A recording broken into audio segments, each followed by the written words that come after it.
Perhaps, among all the planets humanity has ever gazed upon in the night sky, none has awakened more questions than Mars. The red planet has quietly circled the sun for billions of years, cloaked in immense dust storms, crowned with the tallest volcanoes in our solar system, and marked by vast canyons that resemble wounds carved by time itself. For generations, we have wondered whether this seemingly barren and silent world was once a place filled with flowing water, abundant life, and stories that have never been told. Or perhaps all that remains are memories, buried beneath its endless blanket of crimson dust. Carl Gustav Jung believed that human beings are naturally drawn toward the unknown, because every journey into the outer world is, at the same time, a journey into the depths of the inner self. Perhaps that is why, each time we turn our eyes toward Mars, what stirs us is not merely a distant planet, lying tens of millions of kilometers away from Earth, but an enduring longing to know whether life is a miracle that happened only once, or whether the vast universe is quietly preserving answers beyond the limits of our imagination. In tonight's journey, we will move together at a gentle pace along the dry riverbeds that have rested for billions of years. We will explore ancient lakes, enormous impact craters, hidden layers of ice sleeping beneath the surface, and the remarkable rock samples that NASA's robotic explorers continue to study with quiet patience. Together, we will discover why scientists believe that Mars once possessed a thick atmosphere, experienced rainfall, and even held great oceans. We will also learn why the discovery of even the tiniest trace of a fossilized microorganism could transform our understanding of science, biology, and philosophy, forever reshaping humanity's view of its own history. Yet this is not merely a story about astronomy. It is also a story about the patience of science, the quiet beauty of unanswered mysteries, and the hope that continues to shine within the human heart whenever we look up at a sky filled with stars. As night gradually settles around you and the rhythm of the world grows softer, perhaps you, too, will feel your mind becoming lighter, as though you were traveling beside a silent rover crossing the tranquil red landscape of an ancient world, where every grain of dust may be safeguarding a story that has endured for billions of years. Welcome to our channel, a place where stories of science, nature, history, and psychology are shared in a calm and reflective rhythm, inspired by the spirit of exploration embraced by Carl Gustav Jung. Here, each evening is more than a time to rest. It is an invitation to broaden your understanding of both yourself and the boundless universe. If you enjoy journeys like this one, we warmly invite you to subscribe to our channel and gently turn on notifications so you won't miss the stories that await in the nights to come. And now, take a slow, deep breath. Allow your body to relax and gently set aside the cares of today. Together, we will begin our voyage to Mars, a world of deep crimson, profound silence, and timeless mysteries that are still waiting for humanity to listen. The journey of exploring Mars. As night gradually settles in and the sky fills with shimmering stars, perhaps this is the perfect moment to set aside the cares of a long day and begin a very different kind of journey together. Not a journey along the familiar roads of Earth, but a voyage of imagination and knowledge to a world that has captivated the human spirit for thousands of years. That world is Mars, the red planet, quietly orbiting the sun, separated from us by tens of millions of kilometers, yet somehow never far from humanity's deepest questions. There is something profoundly special about Mars. Long before the invention of the telescope, its warm reddish-orange glow stood out among the stars, inspiring many ancient civilizations to associate it with war, strength, and powerful gods. Yet as science advanced, we gradually came to understand that beneath its distinctive crimson hue lies far more than iron oxide coating its surface. Hidden there is a geological history stretching back more than 4 billion years, a history filled with mysteries that, even today, humanity has not yet fully unraveled. Seen from space, Mars appears as a world of silence and cold. Enormous dust storms can engulf the entire planet for weeks at a time. Vast plains stretch endlessly toward the horizon. Towering volcanoes have remained dormant for ages beyond memory. Deep valleys carve across the landscape like immense scars etched by time itself. Everything seems to tell the story of a planet that lost its vitality long before human beings first walked upon the Earth. Yet within that profound stillness, one question continues to echo quietly. Did Mars ever harbor life? This is not merely a question for astronomers, geologists, or the engineers who design spacecraft. It is a question that reaches into the deepest layers of human curiosity. For if, at any moment in the history of the universe, the first tiny forms of life also emerged on another world beyond Earth, it would forever transform our understanding of our own place in the cosmos. To this day, science has found no confirmed evidence that life once existed on Mars. No verified fossils have been discovered. No living microorganisms have been detected. No biological signature has proven compelling enough to draw a definitive conclusion. Yet, what continues to inspire hope among scientists is the growing body of evidence suggesting that ancient Mars was profoundly different from the dry and barren planet we see today. Ancient river channels, long-vanished lakes, expansive river deltas, minerals that can form only in the presence of water. Together, they tell the story of a world where water once flowed, where rain once fell, and where conditions may once have been remarkably favorable for the earliest beginnings of life. Perhaps the greatest wonder of science does not lie in always having the answers, but in patiently taking one small step after another toward the truth. Every image returned by a rover, every rock carefully analyzed, every layer of sediment uncovered is like a tiny fragment of an immense mosaic that humanity is slowly assembling together.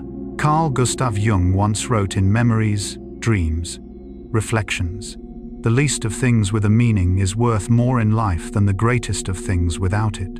Perhaps, for scientists, a single grain of Martian dust can hold greater significance than many things that appear magnificent yet offer no answers. Just one organic molecule, one unusual mineral structure, or one faint chemical signature is enough to draw the attention of the entire world with quiet anticipation. Jung believed that human beings are naturally compelled to explore the unknown because the outer world often reflects what remains undiscovered within the inner world. Perhaps the journey to Mars is much the same. We are not only searching for answers about a distant planet, we are also discovering something about ourselves, learning why we are so deeply drawn to mystery, and why hope continues to endure even when the final evidence has yet to appear.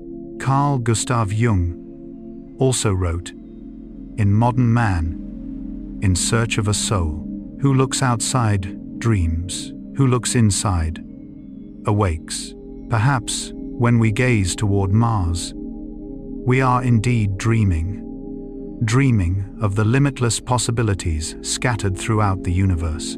Yet when we pause to reflect upon the meaning of that search, we awaken to a quieter truth, that what is most precious is not simply the destination, but the journey itself. In the moments ahead, we will wander together through ancient lakes that disappeared billions of years ago.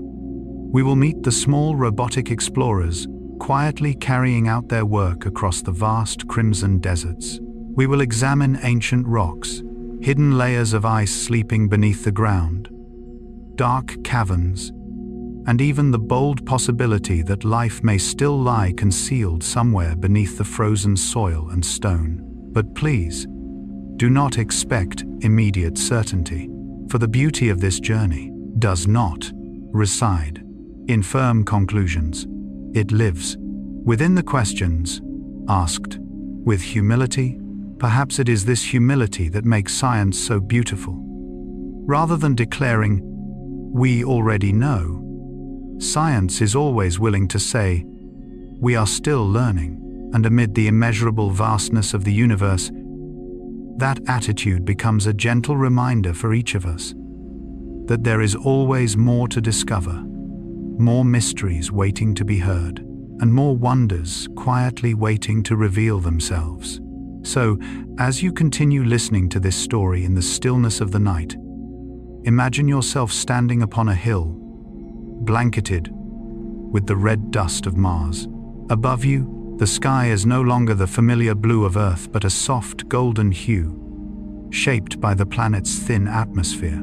In the distance, the sun slowly sinks below the horizon, leaving behind an extraordinary blue sunset, one of the most breathtaking phenomena on the red planet. There is no rushing wind like the one we know on Earth. No birdsong, no crashing waves, only a silence that has endured for billions of years, and the feeling that the universe itself is quietly whispering a question that remains unanswered. Could it be that beneath this seemingly motionless layer of crimson dust, the memories of a world once filled with water still remain? Could traces of the earliest chemical reactions of life still rest there? Or perhaps even the faint echoes of tiny living organisms whose existence has been erased by time itself? We do not yet know. And perhaps it is precisely because we do not know that this journey is so deeply worth taking. So tonight, before sleep gently closes another day, allow your thoughts to drift among the stars. Let each story about Mars guide you slowly into the quiet spaces of the universe, where curiosity and peace can exist together within the gentlest rhythm of a single breath. Mars once resembled Earth. If we could travel back in time some 4 billion years, to an era when the solar system was still young and the planets were only beginning to take shape, the scene before us would likely be astonishing. Mars was not yet the cold, dusty world swept by endless sandstorms that we know today. Instead, a growing body of geological evidence suggests that the red planet was once a far more dynamic place, with a much thicker atmosphere, intensely active volcanoes, flowing rivers carving their way through valleys, and an environment that may have possessed many of the essential ingredients for the earliest forms of life. It is remarkable to imagine that the planet we now regard as a symbol of solitude may once have looked so familiar, not an exact twin of Earth, but rather a younger sibling, born from the same swirling disk of gas and dust surrounding the newborn sun, shaped by the same relentless bombardment of meteorites, and witness to the same turbulent beginnings of our solar system. Perhaps what makes Mars so captivating is not how different it is from us, but because it was once so much like us today. The atmosphere of Mars is extraordinarily thin, exerting only about 1% of the atmospheric pressure found on Earth. Because it is so tenuous, liquid water cannot remain stable on the surface for long. It either freezes or quickly evaporates into the atmosphere.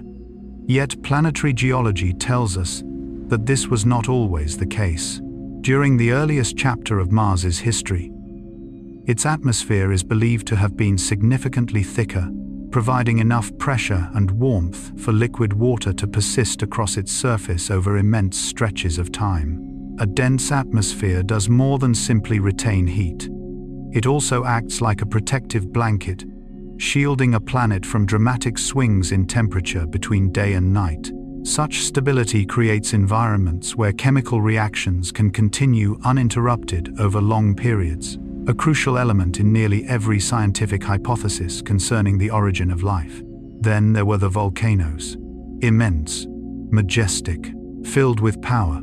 Today, when we look upon Olympus Mons, the tallest volcano in the entire solar system, we see a geological giant that has slept peacefully for ages beyond memory. Yet billions of years ago, it may have been among the most active volcanic centers on the planet. Molten lava, volcanic gases, and heat rising from deep within the crust were continuously released, enriching the atmosphere and creating hydrothermal environments that many scientists believe could have served as cradles for life. Here on Earth, countless microorganisms still thrive around hydrothermal vents deep beneath the ocean floor, where sunlight never reaches. Rather than relying on photosynthesis, they draw their energy from chemical reactions. This remarkable fact has led scientists to ask a fascinating question. If similar hydrothermal systems once existed on ancient Mars, might they also have nurtured simple forms of life? The answer, even today, remains one we do not yet know. But it is a hypothesis grounded in evidence. Another remarkable feature of ancient Mars was its abundance of water, not merely scattered pools or isolated patches of ice, but an extensive network of rivers, lakes, and perhaps even vast seas, dry river channels, ancient deltas, and layers of sediment uncovered by robotic explorers over the past several decades, all speak of an era when water flowed across the Martian landscape for an extraordinarily long time. Water is more than a requirement for life as we understand it. It is also an ideal medium for countless complex chemical reactions.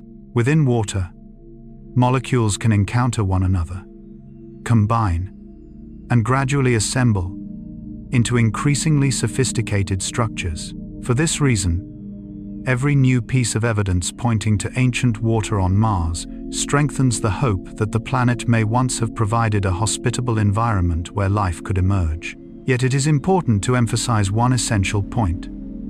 A suitable environment does not necessarily mean that life certainly existed there. At present, science can say only that ancient Mars possessed many of the same conditions that contributed to the emergence of life on Earth. Whether those conditions truly led to life remains a question without an answer. Perhaps, sometimes, hope does not come from having the answer. It comes from knowing. The question is still open. Carl Gustav Jung once wrote in The Undiscovered Self, "Man cannot stand a meaningless life. Human beings cannot endure a life without meaning." Perhaps that is why we continually search for meaning among the stars, within distant planets, and even in the smallest grains of cosmic dust. The exploration of Mars is not merely a search for bacteria or ancient fossils. On a deeper level, it is a search for the meaning of existence itself. If life once emerged on both Earth and Mars, it would suggest that life may not be an extraordinary miracle that happened only once. Perhaps, wherever the necessary conditions come together, the universe naturally tends toward the creation of life. And if that is true, then somewhere among the hundreds of billions of stars in the Milky Way, countless other worlds may also be carrying stories of their own. Jung also wrote in Memories, Dreams, Reflections, "The least of things with a meaning is worth more in life than the greatest of things without it." Perhaps to scientists, a small Martian stone containing minerals that formed in water is more precious than countless larger rocks that reveal nothing at all. Not because of its size, but because of the meaning it may carry. Sometimes, the history of an entire planet can be told through nothing more than a thin layer of sediment or a tiny mineral crystal. Perhaps our own lives are much the same. The simplest moments, the briefest encounters, or the quietest memories often hold greater significance than life's grandest displays. Jung believed that the outer world continually reflects the inner one. Perhaps that is why, as we uncover the history of another planet, we are also learning to understand ourselves more deeply. Perhaps every planet carries a story, and every human being does as well. Some stories are written in stone, some stories are written in memory, some stories are written in hope. Tonight, as you continue listening in the peaceful stillness of the night, try to imagine a very different Mars. Not the dry crimson world so familiar in modern photographs, but a younger planet where clouds drift slowly across the sky.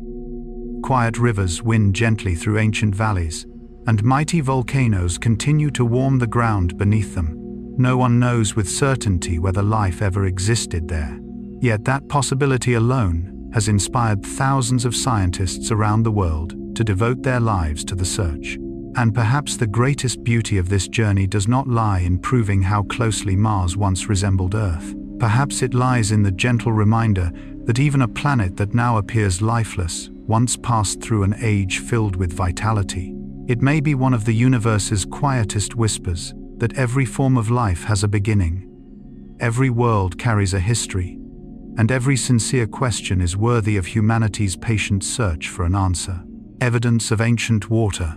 If there is one discovery that has completely transformed humanity's understanding of Mars over the past half-century, it is not the breathtaking images captured from orbit, nor the sophisticated robotic rovers quietly traversing the surface of the red planet.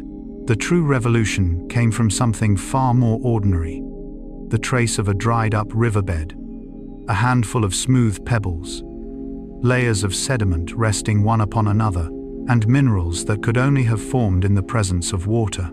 Much like an archaeologist reconstructing an ancient civilization from scattered fragments of pottery, planetary scientists are piecing together the history of Mars from these seemingly modest clues. Today, when we look down upon the Martian surface, we see a world that is dry, cold, and blanketed in crimson dust. There are no blue oceans, no familiar rain clouds, no winding rivers like those that shape the landscapes of Earth. And yet, its terrain tells an entirely different story. From high above, the photographs reveal graceful curves that look strikingly familiar, just like the rivers that once flowed across Earth. Orbiters launched by NASA and the European Space Agency have mapped thousands of branching valley networks spread across the surface of Mars. Their shapes closely resemble river systems carved by flowing water over immense periods of time. In some places, small tributaries merge into larger channels. In others, rivers bend gently before opening into broad plains. Such formations are extraordinarily difficult to explain through wind or volcanic lava alone. They remain among the strongest pieces of evidence that liquid water once flowed across the surface of the red planet in the distant past. The evidence extends beyond ancient river channels. Many regions of Mars also preserve signs of vast lakes.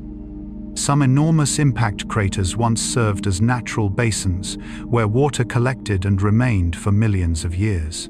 Ancient shorelines, sedimentary layers, and unmistakable patterns of erosion have been preserved with remarkable clarity, allowing geologists to reconstruct portions of a landscape that vanished billions of years ago. Perhaps there were once still lakes, reflecting the sunlight upon Mars long before human beings ever appeared.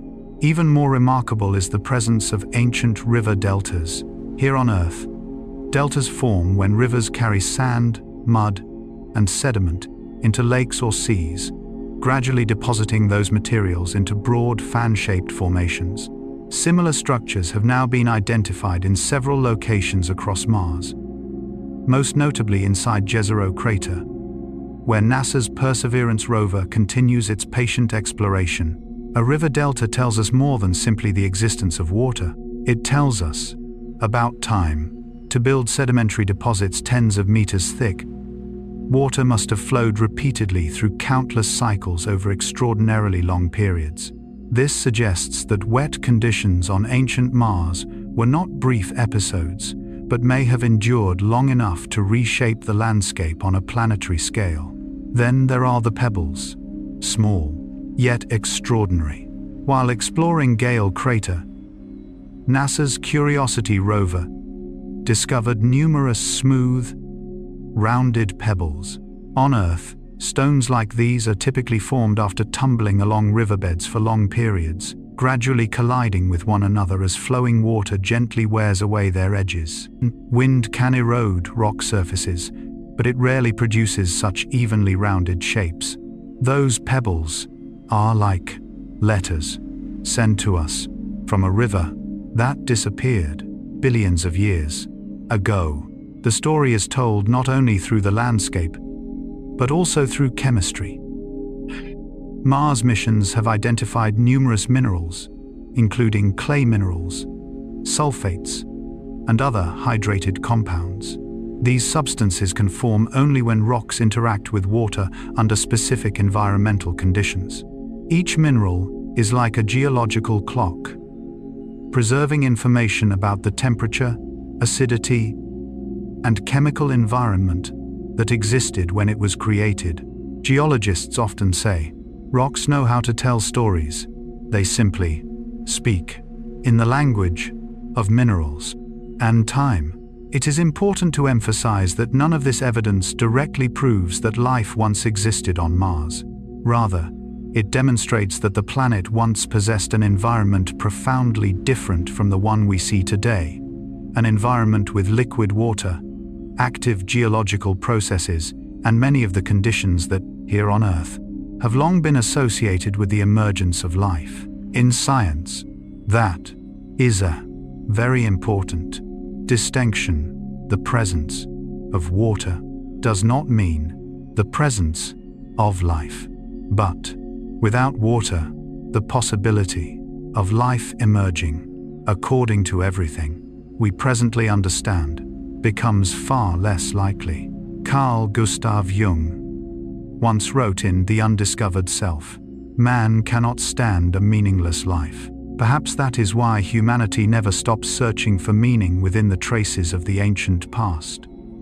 A dry riverbed on Mars is not merely a geological formation, it is also a quiet reminder that even worlds which now appear silent and motionless once possessed a history, underwent profound change, and carried possibilities that today we can only imagine through layers of ancient rock. Jung believed that what is deeply buried never truly disappears. It simply takes on another form, waiting patiently to be discovered and understood. Perhaps the same is true of Mars. If vast oceans once existed there, they vanished billions of years ago. Yet their memory remains preserved within every layer of sediment, every mineral crystal, and every tiny rounded pebble scattered across the landscape. Carl Gustav Jung also wrote, in Memories, Dreams, Reflections, "The least of things with a meaning is worth more in life than the greatest of things without it. A single stone may sometimes carry the entire history of a planet. A single layer of soil may sometimes hold the hopes of all humanity." Perhaps that is what makes the search on Mars so extraordinary. We are not merely searching for water, we are searching for the story that water left behind. For wherever water exists throughout the universe, it does more than sustain life.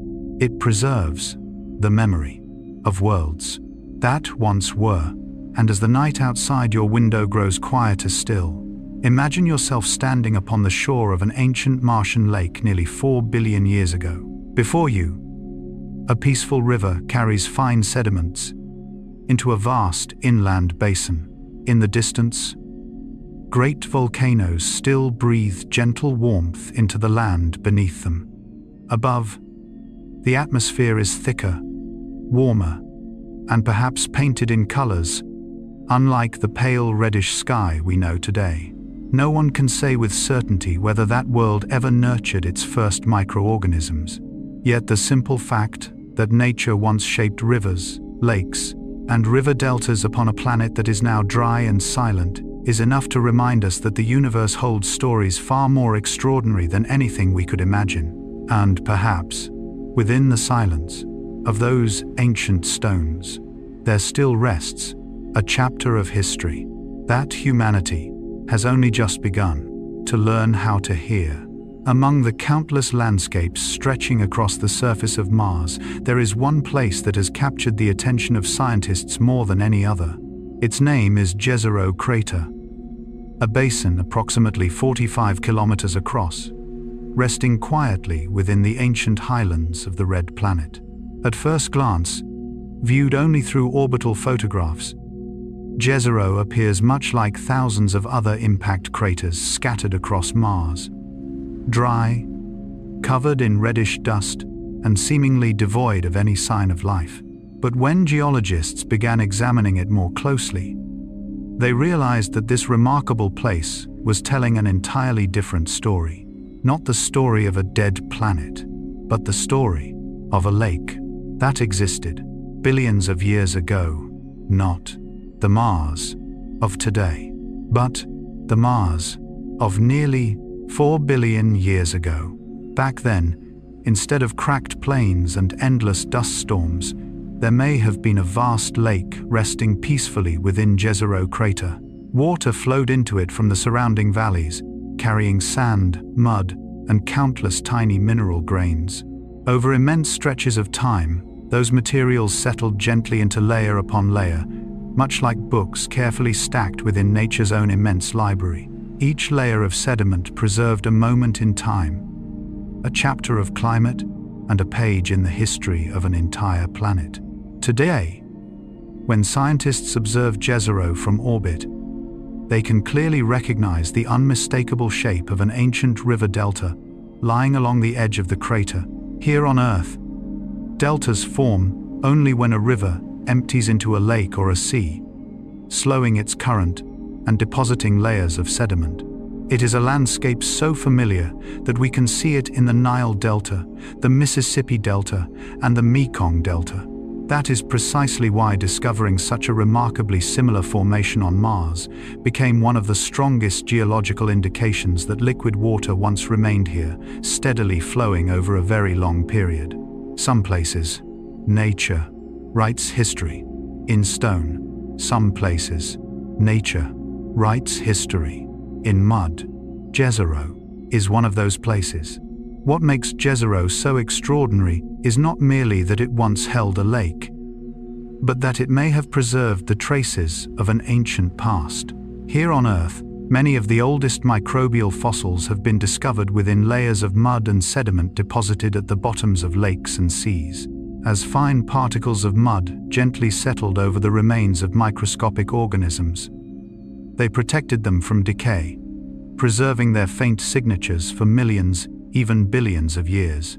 That is precisely why NASA selected Jezero crater as the landing site for the Perseverance rover in 2021. The mission was never expected to find living organisms on the Martian surface, for under present-day conditions that is considered extremely unlikely.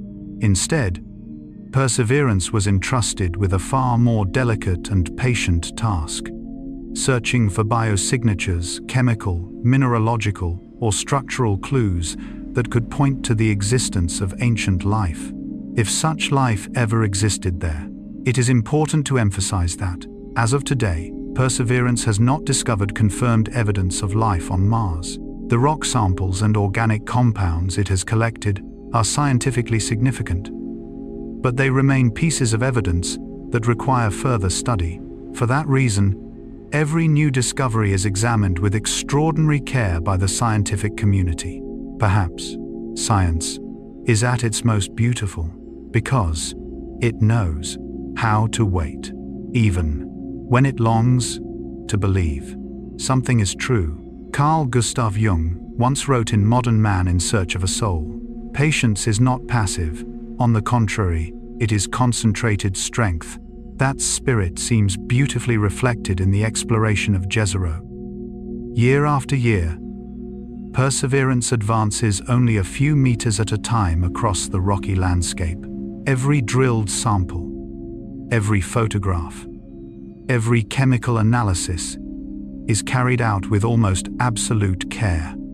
In science, reaching the wrong conclusion is far more dangerous than having no conclusion at all. There is something especially fascinating about the sedimentary layers of an ancient lake. They preserve not only matter, but time itself. Each layer of mud marks a rainy season that has passed, a river that once flowed, and a climate that once existed. If Jezero were a book, then its layers of rock would be its pages, patiently waiting for humanity to learn how to read them. Carl Gustav Jung also wrote in Memories dreams, reflections. The least of things with a meaning is worth more in life than the greatest of things without it. Perhaps, to perseverance, a single grain of dust buried within Jezero's sediments is more precious than the largest boulders scattered across the planet. For within those tiny grains may rest the story of billions of years. Jung devoted much of his life to exploring the hidden depths of the human psyche. He believed that what matters most rarely lies upon the surface of consciousness, but is instead preserved in the deeper layers of the unconscious. Perhaps nature works in much the same way. The most important stories of Mars are not written across the red dust we see today. They lie buried beneath layers of sediment, quietly waiting for someone patient enough to listen, sometimes to understand. A planet we must learn to dig deeper to understand. A human being, the same is true. That is what transforms Jezero from a geological location into something far more meaningful. It becomes a symbol of memory, of things that seem to have vanished, yet still remain in another form. The lake is gone. The rivers ceased flowing billions of years ago. Yet the memory of water endures, preserved within every grain of mud that has turned to stone. Perhaps this is also deeply connected to the way Jung understood the human mind. We often believe that the past has disappeared, yet memory never truly vanishes. It simply settles quietly, like fine silt upon the bottom of a lake, continuing to shape the present in ways we often fail to notice. Jung once wrote in The Archetypes and the Collective Unconscious, the unconscious is not just evil by nature, it is also the source of the highest good. If the unconscious preserves the seeds of growth within the human soul, then perhaps the sedimentary layers of Jezero preserve the seeds of a planetary history that we are only beginning to understand. Tonight, as you continue listening in the peaceful quiet of the night, imagine yourself standing beside the shores of Jezero Lake, nearly 4 billion years ago. Before you stretches calm water, reflecting the light of a young Sunday. A quiet river slowly carries fine sediments into the lake, leaving delicate layers of mud upon its floor. There are no voices, no cities, no visible creatures moving across the landscape, only time, flowing silently, and nature, writing history. With water, with stone, and with tiny grains of sediment. Perhaps billions of years later, those seemingly anonymous layers of mud would become the place where humanity places its greatest hope in answering a question that has accompanied us for centuries. Did life ever bloom on a world beyond Earth? And perhaps, within the profound stillness of Jezero, the greatest treasure we discover will not simply be evidence of life. Perhaps it will be a lesson in patience, in humility, and in the quiet faith that every mystery of the universe is worthy of being explored by a heart that knows how to listen. Organic compounds on Mars. Some discoveries in science become extraordinary, not because they provide the final answer, but because they open the door to questions that are deeper, richer, and even more beautiful than the ones that came before. NASA's discovery of organic compounds on Mars is one of those moments. At first glance, many people naturally assume that such a finding means life has been discovered on the red planet. Yet science moves with far greater care. Researchers have never claimed that they found life. Instead, they have gently explained that they discovered chemical ingredients which, here on Earth, form part of the foundation upon which life is built. It is a very small difference, yet an extraordinarily important one. In everyday conversation, the word organic often brings living organisms to mind. In chemistry, however, organic compounds are simply molecules containing carbon bonded to other elements, such as hydrogen, oxygen, or nitrogen. They may be produced by living organisms, but they can also arise entirely through geological or chemical processes that have nothing to do with life, which means carbon is not evidence of life, but it is one of the building blocks from which life may arise. That is why, when NASA's Curiosity rover and later Perseverance detected a variety of organic compounds preserved within ancient Martian rocks, the scientific community responded with both excitement and caution. These molecules suggest that the red planet once possessed chemical ingredients that, on Earth, are commonly associated with environments capable of supporting life. One particularly significant discovery came from Curiosity, which identified organic compounds preserved within sedimentary rocks inside Gale Crater, dating back approximately 3.5 billion years. This finding demonstrated that carbon-bearing molecules could survive on Mars for immense periods of time, despite relentless cosmic radiation and the planet's harsh environmental conditions. Imagine a single molecule formed billions of years ago, still resting quietly inside a stone, waiting until humanity finally arrived to discover it. There is something profoundly poetic about that image. Tiny molecules, invisible to the human eye, become the most patient storytellers of history. They do not speak through sound. They tell their stories through chemical structures, molecular bonds, and the quiet places where they rest within ancient stone. Yet the most important point, repeatedly emphasized by scientists, remains unchanged. Organic compounds do not prove that life once existed on Mars. They may originate from many different sources: volcanic activity, chemical reactions between rock and water, carbon-rich meteorites, or, in certain cases, biological processes. Because so many possibilities exist, science cannot rely upon a single discovery to reach a definitive conclusion. Perhaps science is not the art of certainty, it is the art of careful verification. Carl Gustav Jung once wrote in Modern Man in Search of a Soul, "Thinking is difficult. That's why most people judge." Perhaps these words beautifully capture the spirit of scientific inquiry. Judgment comes easily. Upon hearing the word organic, it is tempting to conclude immediately that life has been found. But careful thinking requires patience, humility, and the willingness to accept that some questions cannot yet be answered. It is precisely this careful restraint that makes science worthy of our trust. What organic compounds truly tell us is not that life certainly existed, but that an environment once existed in which important chemical reactions could occur. When this evidence is considered alongside ancient liquid water, hydrated minerals, river networks, and long-vanished lakes, the portrait of early Mars becomes increasingly vivid. It was a world unlike the one we see today, a world warmer, wetter, more dynamic, and perhaps far more welcoming to the chemistry of life.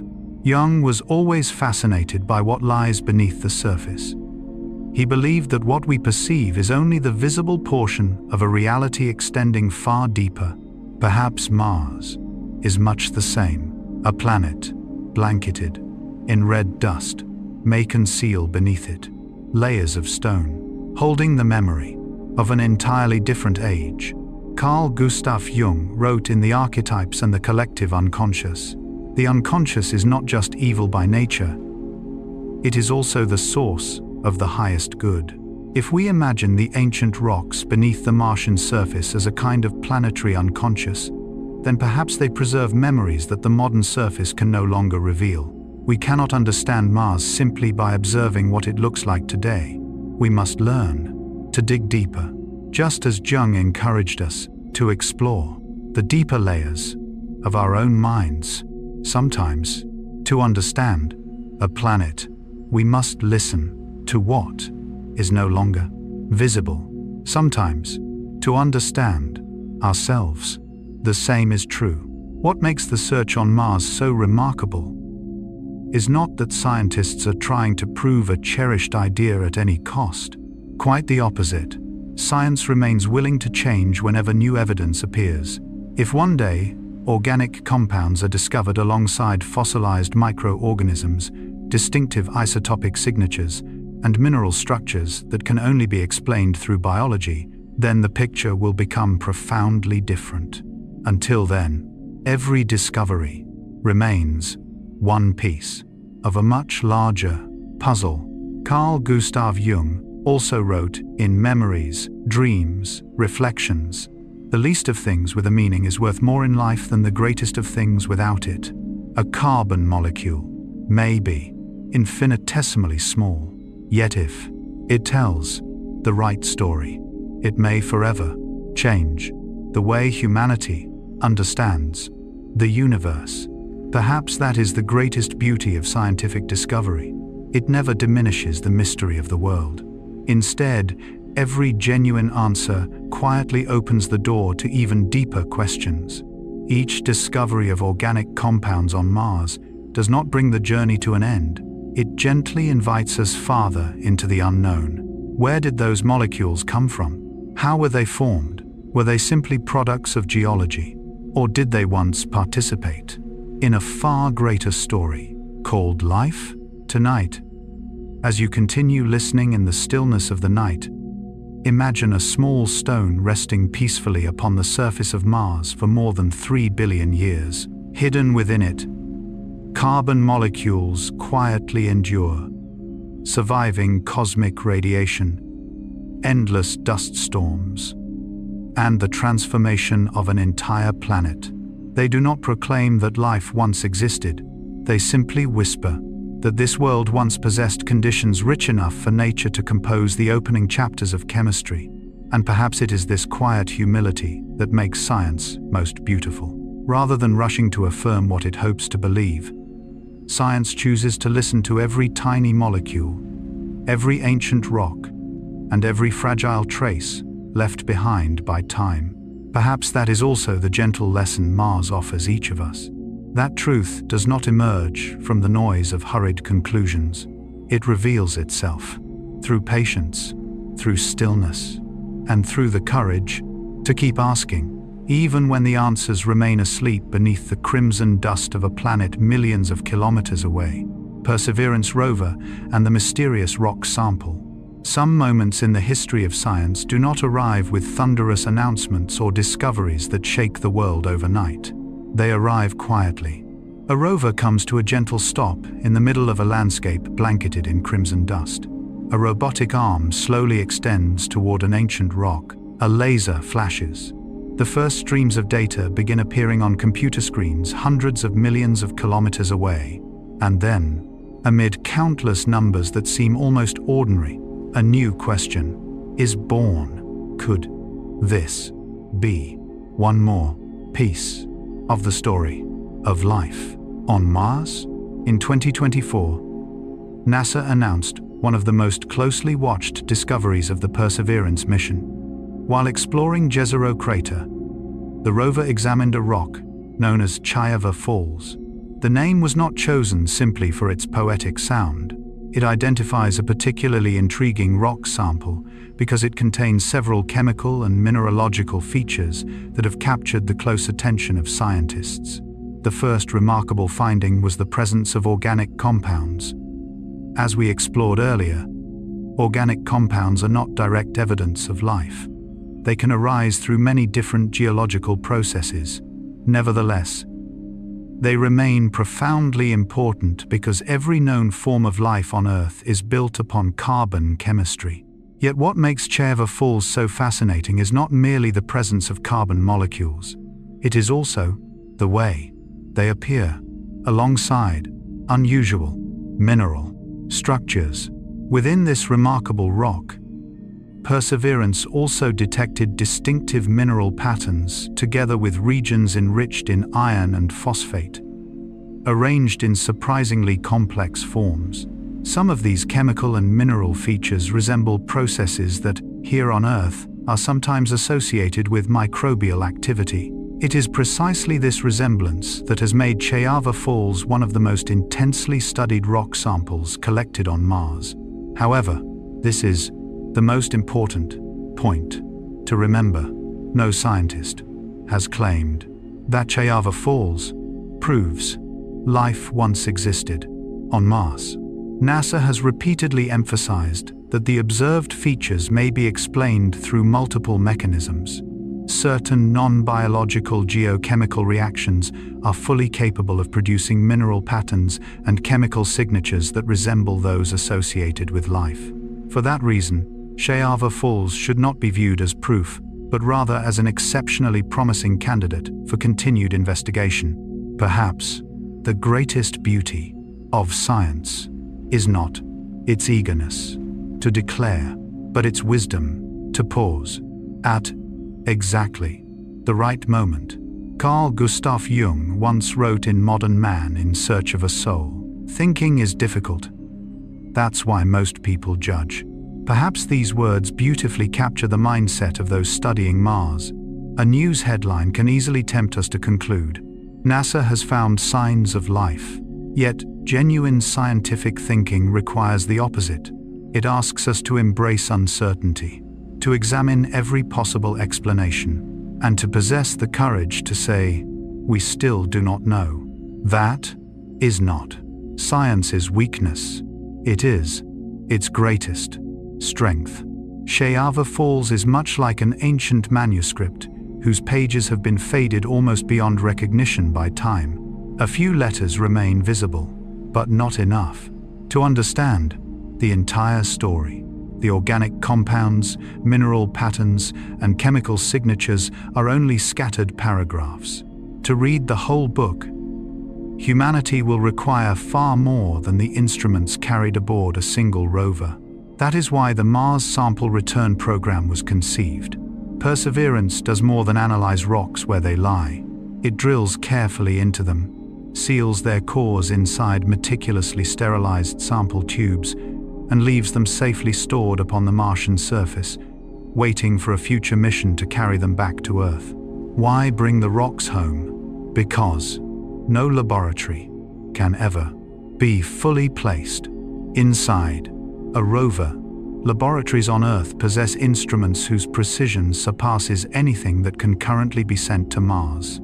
They can examine isotopes, molecular structures, elemental abundances, and microscopic details far beyond the capabilities of a robotic explorer operating hundreds of millions of kilometers away. It is rather like viewing a masterpiece through the screen of a mobile phone, compared with standing quietly before the original inside a museum. Carl Gustav Jung also wrote, "In memories, dreams, reflections, the least of things with a meaning is worth more in life than the greatest of things without it." Perhaps a fragment of rock, only a few centimeters long, may carry greater meaning than an entire planet, if it tells the right story. Jung devoted much of his work to understanding symbols. He believed that the smallest things sometimes reflect truths vastly greater than themselves. Chayava Falls feels much the same. It is not merely a rock. It has become a symbol of patience, of humility, and of humanity's enduring desire to understand. There is something deeply moving to contemplate. For billions of years, that rock lay quietly, in silence.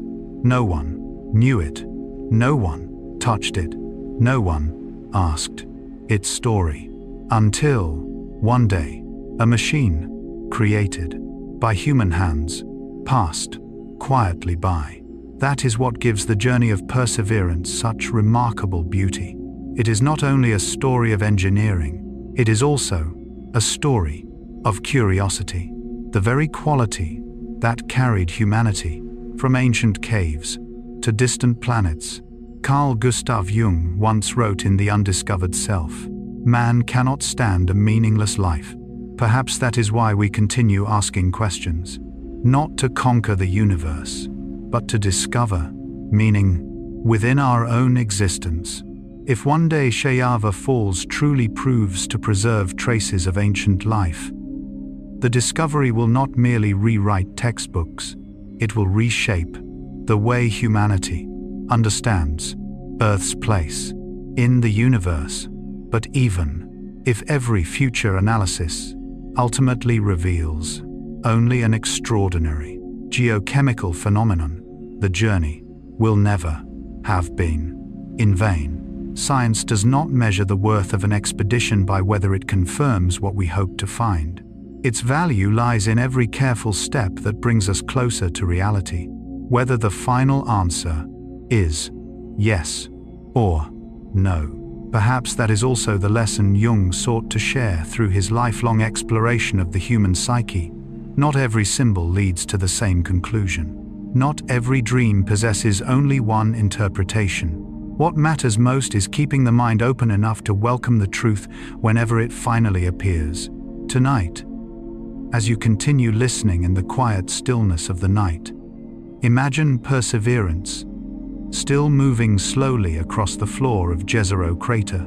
Around it there is only rock, dust, and the softly pink sky of Mars. No sound, beyond the silence that has endured for billions of years. Before its wheels rests Shyava Falls, a rock that appears entirely ordinary, yet may quietly preserve a chapter of history that humanity has not yet learned to read completely. Perhaps the greatest wonder is not the rock itself. Perhaps it is the simple truth that human beings continue sending small machines across the immeasurable darkness of space, simply to listen to the story an ancient stone has been patiently waiting to tell. And perhaps, within that remarkable patience, we discover not only Mars, but one of humanity's most beautiful qualities, the willingness to keep searching, even when the answer still lies far away among the stars. If life still exists, by this point in our journey, perhaps a quiet question has begun to take shape within each of us. If Mars once held water, if it once possessed a thicker atmosphere, if lakes, rivers, and the chemistry needed for life once flourished there, then could it be possible that life has never completely disappeared? Could there still be, somewhere upon the red planet, an extraordinarily simple form of life quietly enduring, so hidden that even humanity's most advanced instruments have not yet been able to find it? It is a beautiful question, but it is also a question that science cannot yet answer. One of the most fascinating developments in planetary science is that researchers are no longer searching primarily for life on the surface of Mars. Decades of observations have shown that today's Martian surface is one of the harshest environments anywhere in the solar system. Its atmosphere is exceedingly thin. Temperatures often plunge far below freezing. Liquid water is almost impossible to maintain. And perhaps most importantly, intense radiation constantly reaches the surface because Mars no longer possesses a global magnetic field strong enough to shield the planet. If life still exists, it would likely need to hide like a tiny seed waiting for spring beneath winter snow.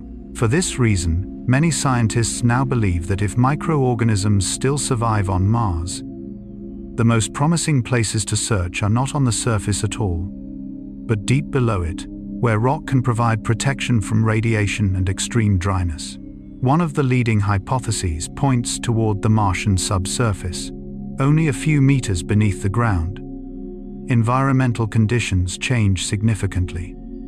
The overlying layers of rock and soil may act as a natural shield, blocking much of the incoming cosmic and solar radiation. Temperatures below the surface also remain far more stable than those above, where day and night can differ by many tens of degrees. Here on Earth, scientists have discovered countless microorganisms living kilometers beneath the surface, entirely without sunlight. They survive by drawing energy from chemical reactions between rocks and water, a process known as chemosynthesis. This naturally raises a compelling question. If Earth can sustain such remarkable forms of life, could ancient Mars, or perhaps even present-day Mars, do the same? That is not a declaration. It is a possibility, built upon everything we have learned so far. Another particularly promising place lies within the immense reservoirs of water ice hidden beneath the Martian surface and around its polar regions. Observations from orbiting spacecraft have revealed that Mars stores enormous quantities of frozen water. If microorganisms once existed there, the ice may have acted as a natural time capsule, preserving organic molecules, or perhaps even dormant spores, for extraordinarily long periods. Here on Earth, scientists have successfully revived microorganisms that remained frozen within permafrost for tens of thousands of years. That does not demonstrate that the same has happened on Mars, but it reminds us that nature can sometimes preserve life far longer than we once imagined. And then there are the fractures in the rock, the caves, the ancient lava tubes, sleeping quietly for billions of years. Geological models suggest that Mars may contain numerous lava tubes, vast tunnels formed long ago by flowing molten rock. On Earth, such underground passages maintain relatively stable temperatures while shielding their interiors from harmful radiation. If similar environments exist on Mars, they may be among the most promising places to search for any surviving traces of biology. Yet one point must always remain clear. To this day, there is no confirmed evidence that living microorganisms exist beneath the Martian surface, not within the ice, not inside the rocks, not inside lava tubes. These are scientifically reasonable hypotheses, grounded in our present understanding of Mars and the extraordinary adaptability of life on Earth. But they remain hypotheses, waiting to be tested by future missions. Carl Gustav Jung once wrote in Modern Man in Search of a Soul, "Thinking is difficult. That's why most people judge." Perhaps these words are especially meaningful in an age when information travels faster than ever before. The greatest challenge is not hearing new discoveries. It is remaining calm enough to distinguish between possibility, hypothesis, and evidence.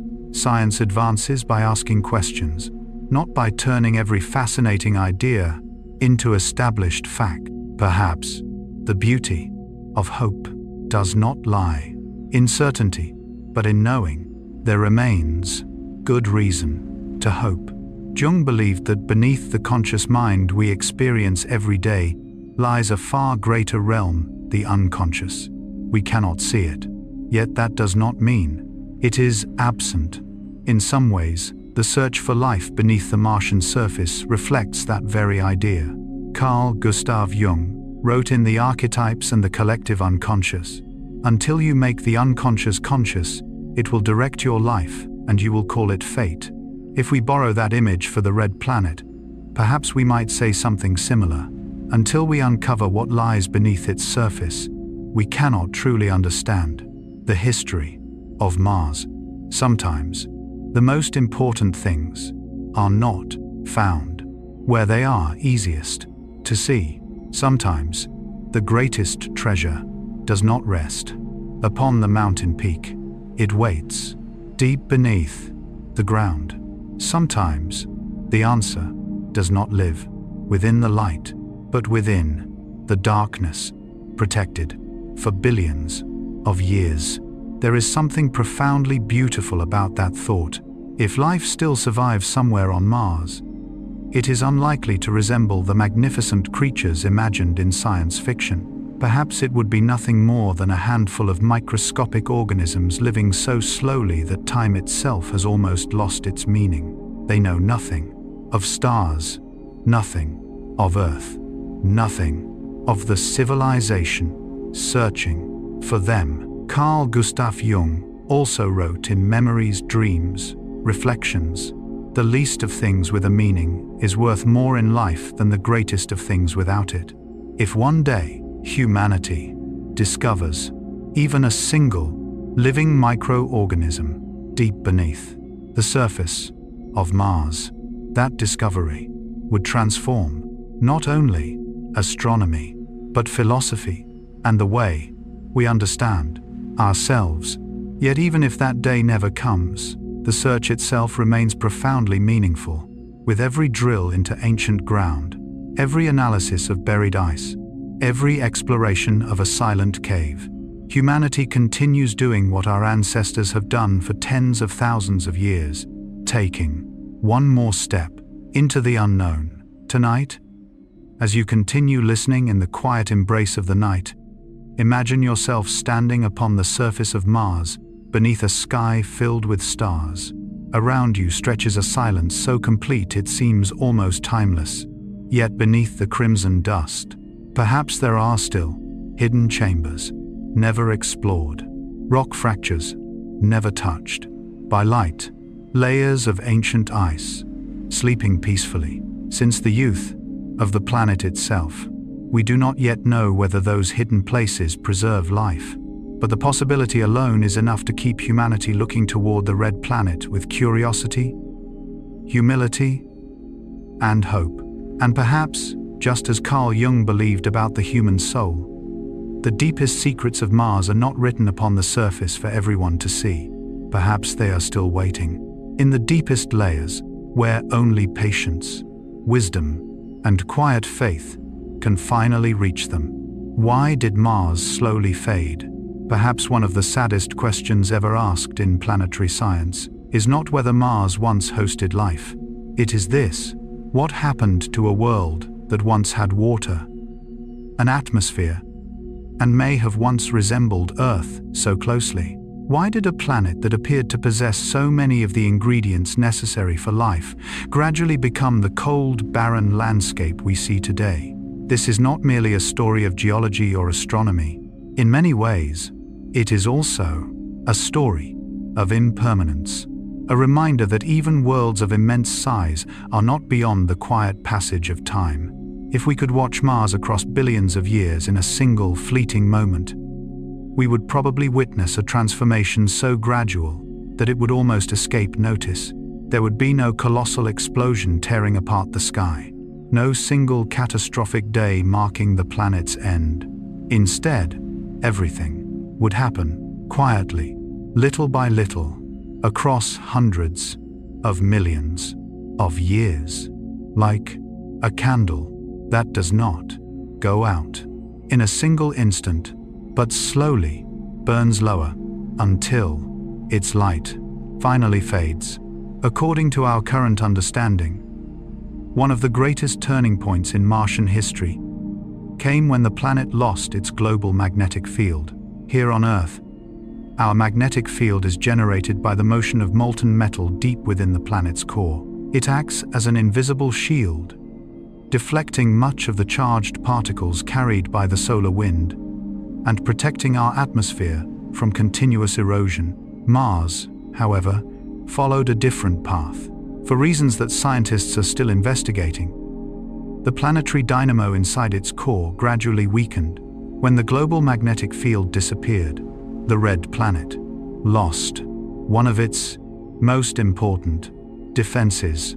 From that moment, a process, extraordinarily slow, yet unrelenting, began. The solar wind, a continuous stream of charged particles flowing outward from the sun, slowly stripped away the upper layers of the Martian atmosphere. This was not a storm lasting days or years. It unfolded across billions of years. NASA's MAVEN mission has studied this process in remarkable detail. Its observations show that the solar wind continues to erode Mars's atmosphere even today, although the rate is now far slower than it was during the planet's earliest history. It is important to emphasize that the disappearance of Mars's atmosphere cannot be explained solely by the loss of its magnetic field. Other factors also played significant roles. Mars possesses less mass than Earth. Its geological activity gradually declined. Its natural planetary evolution continued along a different path. Yet the disappearance of its magnetic shield is widely regarded as one of the key reasons why its atmosphere could no longer be effectively protected. As the atmosphere grew thinner, its pressure fell as well.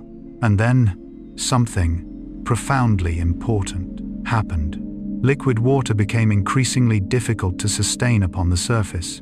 Under extremely low atmospheric pressure, water is no longer stable as it is on Earth. When temperatures fall, it freezes. When they rise, it rapidly evaporates or sublimates directly into vapor. The rivers gradually disappeared. The lakes slowly dried. The water cycle that may once have flourished across Mars quietly reached its end. Perhaps it was not water that abandoned Mars.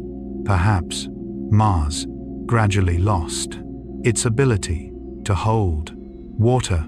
As water vanished, countless geological and chemical processes changed with it. A planet that may once have been comparatively warm became increasingly cold. A world that may once have nurtured environments favorable for complex chemistry became dry and unforgiving. Today, the average surface temperature on Mars is approximately -60 degrees Celsius. Its atmosphere consists primarily of carbon dioxide, yet it is so thin that it cannot produce the powerful greenhouse effect that helps keep Earth warm. Yet, this does not mean Mars is dead in an absolute sense. Scientists continue to observe fascinating geological activity: immense global dust storms, seasonal freezing and thawing near the poles, subtle climatic variations that continue over time. What has changed most dramatically is the planet's ability to maintain stable liquid water upon its surface, one of the most important ingredients for life as we currently understand it. Carl Gustav Jung once wrote in Memories, Dreams, Reflections, "The least of things with a meaning is worth more in life than the greatest of things without it." Perhaps the story of Mars carries precisely that kind of meaning. It is not simply the story of a planet's loss. It is also a reminder of how delicate the conditions that allowed life to flourish on Earth truly are. Only a handful of changes deep within a planet's interior can set into motion transformations lasting billions of years. Jung often reminded us that everything moves through cycles. No state lasts forever. That truth applies not only to the human soul, but also to the great worlds scattered throughout the universe. Carl Gustav Jung also wrote in The Undiscovered Self, "Man cannot stand a meaningless life." Perhaps that is why, when we look toward Mars, we see more than a planet transformed by time. We see a gentle reminder of the preciousness of the world we call home. Earth possesses oceans, a thick atmosphere, a protective magnetic field, and abundant life. Not because these things were inevitable, but because countless extraordinary conditions have remained together for billions of years. Sometimes, to understand the value of a forest, we must first look upon a desert. Sometimes, to understand the value of life, we must first look upon a world that has lost it. That is what makes the exploration of Mars so meaningful. It is not merely a journey outward into space. It is also a journey back toward a deeper understanding of Earth.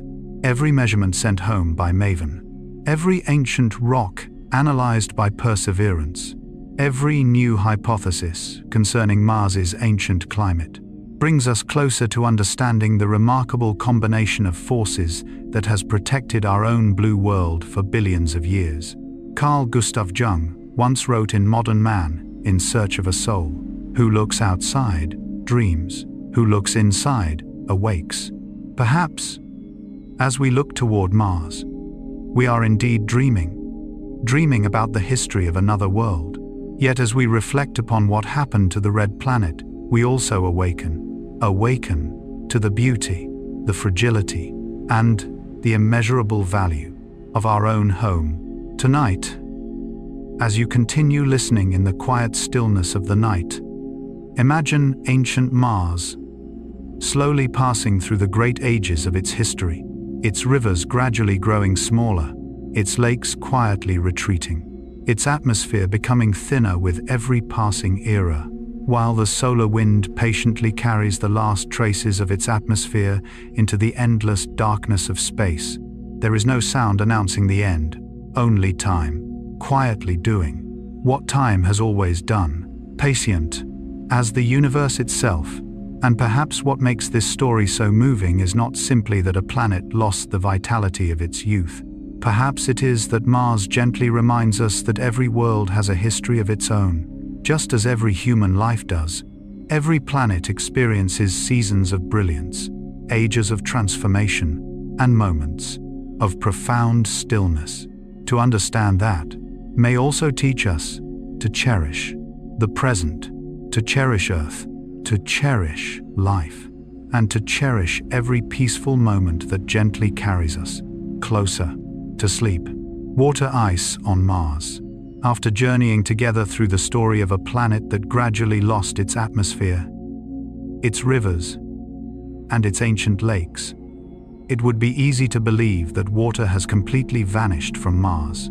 Yet nature is rarely so simple. What disappears from the surface often continues in another form, and it is this quiet truth that led scientists to one of the most hopeful discoveries of recent decades. Mars still holds an enormous amount of water, not in flowing rivers, not in tranquil lakes, but primarily as ice, preserved within its polar caps and hidden beneath layers of rock and dust. It is a beautiful thought. Water did not disappear. It simply fell asleep beneath the crimson dust, waiting to be discovered. Thanks to observations from orbiting spacecraft, such as the Mars Reconnaissance Orbiter, Mars Odyssey, and several other missions, scientists have found extensive deposits of water ice beneath the Martian surface. At the planet's poles, vast ice caps consist primarily of frozen water mixed with seasonal layers of carbon dioxide ice. Ground-penetrating radar has also revealed large buried sheets of ice beneath the surface across many mid-latitude regions, concealed beneath soil and rock. One important point must be remembered. Not all of Mars's water exists in forms that are easily accessible. Some of it lies deep underground. Some is mixed with rock and soil. Some remains locked within extremely harsh environments. Even so, the total amount of water ice discovered is large enough to convince scientists that Mars still preserves a significant portion of its ancient hydrological history. If we could melt every reserve of that ice, Mars would still not become an ocean world like Earth. Yet, it tells us that water never truly left this planet completely.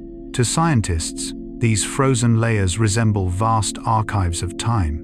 Just as ice cores from Antarctica and Greenland allow us to reconstruct Earth's ancient climate, the ice preserved on Mars may contain invaluable records of the planet's climatic history, changes in its axial tilt, fluctuations in temperature, and perhaps even evidence of the ways water once moved across its surface.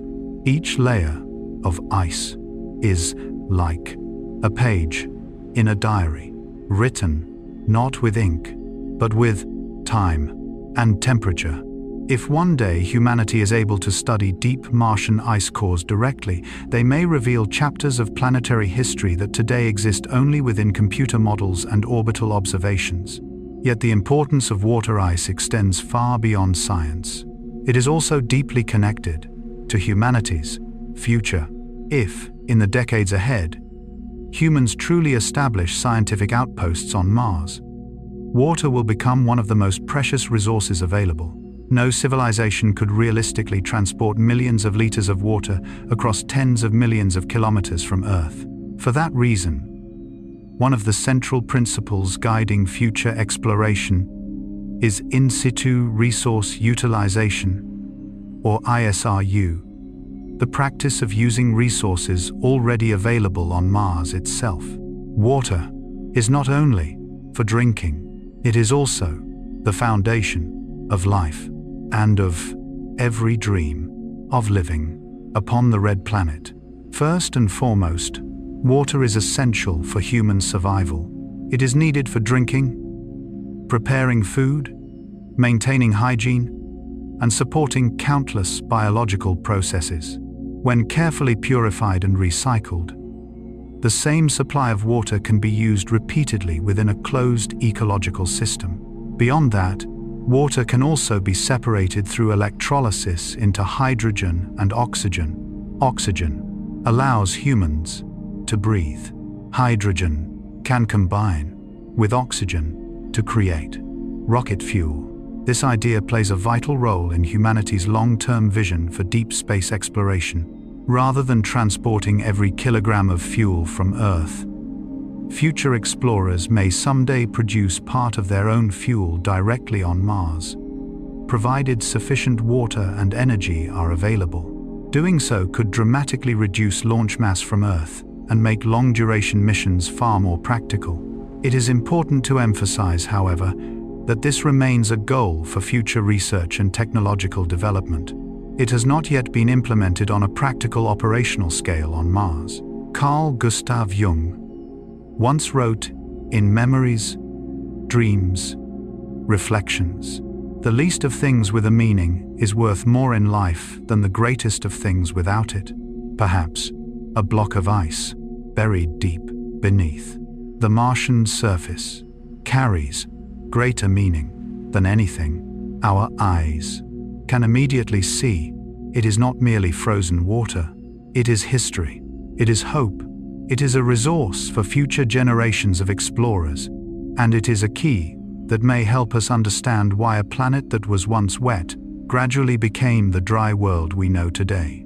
Jung often found profound symbolic meaning within the elements of nature. Water, throughout much of his work, became a symbol of the unconscious, the hidden realm, where the deepest aspects of the soul are preserved.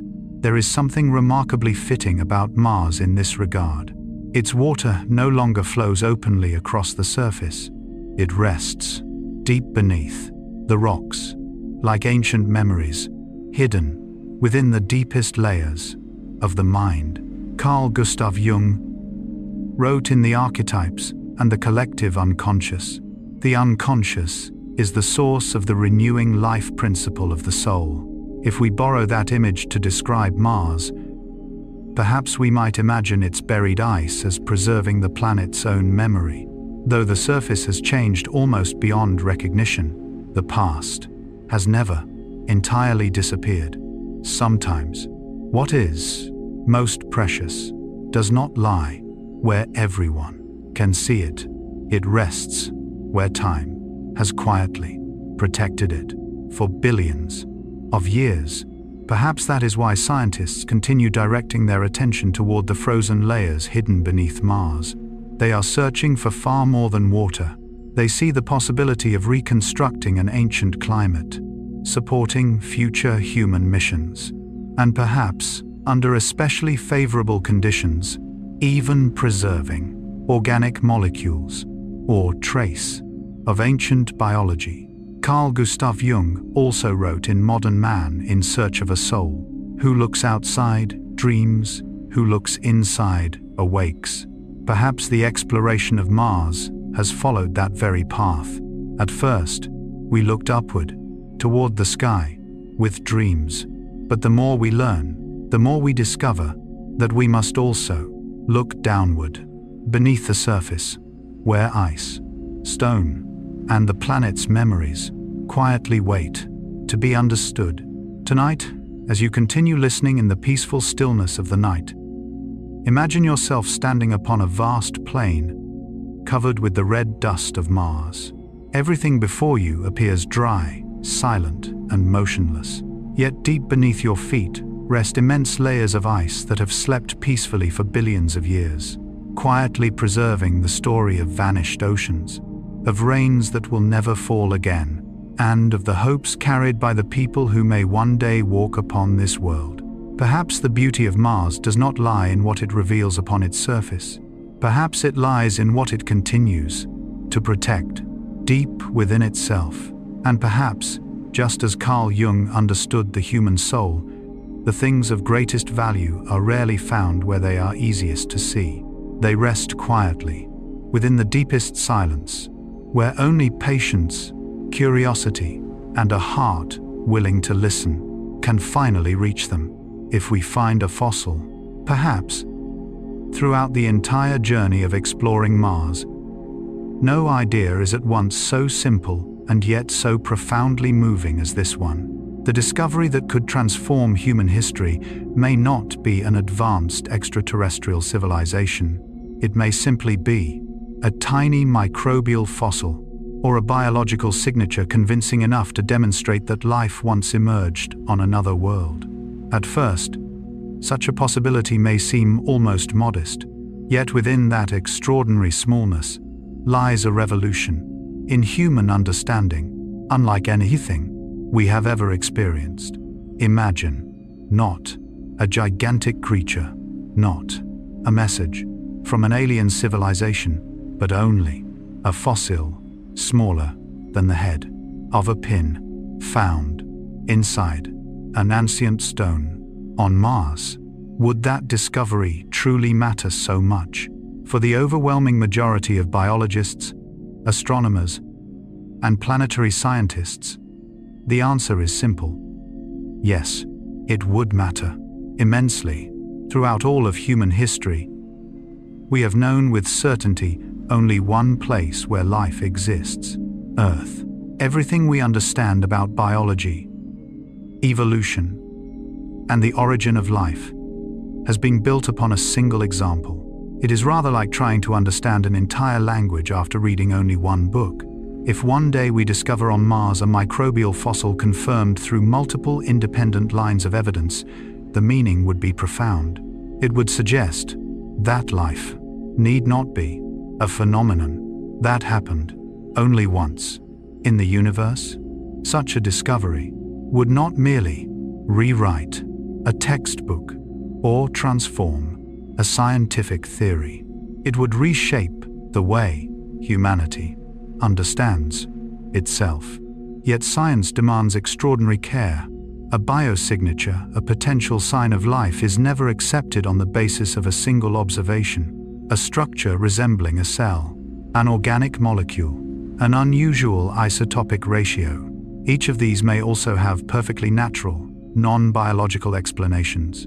That is why, if a future sample appears to contain a fossilized microorganism, scientists will examine it from every possible perspective: its morphology, its organic chemistry, its mineralogy, its stable isotopes, its geological setting. Only when numerous independent lines of evidence point toward the same conclusion can the scientific community confidently accept such a remarkable claim. That is what makes science different from belief. Science does not search for what it wishes to find. It searches for what is truly there. Carl Gustav Jung once wrote in Modern Man in Search of a Soul, "Thinking is difficult. That's why most people judge. Perhaps nowhere is this insight more appropriate than in the search for life beyond Earth." It would be easy to look at an unusual shape preserved within stone and immediately declare, it is a fossil. Science chooses a more difficult path. It asks for patience, for healthy skepticism, and for the courage to say, we still need more evidence. It is that humility which gives every discovery its true value. It is fascinating to consider that if life once appeared on Mars, it may never have progressed beyond the simplest microorganisms. Perhaps the entire biological history of that world consisted only of single-celled organisms living within water, beneath the ground, or around ancient hydrothermal systems. Yet such a discovery would lose none of its significance. Quite the opposite. It would become even more extraordinary, because only one verified example of life beyond Earth would forever change the way we see the universe. If that day ever comes, another profound question will immediately follow. Did life on Mars share the same origin as life on Earth? Or did it begin entirely independently? Scientists generally consider two broad possibilities. The first is panspermia, the idea that biological or pre-biological material may have traveled between Earth and Mars inside rocks ejected by massive asteroid impacts. The second possibility is even more astonishing. that life emerged independently, on both planets. If that second possibility proved true, it would suggest that whenever the right conditions arise, the universe may naturally generate life again and again. And if it happened on two neighboring planets within a single solar system, perhaps it has happened countless times. Throughout the Milky Way, Carl Gustav Jung once wrote in The Undiscovered Self, "Man cannot stand a meaningless life." Perhaps that is why humanity is always drawn toward questions larger than ourselves. We do not merely wish to know what exists on Mars. We long to know whether life is a universal expression of the cosmos, or only a miracle that happened once. Jung believed that human beings continually seek symbols capable of expanding our understanding of ourselves. If a microbial fossil were ever confirmed on Mars, it would become one of the defining symbols of our age, not because of its size, but because it would dissolve one of humanity's oldest boundaries. Carl Gustav Jung also wrote in Memories, Dreams, Reflections, "The least of things with a meaning is worth more in life than the greatest of things without it." Perhaps no words have ever fit more perfectly. A single, tiny bacterium could carry greater meaning than an entire planet, not because of its size, but because of what it represents.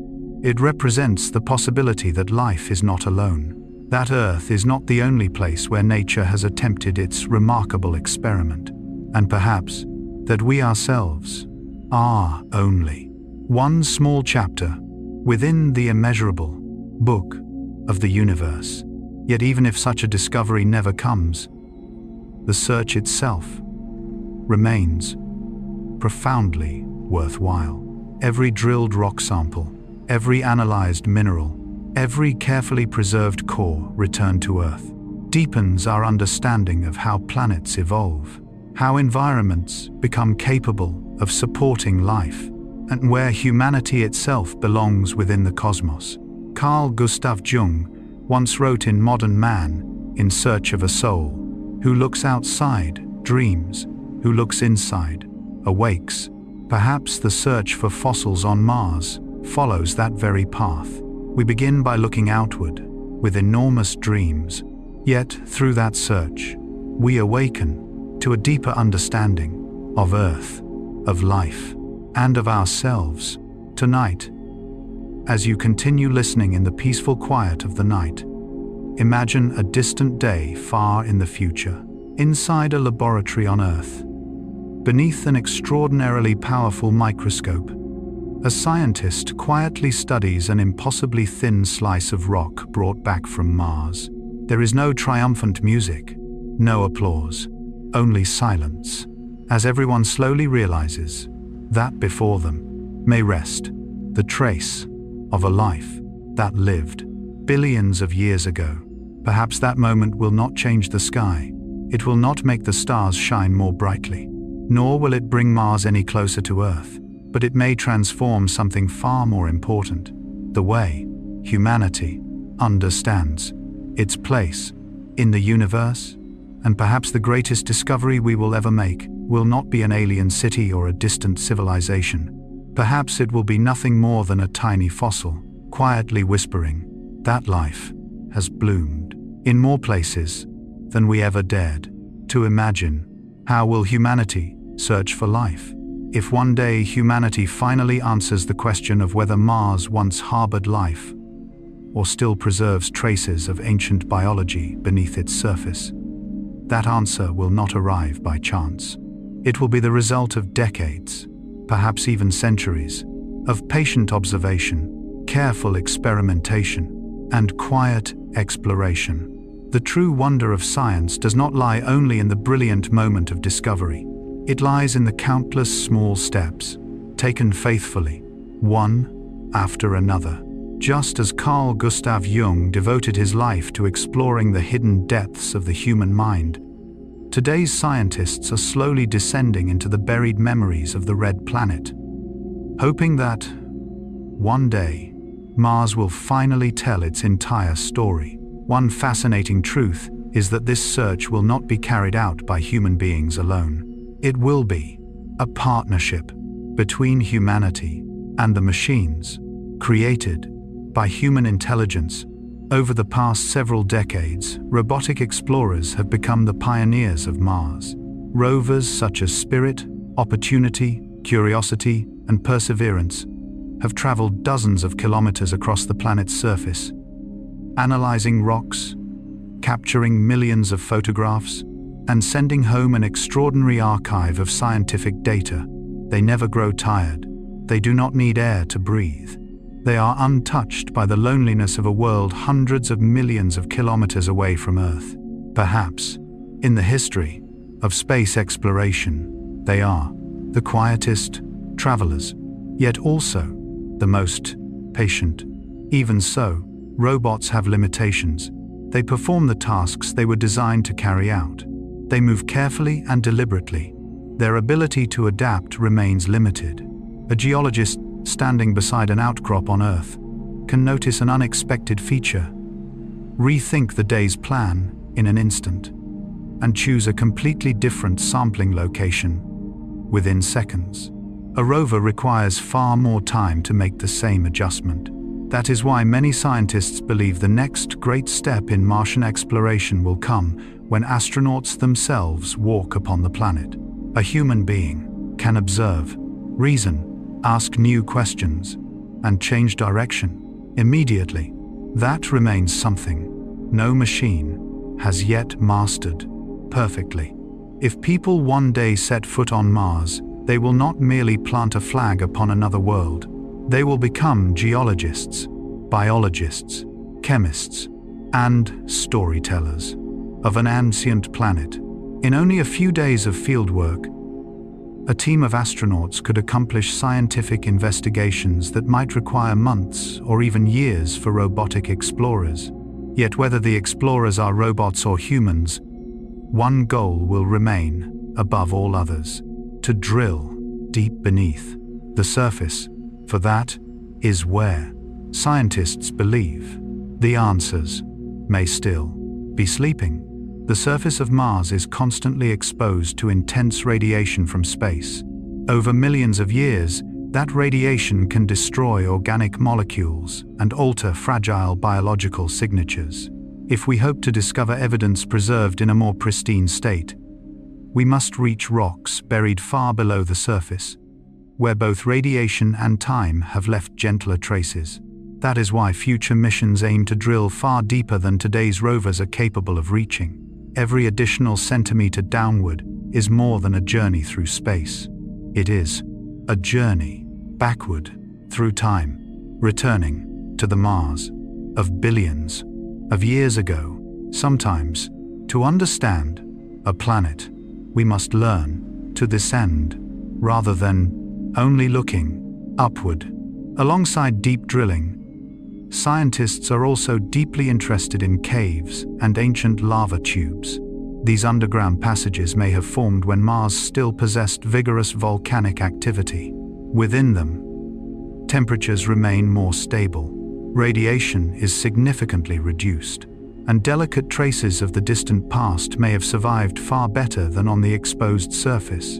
To this day, spacecraft have identified numerous promising cave entrances from orbit, yet no robot has ever entered and explored a Martian cave directly. That remains one of the great goals of future exploration. Perhaps the deepest mystery does not lie across the open plains, but within the darkness, where no one has yet walked. Another mission of extraordinary importance is the collection of rock samples. This has become one of the defining achievements of modern Martian exploration. Perseverance is carefully drilling into selected rocks, sealing their cores inside specially sterilized sample tubes, and leaving them upon the Martian surface for a future mission to return to Earth. The reason is remarkably simple. Humanity's greatest laboratories still remain here on Earth.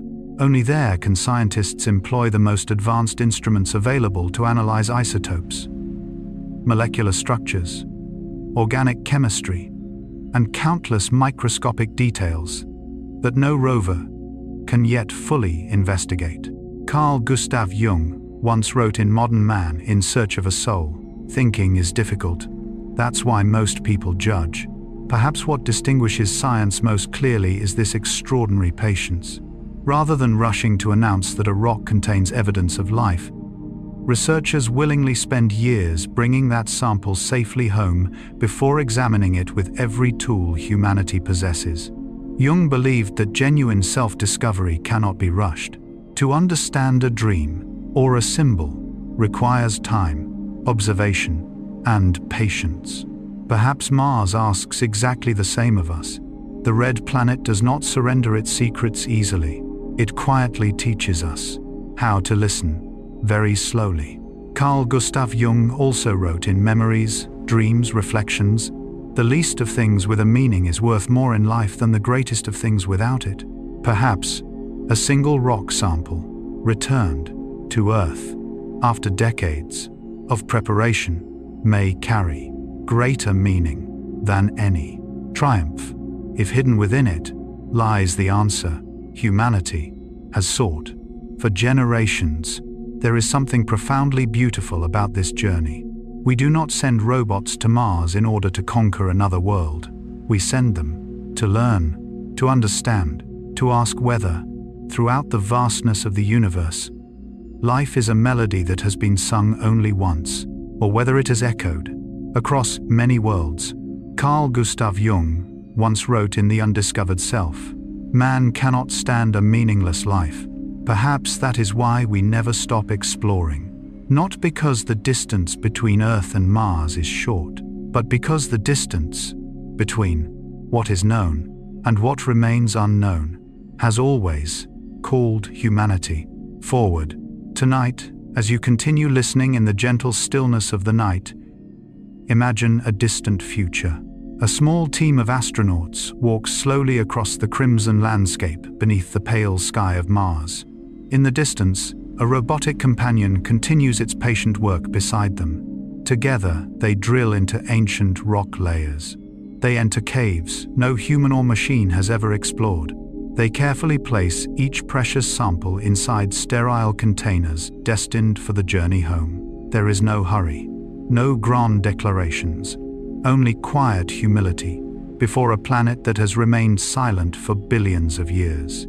And perhaps, within that profound silence, humanity will discover not only traces of life, but also one of its own most beautiful qualities: the patience to wait, the curiosity to keep asking, and the unwavering desire to continue exploring what remains unknown, both throughout the universe and within the deepest places of the human soul, the most important places on Mars. If we were to look at Mars from a great distance, we would see nothing more than a quiet sphere of reddish-orange light slowly circling the sunday. Yet, much like Earth, every region of this planet carries its own unique history. Some places were once the floors of ancient lakes. Others preserve sedimentary layers laid down over millions of years. Some stand at the base of immense mountains that record the changing climate across billions of years. And there are vast plains where ancient rivers quietly disappeared, leaving only their traces upon the rocks like memories that never truly faded away. Perhaps, to understand a planet, we must do more than simply look toward the sky. We must also learn to read its landscapes. To planetary geologists, every named location on Mars is like a different chapter in an extraordinarily ancient book. Not every chapter tells the same story.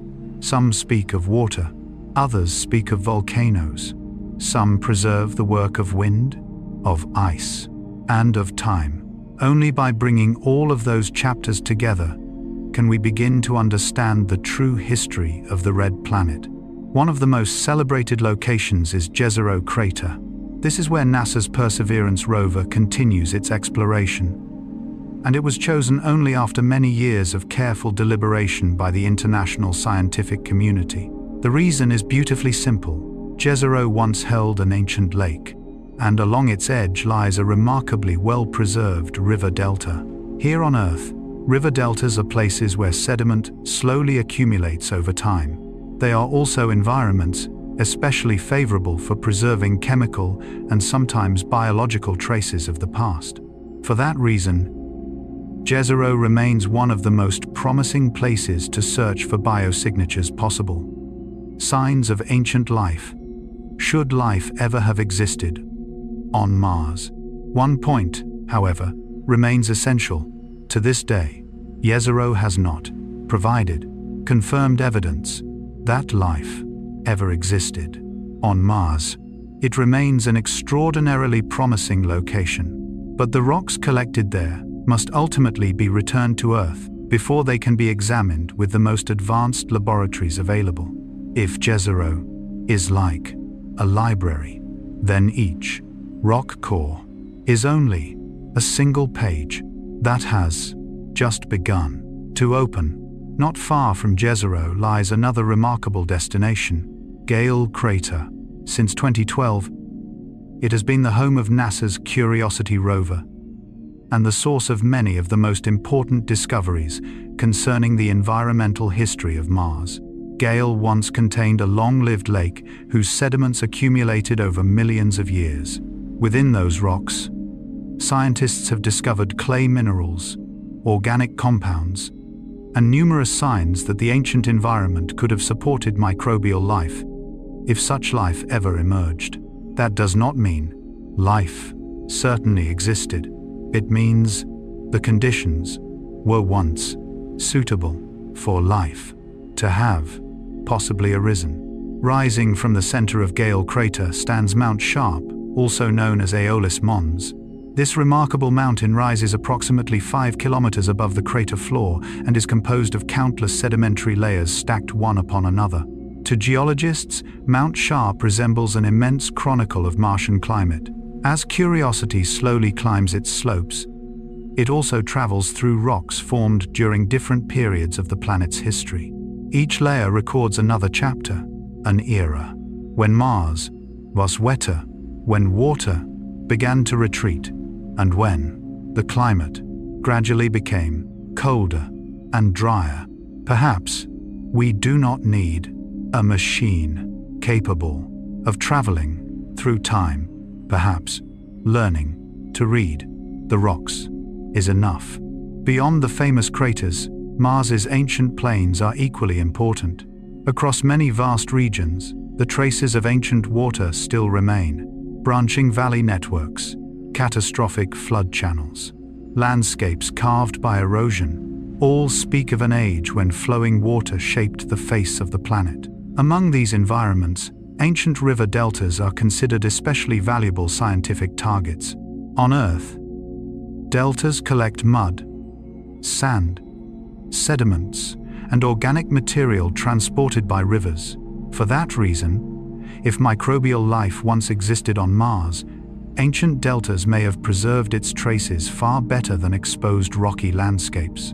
And then there are the ancient lakes, gone, yet never lost to history. Water no longer flows across the Martian surface today, yet the outlines of lake basins, ancient shorelines, and sedimentary deposits still remain, like footprints left behind long after the traveler has gone. Carl Gustav Jung once wrote in Memories, Dreams, Reflections, "The least of things with a meaning is worth more in life than the greatest of things without it."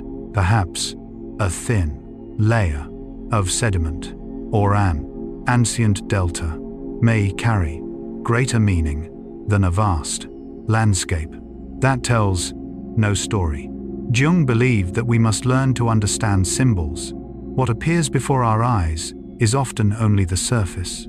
Its deeper meaning lies within what has accumulated over time. Perhaps we are learning the same lesson as we study the landscapes of Mars. We are not merely observing rocks, we are reading history, written in stone. Carl Gustav Jung also wrote in The Archetypes and the Collective Unconscious. The unconscious is not just evil by nature, it is also the source of the highest good. If we borrow that image to describe Mars, perhaps its ancient landscapes resemble the unconscious of a planet. On the surface, we see dust and stone, yet beneath them remain the memories of vanished oceans, dry rivers, and climatic cycles stretching across billions of years. Sometimes, to understand a planet, we do not need to travel farther, we need to travel deeper into its history. What makes Jezero, Gale, Mount Sharp, and the ancient plains so remarkable is not that they are more beautiful than every other place on Mars. They matter because they preserve memory. Each location represents another chapter in the great book called Mars. Only by reading every chapter can we begin to understand how this world changed through time, and whether, in one distant age long ago, life may have been given its chance to begin. Carl Gustav Jung once wrote in Modern Man in Search of a Soul, who looks outside, dreams, who looks inside, awakes. Perhaps the exploration of Mars follows that very same path. At first, we gaze toward the red planet with curiosity, but the more we study its landscapes, its rocks, its ancient lakes, the more we awaken to the astonishing subtlety of nature itself.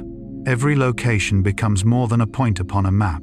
It becomes a memory, protected by time. Tonight, as you continue listening in the peaceful quiet of the night, imagine yourself drifting slowly above the surface of Mars.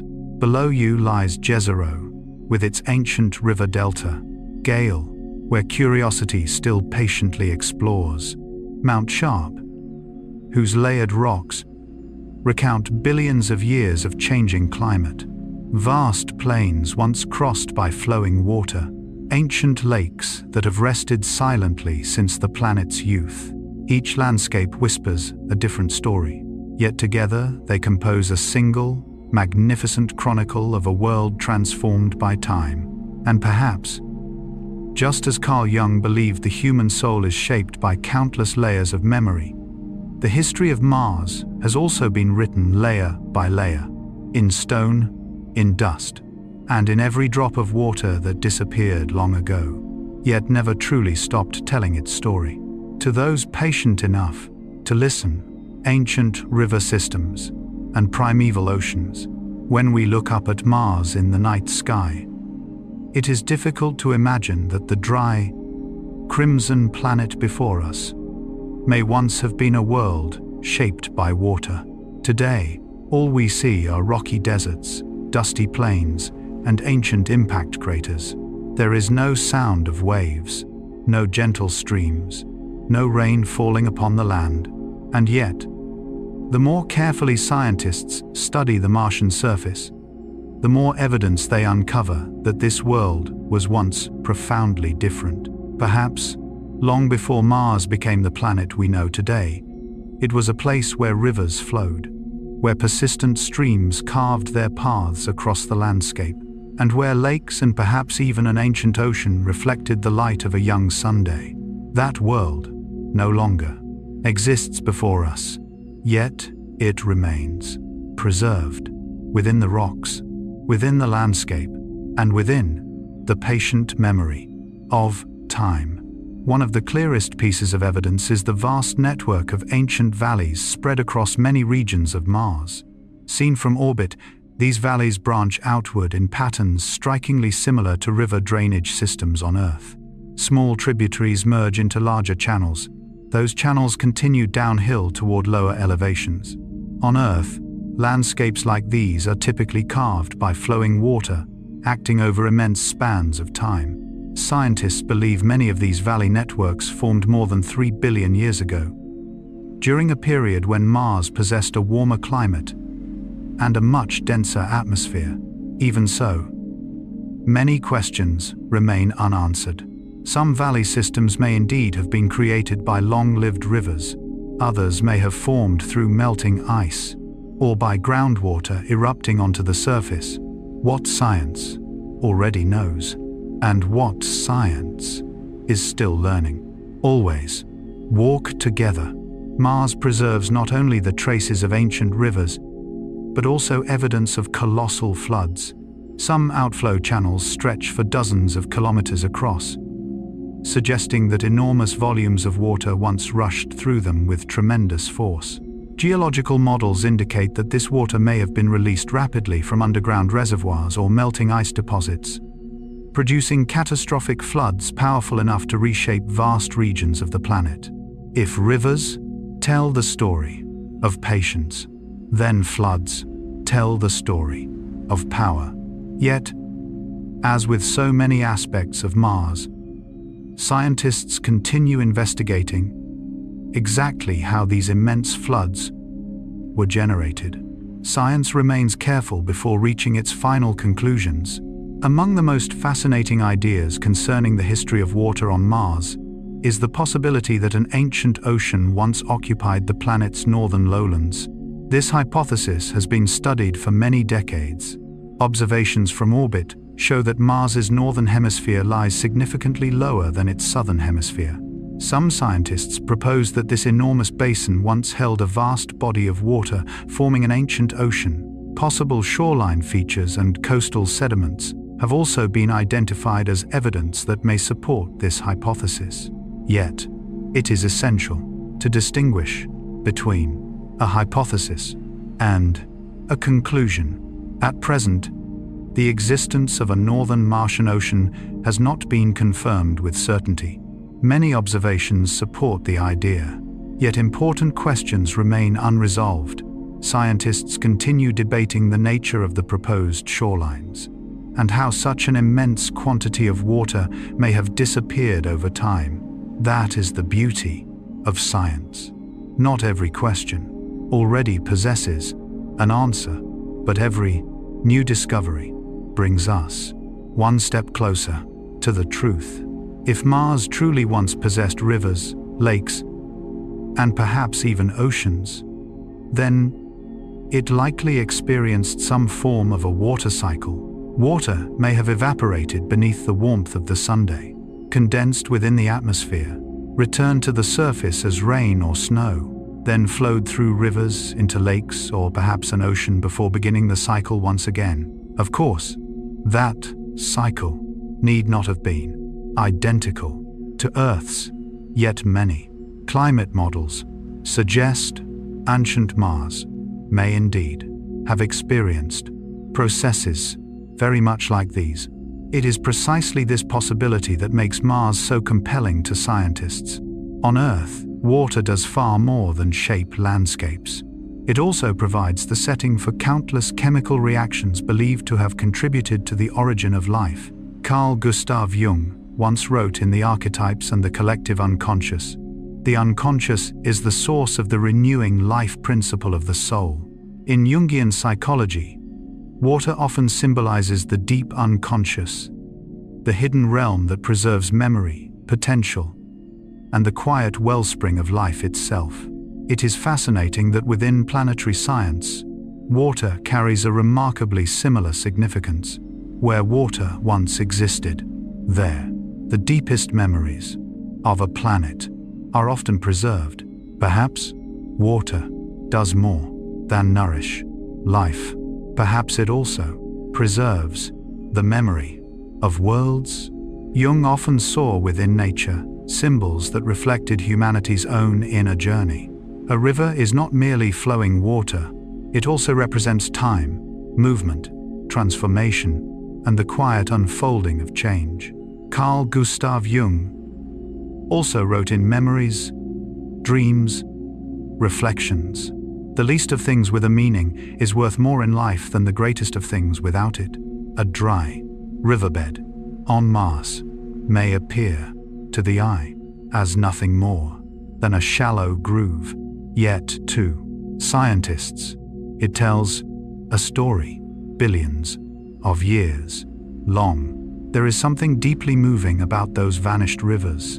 They flowed long before human beings ever appeared on Earth. They disappeared billions of years before the first telescope was ever built.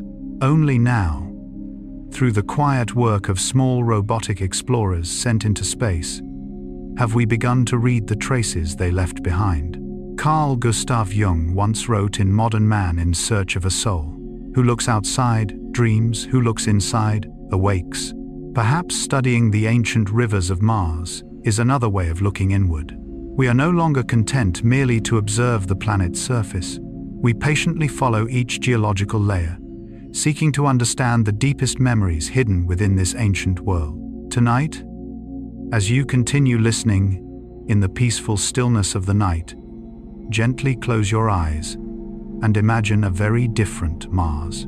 Not the familiar dry and crimson landscape we know today, but a world where quiet rivers wound gracefully across broad plains, where tranquil lakes reflected an ancient sky, and perhaps, in the distant northern lowlands, a vast ocean once sent gentle waves onto shorelines that vanished billions of years ago. We cannot yet say with certainty that every part of this vision is exactly as it once was. Yet every new discovery brings the picture into sharper focus. And perhaps, just as Carl Jung believed, the deepest layers of the human psyche continue to preserve memories long forgotten by consciousness. The surface of Mars is quietly safeguarding the memory of waters that flowed there in ages, unimaginably distant, waiting patiently for humanity to understand, through patience, through humility, and through a heart that never ceases to wonder. Minerals that tell the story of water. If the vanished rivers and ancient lakes of Mars are stories written across the planet's surface, then its minerals are like journals carefully preserved deep within the rocks. They cannot speak, they make no sound, they never move. Yet to planetary geologists, every crystal is a quiet witness to the passage of time.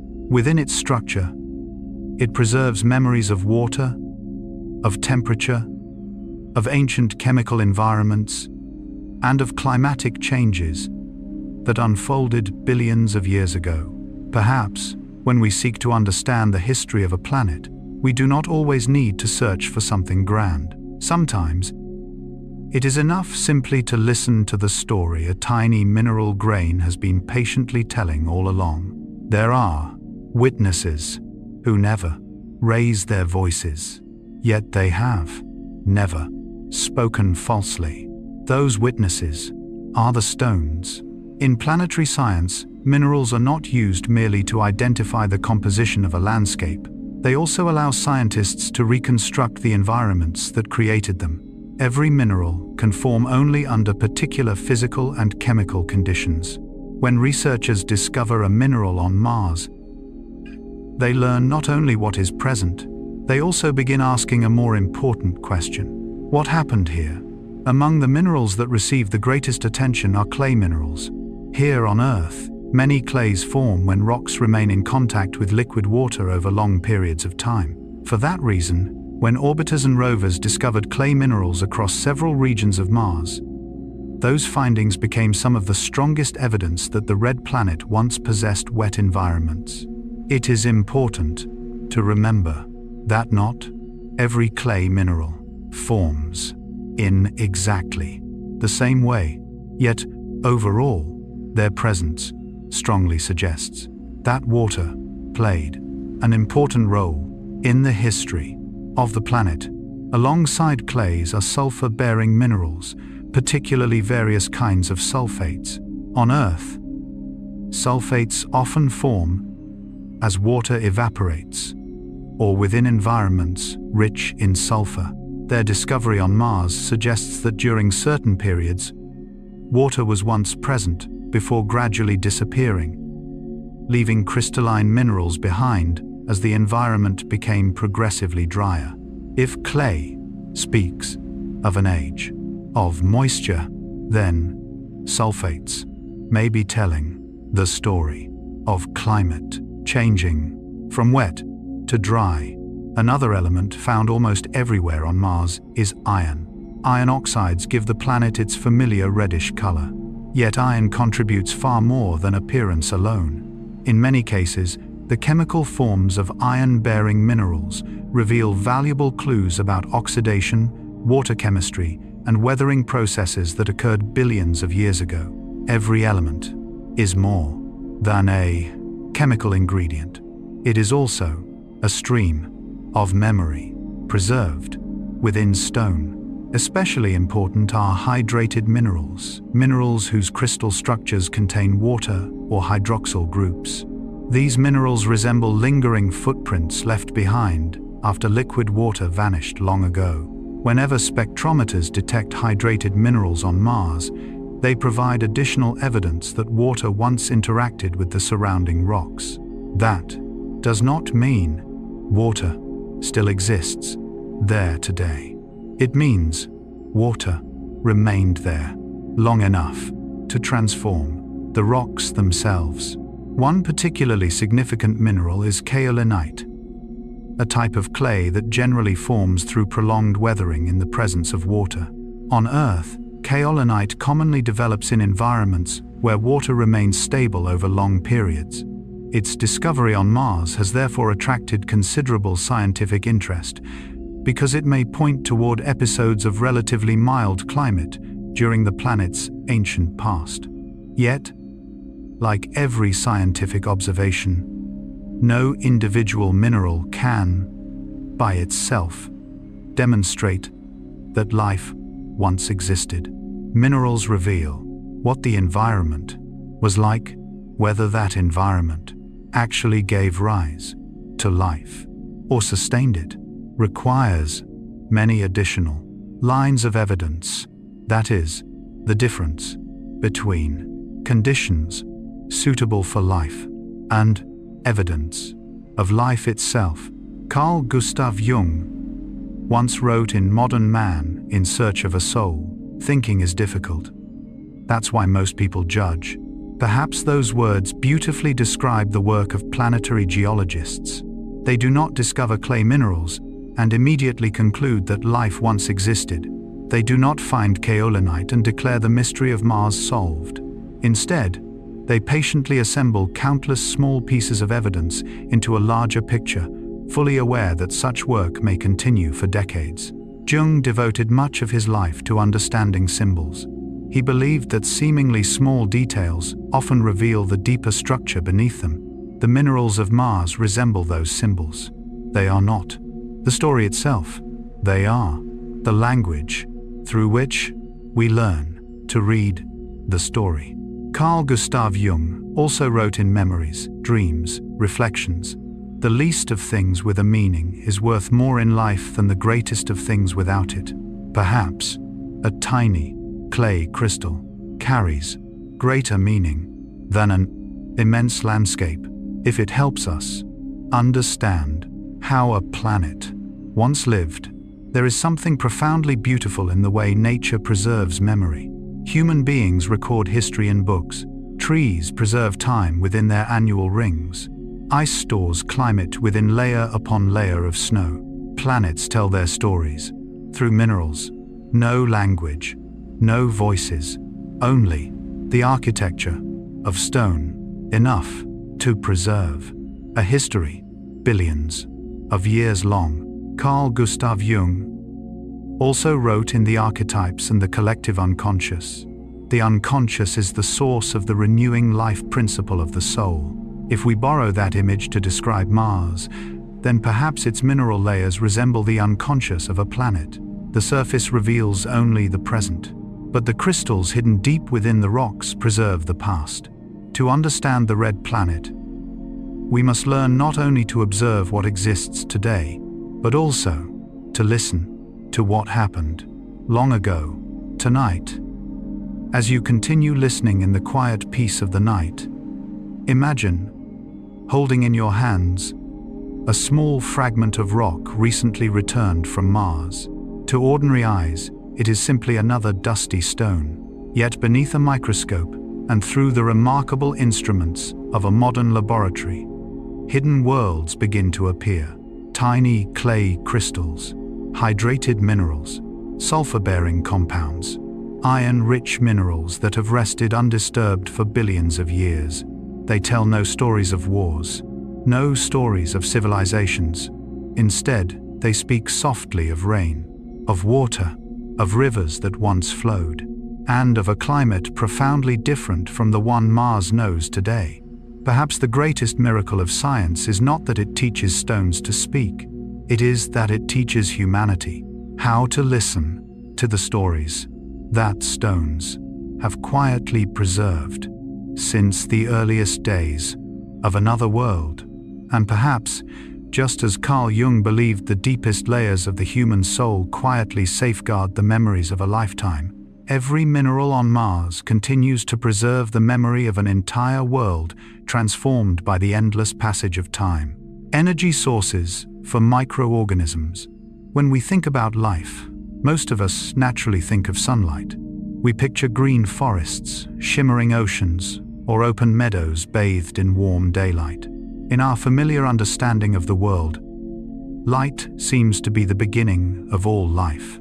Yet the more scientists explore Earth, the more they discover that nature is far richer and more astonishing than we once imagined. There are organisms that have never seen a sunrise.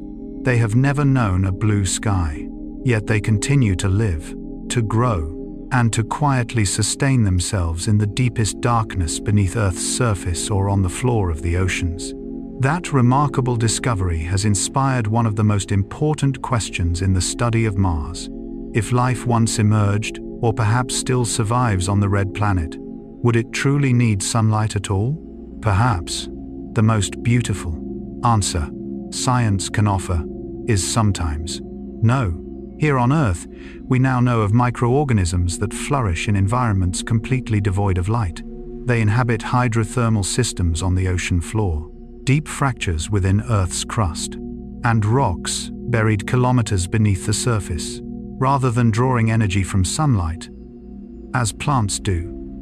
These organisms obtain energy from chemical reactions between water and minerals. This remarkable process is known as chemosynthesis.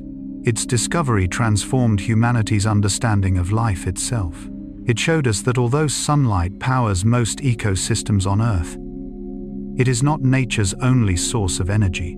That realization changed the way we began to see Mars. If microorganisms on Earth can survive by using chemical reactions as their energy source, could ancient Mars, a world that once possessed water, rocks, and active geology, have provided similar environments? One chemical system that especially interests scientists involves sulfur chemistry. On Earth, many bacteria obtain energy from sulfur compounds. They do not consume sulfur in the everyday sense. Instead, they harvest energy from oxidation and reduction reactions involving sulfur-bearing molecules. One important point must always be remembered. The discovery of sulfur on Mars does not mean sulfur-based microorganisms once existed.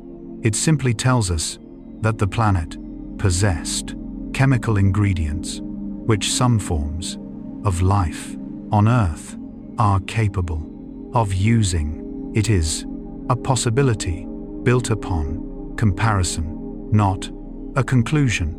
Another potential energy source involves iron chemistry. Mars is exceptionally rich in iron-bearing minerals. Indeed, iron oxides give the planet its familiar reddish appearance. Here on Earth, many bacteria gain energy from chemical reactions involving iron. This has led scientists to an intriguing hypothesis. If ancient Mars once possessed liquid water together with geochemical reactions occurring in iron-rich environments, then in principle such settings might have supplied energy for microorganisms. If microorganisms ever existed there, not sunlight, but quiet reactions deep beneath the ground may also have been capable of supporting life. Perhaps the most fascinating idea of all concerns hydrothermal systems. On Earth, hydrothermal vents on the ocean floor are among the most energy-rich environments known for microbial life. There, heated water interacts with molten rock, producing countless chemical reactions capable of supplying energy without any sunlight at all. Ancient Mars experienced intense volcanic activity. Immense volcanoes such as Olympus Mons stand as powerful evidence of that dynamic past. For this reason, many scientists propose that similar hydrothermal systems may once have existed on the Red Planet. Yet, as of today, we possess no direct evidence of hydrothermal ecosystems on Mars. This remains a scientific hypothesis, still being carefully investigated. This possibility also leads researchers toward another important direction of study: chemical reactions beneath the Martian surface. When water interacts with mineral-rich rocks, certain reactions can release hydrogen and other compounds that may serve as potential energy sources for microorganisms. On Earth, some deep subsurface microbes survive for extraordinarily long periods by relying almost entirely upon these reactions, requiring virtually no sunlight or organic matter from the surface. Sometimes, life may not need a brilliant sky, perhaps only a quiet chemical reaction taking place within the darkness. Carl Gustav Jung once wrote in Modern Man in Search of a Soul, "Thinking is difficult. That's why most people judge." Perhaps one of the most beautiful qualities of science is its willingness to change when new discoveries appear. A century ago, very few people believed life could exist entirely without sunlight. Nature quietly demonstrated otherwise. And because of that lesson, scientists today are careful not to limit their imagination when considering the possibilities of Mars. Jung often reminded us that reality is larger than what our conscious minds can immediately perceive. What seems impossible sometimes reflects only the limits of our understanding, not the limits of nature itself. Carl Gustav Jung also wrote in The Undiscovered Self, "Man cannot stand a meaningless life." Perhaps the search for life's energy sources on Mars is also part of humanity's search for meaning. We do not merely wish to know whether life exists. We long to understand how nature might create life itself, even within its harshest environments. Carl Gustav Jung also wrote in Memories, Dreams, Reflections, "The least of things with a meaning is worth more in life than the greatest of things without it." A reaction between water and stone may appear to be nothing more than chemistry.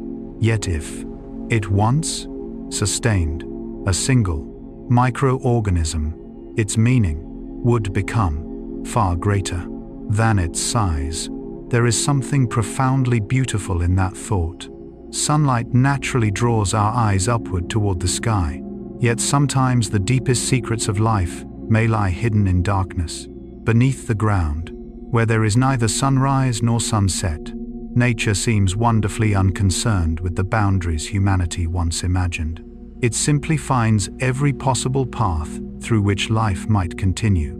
Tonight, as you continue listening in the peaceful stillness of the night, imagine a world deep beneath the crimson rocks of Mars. There is no sunlight, no blue sky, no sound of wind, only iron-rich minerals, sulfur-bearing compounds, ancient underground water, and quiet chemical reactions unfolding over millions of years. We do not yet know whether such places ever nurtured life, but that possibility alone brings the Red Planet closer to us than ever before. And perhaps, just as Carl Jung believed that the deepest layers of the unconscious quietly nourish the human soul with hidden sources of strength, the deepest layers of Mars may also preserve a silent source of energy, one that needs no sunlight, yet may one day tell humanity an entirely new story about the astonishing possibilities of life throughout the universe. Carbon does not mean life. After journeying together through ancient lakes, vanished rivers, minerals that preserve the memory of water, and the possible energy sources that could sustain microorganisms, it might seem natural to think that finding carbon on Mars would finally solve the mystery of life. After all, every living organism we know on Earth is built upon carbon. For that reason, whenever a spacecraft discovers organic molecules or carbon-bearing compounds on the red planet, dramatic headlines often appear almost immediately. Science, however, is far more careful than a headline. One of the most important principles planetary scientists continually remind us of is this: carbon does not mean life. It is a simpler sentence, yet it contains an entire lesson about the way humanity searches for truth. Carbon is one of the most abundant elements in the universe. It was forged through nuclear reactions deep inside ancient stars and scattered across space as those stars reached the end of their lives. From that cosmic journey, carbon became one of the fundamental building blocks of planets, meteorites, and eventually the living organisms we know today. Yet one truth remains essential: carbon existed long before life appeared, and it will continue to exist even in places where no life has ever been. One natural source of carbon is volcanic activity. When volcanoes erupt, they can release carbon dioxide, methane, and many other carbon-bearing compounds from deep within a planet. Here on Earth, much of the carbon in our atmosphere participates in both geological and biological cycles. On other worlds, however, carbon may be present through geology alone. Ancient Mars once possessed immense volcanoes such as Olympus Mons. For that reason, carbon compounds produced through volcanic processes are entirely plausible. Another source is meteorites. Every year, countless small meteorites fall upon the planets of our solar system. Many of them, particularly carbon-rich meteorites, carry organic compounds that formed naturally in space. When these meteorites strike the Martian surface, they may deliver those compounds directly into the planet's rocks and soil. This means that even if we discover organic molecules within a Martian rock sample, we still cannot conclude that they were produced by living organisms. They may simply have arrived aboard meteorites that fell millions or even billions of years ago. Then there are chemical reactions entirely unrelated to life. Today, chemists understand many natural processes capable of producing organic molecules without any biological involvement whatsoever. Under the right combinations of temperature, pressure, and mineral composition, nature can generate numerous carbon-containing compounds through purely geochemical reactions. That is why scientists carefully distinguish between organic molecules and biosignatures. Organic molecules are simply carbon-containing compounds. Biosignatures are indicators that may be associated with biological activity. These two ideas are not the same, and they must never be confused. That is precisely why, when Perseverance or Curiosity discovers organic compounds on Mars, NASA does not announce life has been found. Instead, the agency carefully explains that these discoveries reveal chemical ingredients capable of existing within environments that may once have been suitable for life. The distinction is profoundly important. To confirm a biological signature, scientists require many independent lines of evidence pointing toward the same conclusion. Researchers examine the geological setting of the sample, its mineral structure, its isotopic composition, its microscopic textures, and many other characteristics. Only when all of those observations tell the same story does the hypothesis of life become genuinely persuasive. Carl Gustav Jung once wrote in Modern Man, In Search of a Soul, "Thinking is difficult. That's why most people judge." Perhaps no quotation captures this subject more perfectly. Human beings naturally long for quick conclusions. We prefer clear and decisive answers. Science chooses another path. It accepts uncertainty. It accepts waiting for additional evidence. And sometimes the most honest statement a scientist can make is simply, "We do not yet know." Perhaps humility is itself a form of wisdom. Jung often reminded us that human perception is easily influenced by what we hope to see. In studying psychology, he encouraged careful observation before interpretation. The same principle applies to planetary science. A carbon molecule does not tell its own story. It is humanity that must learn how to read its proper context. Carl Gustav Jung also wrote in Memories, Dreams, Reflections, "The least of things with a meaning is worth more in life than the greatest of things without it." A single carbon atom may seem perfectly ordinary, yet when placed within the proper context, it may reveal the history of an entire planet, or it may simply record a perfectly natural chemical reaction.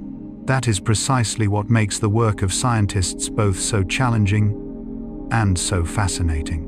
They are not merely searching for carbon, they are searching for carbon's meaning. They seek to understand where those molecules came from, how they formed, and what journeys they have taken across billions of years. Carl Gustav Jung also wrote in The Undiscovered Self, "Man cannot stand a meaningless life." Perhaps that is why humanity never stops asking questions. Not because carbon is rare, but because if one day that carbon truly carries unmistakable evidence of life, our understanding of the universe itself would be forever transformed. Until that day arrives, however, the greatest gift science can offer is honesty. Every new discovery deserves excitement, yet no discovery should ever be made larger than the evidence itself allows. Tonight, as you continue listening in the peaceful silence of the night, imagine a tiny grain of dust resting quietly upon the surface of Mars. Within that grain are a few carbon atoms that existed before Earth itself was born. They once lived inside an ancient star. They drifted across the vastness of space and finally came to rest upon the red planet, where they have remained for billions of years. We do not yet know whether they ever participated in any process connected with life. Perhaps the true beauty of science is not in rushing to assign them a story. It is in patiently listening to everything they may have to tell. And perhaps, just as Carl Jung believed that truth reveals itself only when we become calm enough to see beyond our own expectations, humanity's search for life on Mars will succeed only when we allow the evidence to lead the way, rather than allowing imagination to arrive before the facts. Meteorites and the exchange of matter. When we think about Earth and Mars, we often imagine two separate worlds, each quietly following its own orbit, like two isolated islands drifting across the vast ocean of space. Modern science, however, reveals a story even more extraordinary. Perhaps, throughout billions of years, these two planets have never been completely strangers. Across what appears to be empty space, messages may have traveled not through radio waves or beams of light, but through tiny fragments of rock. Those meteorites carried the history of entire worlds. And perhaps, during the earliest chapters of the solar system, they also carried some of the ingredients from which life itself could emerge. At first, it sounds like science fiction, yet it rests upon well-established physics and geology. During the earliest history of the solar system, enormous asteroid impacts were far more common than they are today. When a sufficiently large impactor struck the surface of Mars or Earth at tremendous speed, the energy released could launch pieces of the planet itself into space. Most of those fragments would eventually fall back or wander endlessly through the solar system. Yet a very small number could enter new orbits and, after millions of years, collide with another planet. That means a rock displayed inside a museum on Earth may once have been part of Mars. Today, scientists have confirmed that hundreds of meteorites found on Earth originated from Mars. Their Martian origin is identified through their mineral composition, noble gas isotopes trapped within the rocks. and their remarkable agreement with measurements made directly on Mars by orbiters and rovers. These meteorites are, in a sense, free samples delivered by nature itself long before humanity ever built a spacecraft. It is remarkable to realize that humanity has already held pieces of Mars in our hands long before anyone set foot there. Yet the story becomes even more fascinating when viewed in the opposite direction. Not only can Martian rocks reach Earth, material from Earth may also have reached Mars. Computer simulations of orbital dynamics suggest that during the violent early history of the solar system, powerful impacts on Earth could also have launched terrestrial rocks into space. A tiny fraction of those fragments may eventually have landed on Mars. This possibility forms the basis of a scientific hypothesis known as lithopanspermia. The idea that rocks traveling between planets might transport prebiotic chemistry or perhaps even microorganisms. One point must always be remembered. This remains a scientific hypothesis. There is no evidence confirming that life has actually traveled between Earth and Mars. Laboratory experiments have shown that certain microorganisms on Earth can survive remarkably harsh conditions, including vacuum, intense radiation, and extremely low temperatures for limited periods of time. Those findings naturally lead scientists to ask an intriguing question. Could exceptionally resilient microbes survive being blasted from one planet, traveling through space, and eventually landing on another world?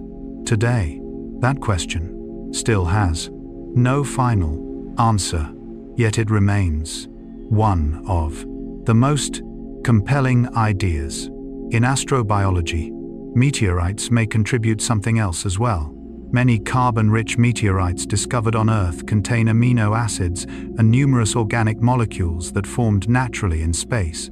These discoveries demonstrate that some of the chemical building blocks associated with life can arise not only on planets, but also inside small bodies wandering through the solar system. This does not mean life itself arrived on Earth inside meteorites, but it does suggest that some of life's chemical ingredients may be widely distributed throughout the universe. Carl Gustav Jung once wrote in Modern Man in Search of a Soul, "Thinking is difficult, that's why most people judge." Perhaps this quotation serves as an important reminder. An exciting hypothesis should never be mistaken for an established fact. Lithopanspermia is a scientifically plausible possibility worthy of investigation, but science still requires far more evidence before drawing such a conclusion. It is precisely that patience which gives science its beauty. Jung often suggested that people naturally perceive things as isolated entities, while deeper reality reveals hidden connections. Interestingly, planetary science hints at something similar. Earth and Mars do not merely orbit the same star. Over immense spans of time, they may also have exchanged pieces of themselves. Carl Gustav Jung also wrote in The Archetypes and the Collective Unconscious, "In all chaos there is a cosmos, in all disorder a secret order. Perhaps what once appeared to be nothing more than violent, chaotic asteroid impacts becomes across billions of years part of a far greater cosmic order. Those seemingly lifeless stones may have served as silent messengers between worlds. Sometimes, a meteorite is not merely a rock, it is a message carried across millions of years." Carl Gustav Jung also wrote in Memories, Dreams, Reflections, "The least of things with a meaning is worth more in life than the greatest of things without it. A fragment, only a few centimeters across, may possess greater meaning than an entire mountain if it helps us understand the relationship between planets There is something profoundly beautiful in that thought. We often imagine planets as lonely worlds, yet perhaps, throughout billions of years, they have quietly exchanged fragments of their own histories. A rock from Mars falls upon Earth. A carbon-rich meteorite carries organic molecules through interplanetary space. A tremendous impact launches material from one world toward another. All of it unfolds silently, patiently, across timescales, far beyond a human lifetime. Carl Gustav Jung also wrote in The Undiscovered Self, "Man cannot stand a meaningless life." Perhaps that is why humanity continues searching for these hidden connections, not merely to learn where a stone came from, but to understand whether the entire solar system may once have shared the earliest ingredients from which life could arise. Tonight, as you continue listening in the quiet stillness of the night, imagine a small fragment of rock blasted from the surface of Mars by a colossal impact millions of years ago. It drifts silently through the cold darkness of space, crosses the paths of distant planets, and finally falls upon Earth, where one day it is carefully collected by human hands and studied with extraordinary care. Perhaps that stone carries no final answer about life, yet it carries something equally meaningful. A reminder that within this vast universe, worlds may be connected in ways we are only beginning to understand. And perhaps, just as Carl Jung believed that seemingly separate individuals share a collective unconscious, the planets of our solar system may also have quietly shared fragments of their histories, their chemistry, and perhaps even the earliest chapters of life's story across billions of years. Al. Oito.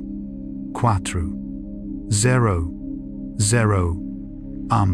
Throughout the history of Mars exploration, some discoveries are remembered because they provided answers. Others have become unforgettable because they taught humanity how to live with unanswered questions. ALH 84001 belongs to the second kind. It is not merely the name of a meteorite. It has become a symbol of the meeting point between hope, curiosity, and scientific caution. For nearly 3 decades, this small stone has reminded us that in the search for life beyond Earth, the greatest challenge is not discovering something unusual. It is understanding what it truly means. Every story begins quietly with a single stone. ALH 84001 is a Martian meteorite discovered in 1,984 inches, the Allen Hills region of Antarctica. Its name reflects its place of discovery, Allen Hills 8400. At first, it was simply one among thousands of meteorites collected for scientific study. No one imagined that years later it would become one of the most famous rocks in planetary science.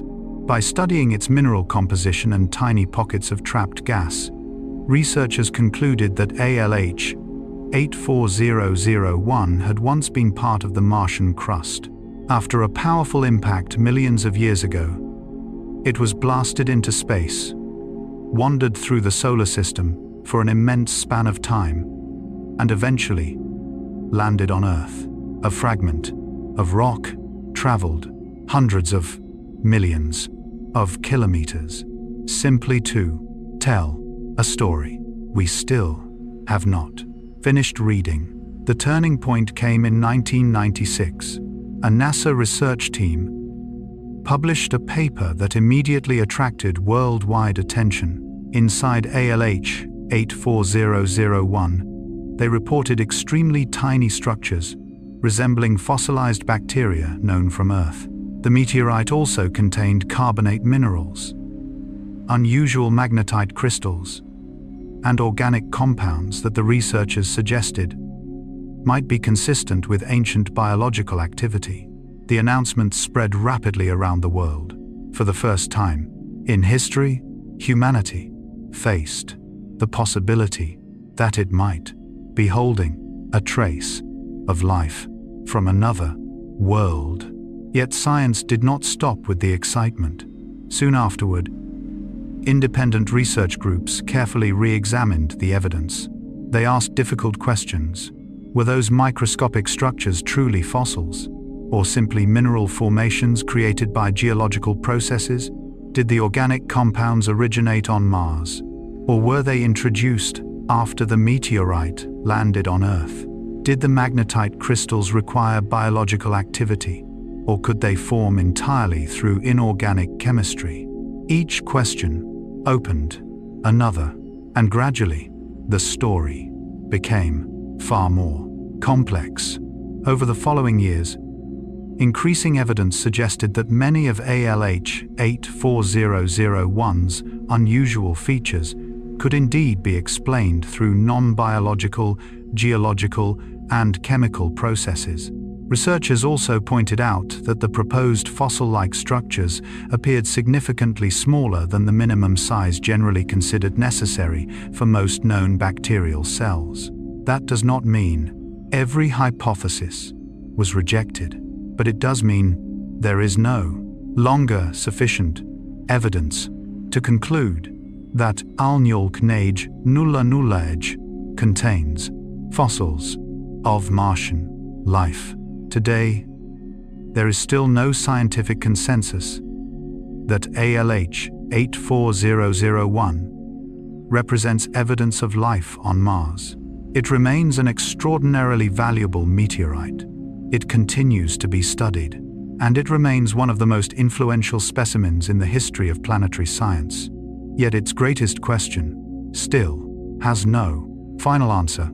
Perhaps the greatest wonder of RLH 8400 is not the answer it offers, but the questions it inspires humanity to keep asking. Carl Gustav Jung once wrote in Modern Man in Search of a Soul, "Thinking is difficult, that's why most people judge." Few quotations seem more fitting for the story of ALH 84001. When the original announcement appeared, many people immediately believed that humanity had discovered extraterrestrial life. Others dismissed the possibility just as quickly. Science chose neither extreme. Instead, it followed the more demanding path, continuing to question, continuing to test, and remaining willing to revise its conclusions whenever new evidence appeared.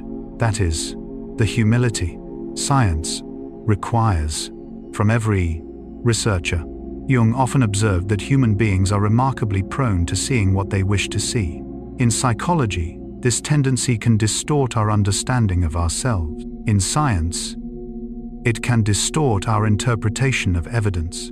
Carl Gustav Jung also wrote, in Memories, Dreams, Reflections, "The least of things with a meaning is worth more in life than the greatest of things without it." Al Voigt 400 did not give us a definitive answer, but it gave us a lesson of profound meaning, that in science, understanding does not grow from haste. It grows from patience. Perhaps if ALH 84001 had never been discovered, modern research into biosignatures on Mars would not have advanced as rapidly as it did. The long scientific debate surrounding this meteorite encouraged researchers to establish far stricter standards for evaluating possible evidence of life. Today, no single organic molecule, no cell-like structure, and no unusual mineral can stand alone as proof. Every potential biosignature must be interpreted within its geological, chemical, and environmental context. Carl Gustav Jung also wrote, "In the undiscovered self, man cannot stand a meaningless life." Perhaps that is why scientists continue studying ALH 84001, not because they are unwilling to let go of an old meteorite, but because every new investigation teaches us something more about how nature works, and about how we ourselves should search for truth. Tonight, as you continue listening in the peaceful quiet of the night, imagine a small stone resting silently upon the frozen white landscape of Antarctica. It left Mars long before the first human civilization appeared on Earth. It drifted across the solar system for millions of years before coming to rest beneath Antarctic ice, where it waited patiently for humanity to find it. Perhaps the greatest wonder of ALH 84001 is not whether it truly contains traces of ancient life. Perhaps its greatest gift is something even deeper. That one small stone could inspire an entire civilization to reflect upon one of the greatest questions ever asked. Are we truly alone in the universe? And perhaps, just as Carl Jung believed that life's most meaningful journey is not the possession of every answer but the courage to explore the unknown depths of the human soul, ALH 84001 will continue reminding us that the true value of science lies not only in what has already been proven, but also in the quiet determination to keep searching, even while the answers still wait among the stars. Could Mars have been more habitable than Earth? Among the many questions raised by planetary science, few are as bold or as poetic as this one. What if Mars became habitable before Earth did? Only a few decades ago, such an idea belonged almost entirely to science fiction. Today, thanks to decades of observations from orbiters and rovers, some scientific models of early Mars suggest that the red planet may have developed conditions favorable for liquid water and for the chemistry associated with life's origins remarkably early in solar system history. That does not mean life certainly arose there before it appeared on Earth, but it reminds us that the story of life's beginnings may be far richer and more extraordinary than humanity once imagined. Perhaps, for the first time in history, we are no longer simply asking, did life ever exist on Mars? Instead, we have begun to wonder, could Mars have awakened before us? To understand why scientists even consider this possibility, we must travel back to the birth of the solar system. More than 4.5 billion years ago, both Earth and Mars looked nothing like the worlds we know today. Each endured relentless asteroid impacts. Volcanoes reshaped their landscapes. Their surfaces slowly cooled after their violent formation. Because Mars is significantly smaller than Earth, many geophysical models suggest that its interior may have cooled more rapidly. A faster cooling planet does not automatically mean a planet more favorable for life. However, it may have allowed portions of the Martian crust to become stable earlier during certain periods of planetary evolution. It is important to remember that this idea comes from scientific models, not from a conclusion already proven. At the same time, abundant geological evidence indicates that liquid water existed on Mars very early in its history. Ancient valley networks, river deltas, lake basins, and water-formed minerals all suggest that Mars experienced an extended period during which liquid water shaped its landscape. On Earth, water is fundamental to every known form of life.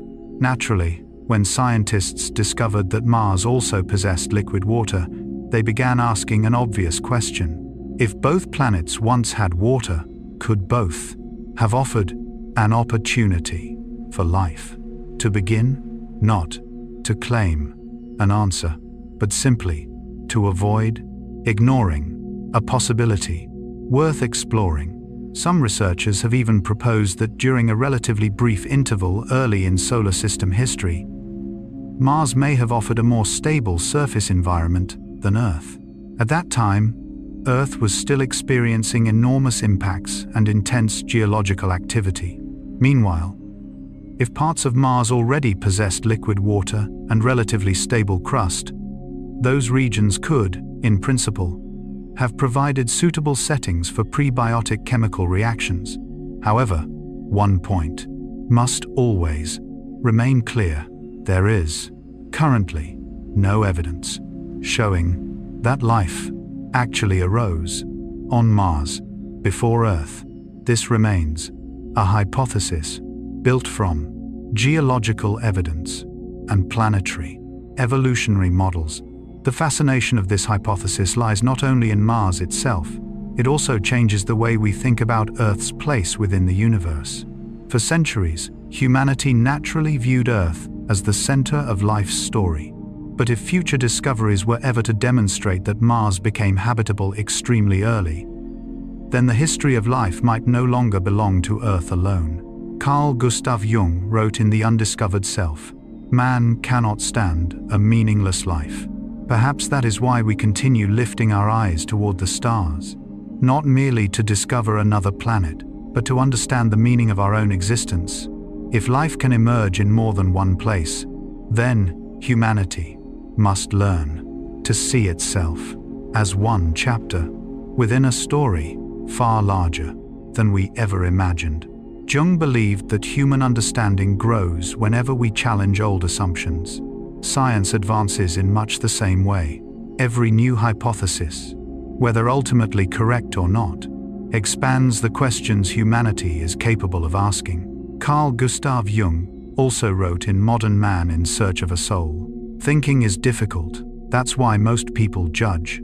It is easy to dismiss an idea because it sounds bold. Far more difficult is patiently gathering evidence, testing models, and accepting that the answer may require decades to emerge." Perhaps wisdom does not lie in knowing everything, but in knowing how to wait long enough to understand the truth. There is another reason this possibility is so compelling. If life ever appeared on Mars before disappearing as the planet became colder and drier, then Martian history becomes a profoundly humbling lesson for Earth. A world that once possessed water, an atmosphere, and potentially habitable environments could still change completely with time. Carl Gustav Jung also wrote in Memories, Dreams, Reflections, "The least of things with a meaning is worth more in life than the greatest of things without it. A dry river valley or a tiny mineral grain may hold more meaning than an entire planet if it helps us understand the origins of life." Perhaps the greatest beauty of science is not its willingness to declare that Mars was once better than Earth. Its beauty lies in daring to ask questions that encourage us to appreciate our own world more deeply. Earth is not inevitable.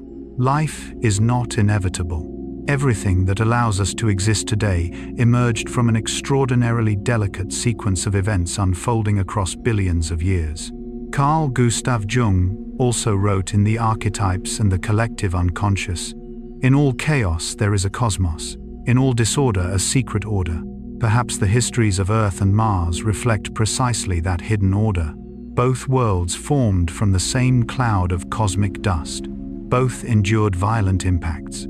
Both once possessed water, yet each followed an entirely different path. One became home to millions of species. The other became a silent archive containing some of science's greatest unanswered questions. Tonight, as you continue listening in the stillness of the night, imagine yourself suspended in the vastness of space, watching blue Earth and crimson Mars quietly orbit the same young Sunday. More than 4 billion years ago, perhaps both worlds carried similar possibilities. One preserved the flame of life until today. The other quietly stored its memories inside ancient rocks and dry river valleys. We still do not know whether Mars ever became life's earliest cradle, but the possibility alone has transformed the red planet into one of the most captivating chapters in modern science. And perhaps, just as Carl Jung believed every human being carries unrealized potential within, Mars also continues to hold secrets that have yet to awaken, waiting for the day when humanity possesses enough patience, enough humility, and enough wisdom to understand the story that time has been writing upon the red planet for billions of years. Volcanoes and hydrothermal systems. When we think about life, we usually imagine gentle sunlight, flowing rivers, and lush green forests. In the human imagination, life seems inseparable from water and light, yet nature has repeatedly shown that it is far more creative than our expectations. There are places on Earth where sunlight has never reached, and still, life thrives. Hidden deep beneath the ocean floor are dark worlds where superheated water rises from within the planet itself. There, minerals and geothermal heat replace sunlight as the foundation of entire microbial ecosystems. These remarkable discoveries transformed the way scientists look at Mars. Perhaps, if the red planet once possessed both water and active volcanism, then deep beneath its ancient surface, there may also have existed hydrothermal systems, silent cradles, where life might have found an opportunity to begin. Sometimes, life needs no sunrise, only a source of warmth, quietly waiting within the darkness. No discussion of Martian volcanism can begin anywhere except with Olympus Mons. At approximately 22 kilometers high and nearly 600 kilometers across, it is the largest volcano known anywhere in the solar system. If you stood at its base, you would not even see its summit. The curvature of Mars itself would hide the mountain's highest slopes beyond the horizon. Olympus Mons is not merely enormous. It is evidence that Mars once possessed extraordinarily powerful geological activity. Layer after layer of lava spread across the surface, gradually building this immense shield volcano over hundreds of millions of years. This does not prove life existed, but it does show that Mars was once an active, energetic world. Where there are volcanoes, scientists naturally begin asking another question. Could Mars also have hosted hydrothermal systems? On Earth, groundwater flowing near hot rock or magma becomes heated, dissolves minerals, and circulates through fractures deep underground. These interactions create chemically rich environments where energy is continuously released through reactions between water and rock. Today, hydrothermal vents on Earth's ocean floor support complete ecosystems that exist entirely without sunlight. Instead of photosynthesis, microorganisms obtain energy directly from chemical reactions, a process known as chemosynthesis. This discovery fundamentally changed humanity's understanding of what life truly requires. Perhaps sunlight is important, but it is not the only path nature possesses for creating life. For this reason, scientists pay particular attention to the possibility that ancient Mars once hosted similar hydrothermal environments. If groundwater circulated through volcanic rocks heated from below, energetic chemical reactions may also have occurred beneath the Martian surface. One point, however, remains essential. To date, there is no direct evidence confirming hydrothermal systems on Mars exactly like those found beneath Earth's oceans.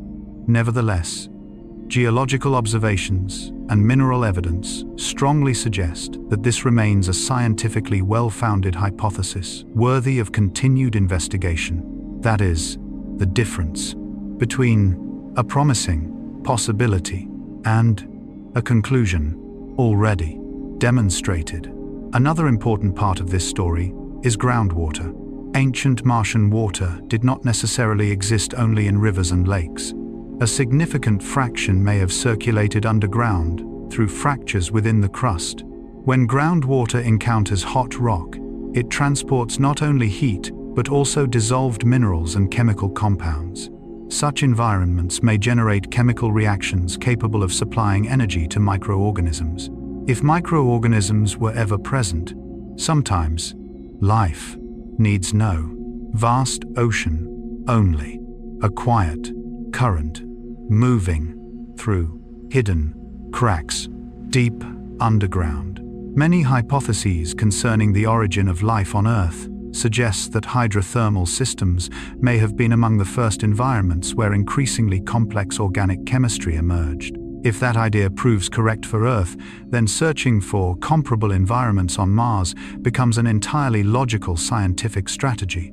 Of course, this does not mean both planets shared exactly the same history, but it does provide a valuable comparison from which we may learn. Carl Gustav Jung wrote in The Archetypes and the Collective Unconscious, "In all chaos there is a cosmos, in all disorder a secret order." Perhaps those words beautifully capture the way nature itself operates. Violent volcanic eruptions, hidden underground waters, invisible chemical reactions, together may create an unexpected order, an environment where life might eventually emerge. Jung believed that beneath conscious awareness lies a quiet but immensely powerful source of energy. Interestingly, planetary science now points toward the deep subsurface as perhaps the most promising place to search for evidence of life on Mars. Carl Gustav Jung also wrote in Modern Man in Search of a Soul, "Who looks outside, dreams. Who looks inside, awakes." Perhaps Mars exploration follows precisely that path.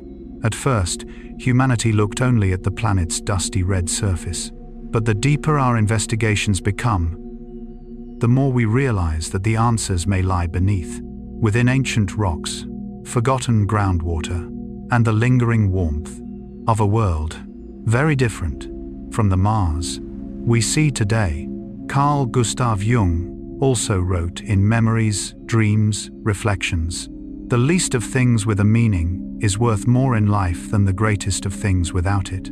A tiny rock fracture through which water once flowed may possess greater meaning than an endless desert if it once preserved conditions suitable for life.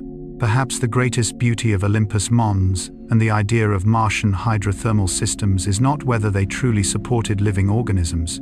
Rather, it is the reminder that nature consistently proves more imaginative than humanity. When we assumed life required sunlight, Earth revealed thriving ecosystems beneath the deepest oceans. When we believed Mars had become nothing more than a lifeless desert, its ancient rocks began hinting at a far more energetic past. Tonight, as you continue listening in the peaceful quiet of the night, imagine yourself standing upon the slopes of Olympus Mons beneath the pale crimson sky of ancient Mars. Far below your feet, beyond anything your eyes could ever see, ancient groundwater slowly moves through warm volcanic rocks, carrying minerals, heat, and the quiet chemistry unfolding over millions of years. We do not yet know whether those hidden places ever nurtured life, but the possibility alone makes the red planet. And perhaps, just as Carl Jung believed that the deepest truths of the human mind often lie beneath conscious awareness, the greatest secrets of Mars also continue sleeping beneath its ancient stones, waiting for the day when humanity possesses enough patience, enough humility, and enough curiosity to awaken the story they have been preserving for billions of years. The search beneath the surface. In the earliest days of Mars exploration, humanity turned its attention toward vast plains, enormous impact craters, and towering volcanoes.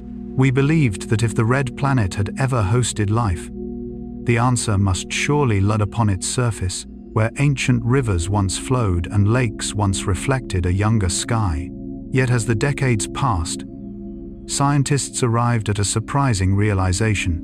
Perhaps the most promising place to search for life is not beneath the Sunday, but beneath the ground, hidden within darkness that has remained untouched for billions of years. There, time moves more slowly. Cosmic radiation struggles to penetrate, and the most fragile traces of the ancient past may still be preserved. Some secrets do not choose the mountaintops. They choose the darkness, where they may endure far longer. Among the most intriguing targets are the caves of Mars. Orbiting spacecraft have identified numerous circular, dark openings scattered across the Martian surface. Many scientists believe these may be entrances to vast natural cave systems. No human or robot has yet explored them directly, but they offer an extraordinary possibility. Inside these caverns, temperatures may remain far more stable than on the harsh surface above. Sunlight never reaches them, yet thick layers of rock, also shield them from much of the relentless cosmic radiation that continually bombards Mars. If life once existed, or somehow still survives, as microscopic organisms, such sheltered environments could provide an ideal refuge. This does not mean life has been found inside Martian caves. It simply means they remain among the most promising places to search. Closely related to these caves are lava tubes. On Earth, when rivers of molten lava cool, the outer surface solidifies first, while molten rock continues flowing beneath.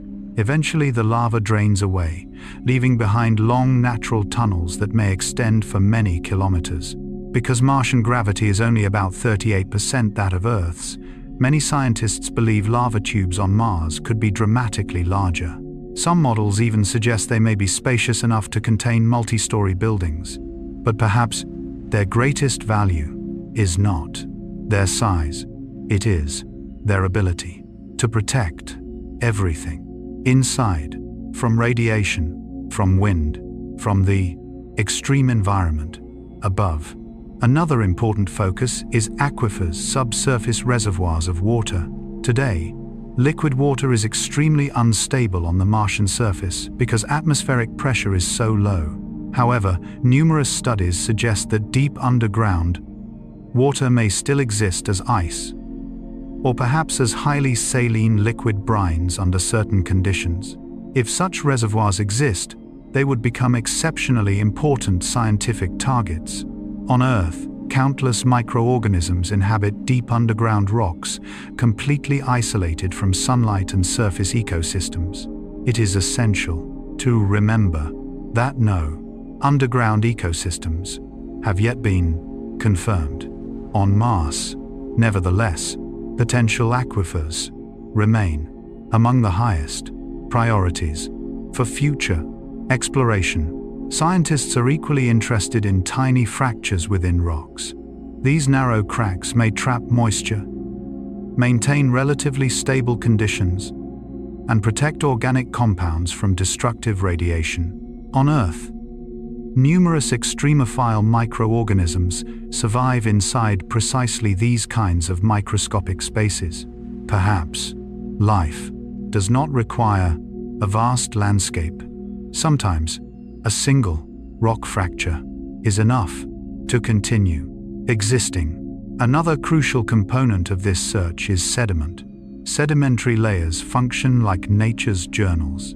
Over millions of years, they accumulate one layer after another, recording changes in climate, water, and environmental conditions. On Earth, many of our oldest microbial fossils have been preserved within ancient sedimentary rocks. For that reason, whenever scientists search for potential biosignatures on Mars, ancient sedimentary deposits receive the highest priority. Not every sedimentary layer contains evidence of life, but if any place has a greater chance of preserving such evidence, it is here. For all these reasons, many planetary scientists now believe that the future search for life on Mars will increasingly focus beneath the surface. Rather than observing only what lies above ground, researchers are developing technologies capable of drilling deeper, exploring caves, and investigating hidden underground structures. Carl Gustav Jung wrote in Modern Man in Search of a Soul, "Who looks outside, dreams. Who looks inside, awakes." Remarkably, those words seem to mirror the path of planetary science itself. At first, humanity gazed upon the surface of Mars with curiosity. But the more we explore, the more we realize that the most important answers may lie in places our eyes cannot see. Jung believed that the unconscious preserves the deepest memories of the human mind. Symbolically, the Martian subsurface seems almost like the unconscious of an entire planet. The surface tells the story of the present. The deep rocks preserve the memories of billions of years. Carl Gustav Jung also wrote in The Archetypes and the Collective Unconscious, "In all chaos there is a cosmos, In all disorder, a secret order. Perhaps the dusty plains, scattered boulders, and countless impact craters appear chaotic only at first glance. The deeper we descend, the more subtle order begins to emerge, where water, rock, heat, and time may once have combined to create the environments most favorable for life. Carl Gustav Jung also wrote in Memories, Dreams, Reflections, "The least of things with a meaning is worth more in life than the greatest of things without it." A tiny rock fracture, a thin sedimentary layer, a dark lava tube may possess greater meaning than an endless plain if it still preserves the memory of a world long gone. Perhaps the greatest beauty of searching beneath the Martian surface is not the promise of a dramatic discovery. It is the transformation in the way humanity has learned to observe. We no longer search only among what is bright and obvious. We are beginning to understand that the most precious things are often hidden in darkness, protected by ancient rock and patiently preserved through billions of years. Tonight, as you continue listening in the peaceful silence of the night, imagine yourself slowly descending into an ancient Martian lava tube. Above you stretches the pale crimson sky. Below lies a silent world untouched by human footsteps. Cold stone walls embrace ancient sediments. Tiny fractures still guard the faint memory of long-lost moisture. And somewhere within that darkness, perhaps nature continues safeguarding secrets that no one has touched for billions of years. And perhaps, just as Carl Jung believed that understanding ourselves requires the courage to descend into the deepest layers of the mind, the search for life on Mars may succeed only when we dare to look beneath the surface, listen to the silence of stone, and allow time itself to tell the story that sunlight has never seen. Radiation and the search strategy. There is a fascinating paradox in humanity's search for life on Mars. The longer scientists study the planet's surface, the more they realize that the easiest place to observe may not be the place where the most important answers have survived. Here on Earth, we rarely think about the invisible protection surrounding us. A thick atmosphere and a powerful global magnetic field quietly shield life from much of the radiation streaming through space. Mars no longer enjoys that protection. For billions of years, its surface has been exposed directly to energetic particles from the sun and to cosmic rays arriving from deep space. Because of that, scientists are not asking only whether life once existed. They are also asking another question. Have the fragile traces of that life survived long enough for us to find them? Sometimes, the hardest task is not finding a secret. It is finding it before time erases every trace. Radiation is one of the greatest challenges facing Martian science. Without a strong global magnetic field and with only a thin atmosphere remaining, Mars leaves its surface largely exposed to high-energy cosmic radiation and charged particles carried by the solar wind.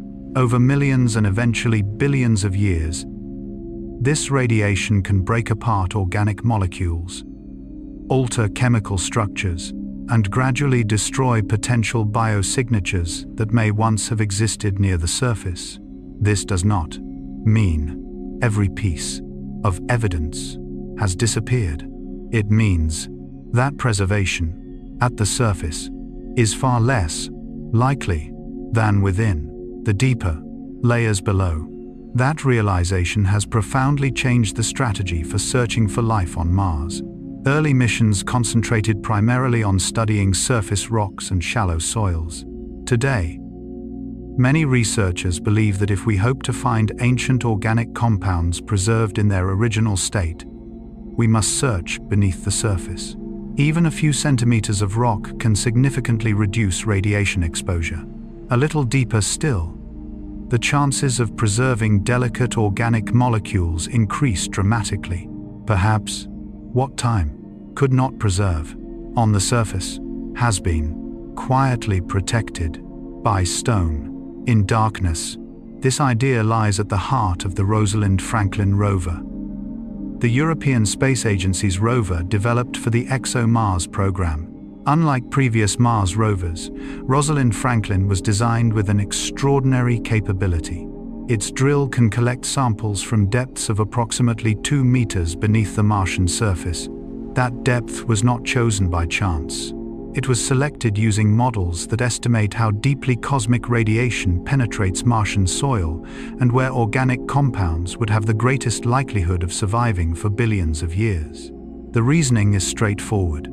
If biosignatures ever existed, they are far more likely to remain intact below the zone where radiation causes the greatest damage. It is important to clarify that as of today, the Rosalind Franklin rover has not yet been launched. Delays affecting the ExoMars program have postponed the mission.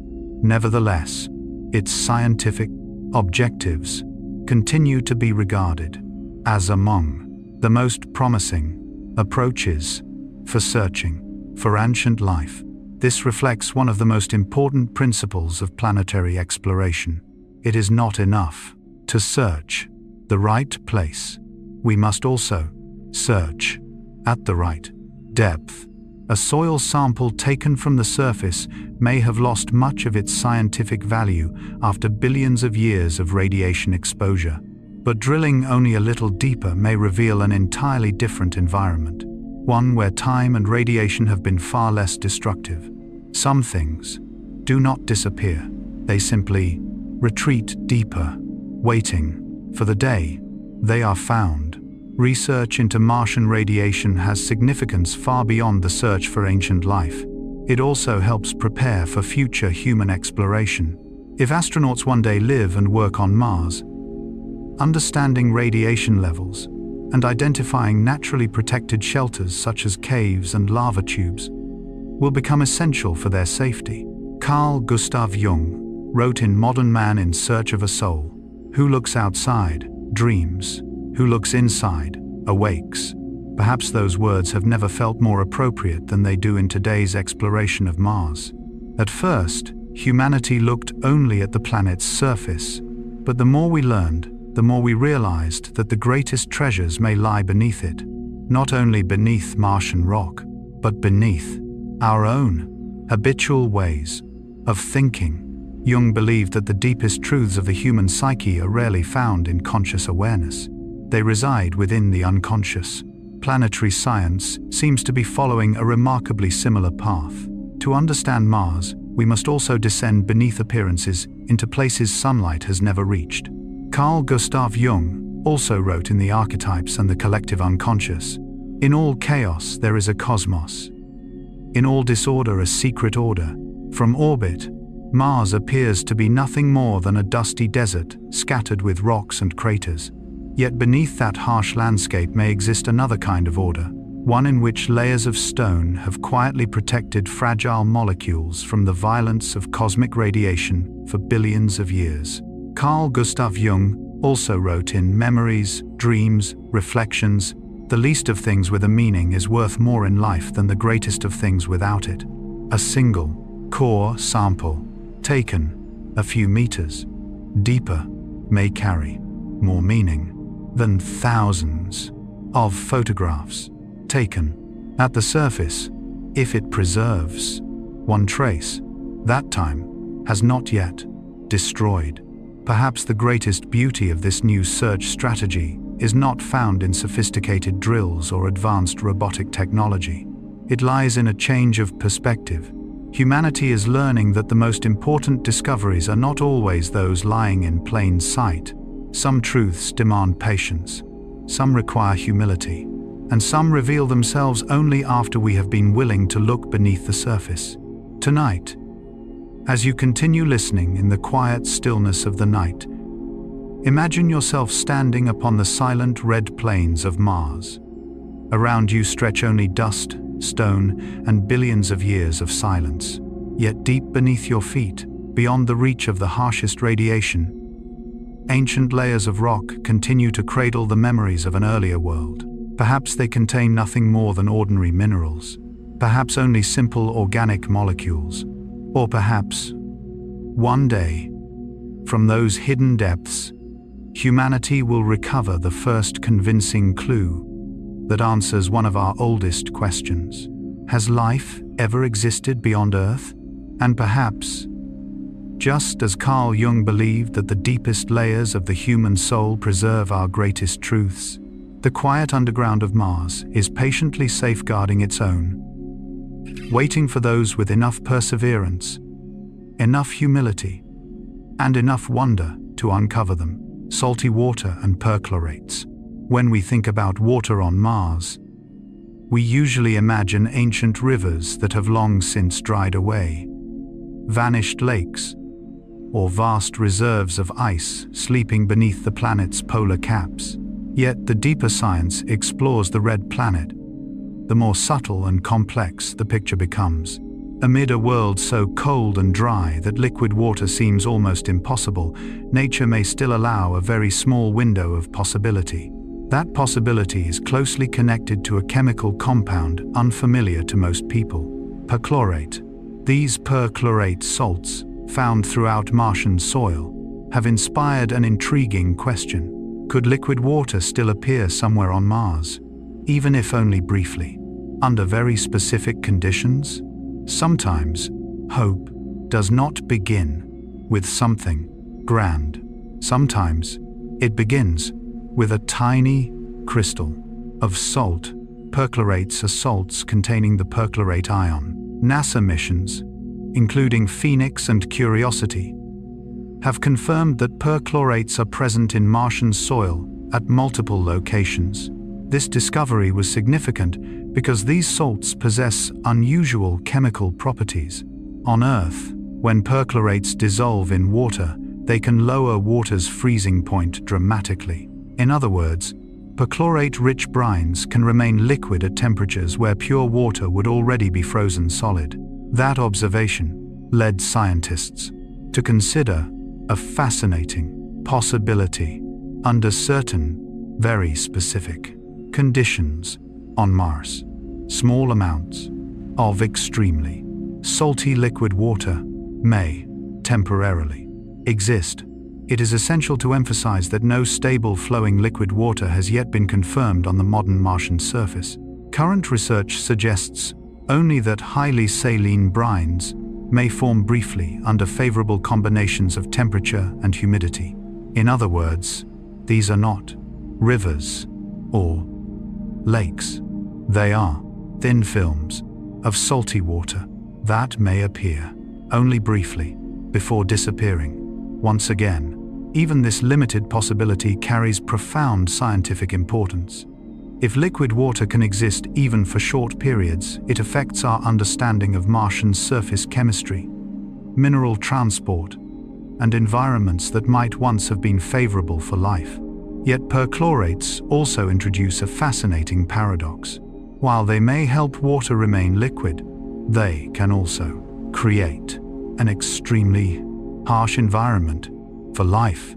At sufficiently high concentrations, perchlorates can be harmful to many organisms found on Earth.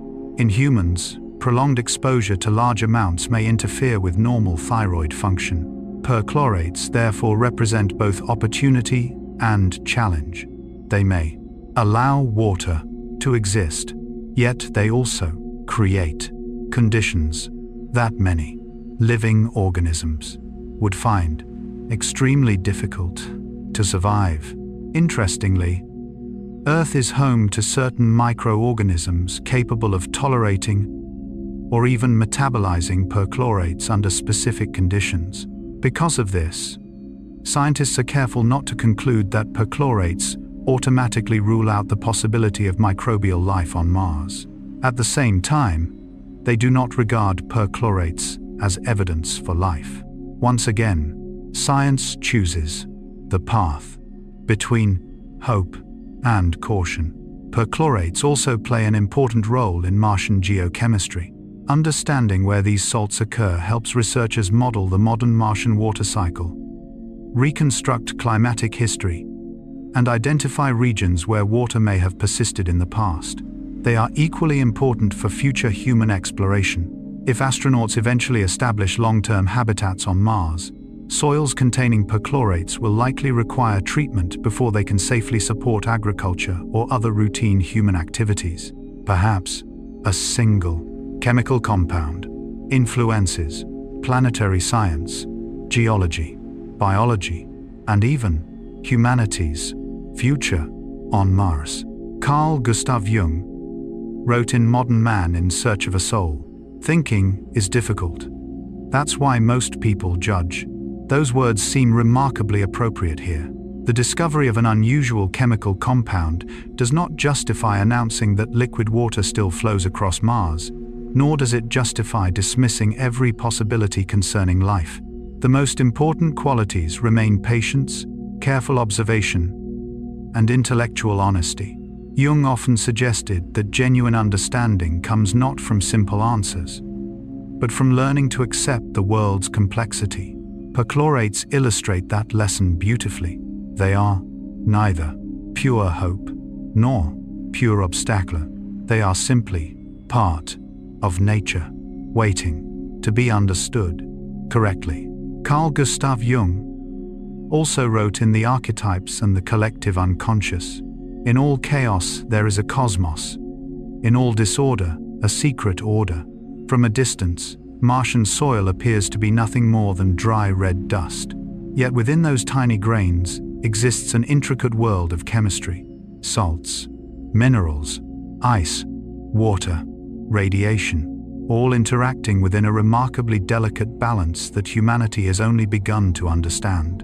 Carl Gustav Jung also wrote in Memories, Dreams, Reflections, "The least of things with a meaning is worth more in life than the greatest of things without it. A single crystal of perchlorate may carry more meaning than an entire desert if it helps us understand how water may once have persisted on Mars." Perhaps the greatest beauty of this story is not whether perchlorates truly permit temporary liquid water. It is the reminder that nature is always more subtle than our expectations. Even upon a world that appears frozen, barren, and lifeless, chemistry continues its quiet work, opening possibilities that reveal themselves only to those patient enough to observe carefully.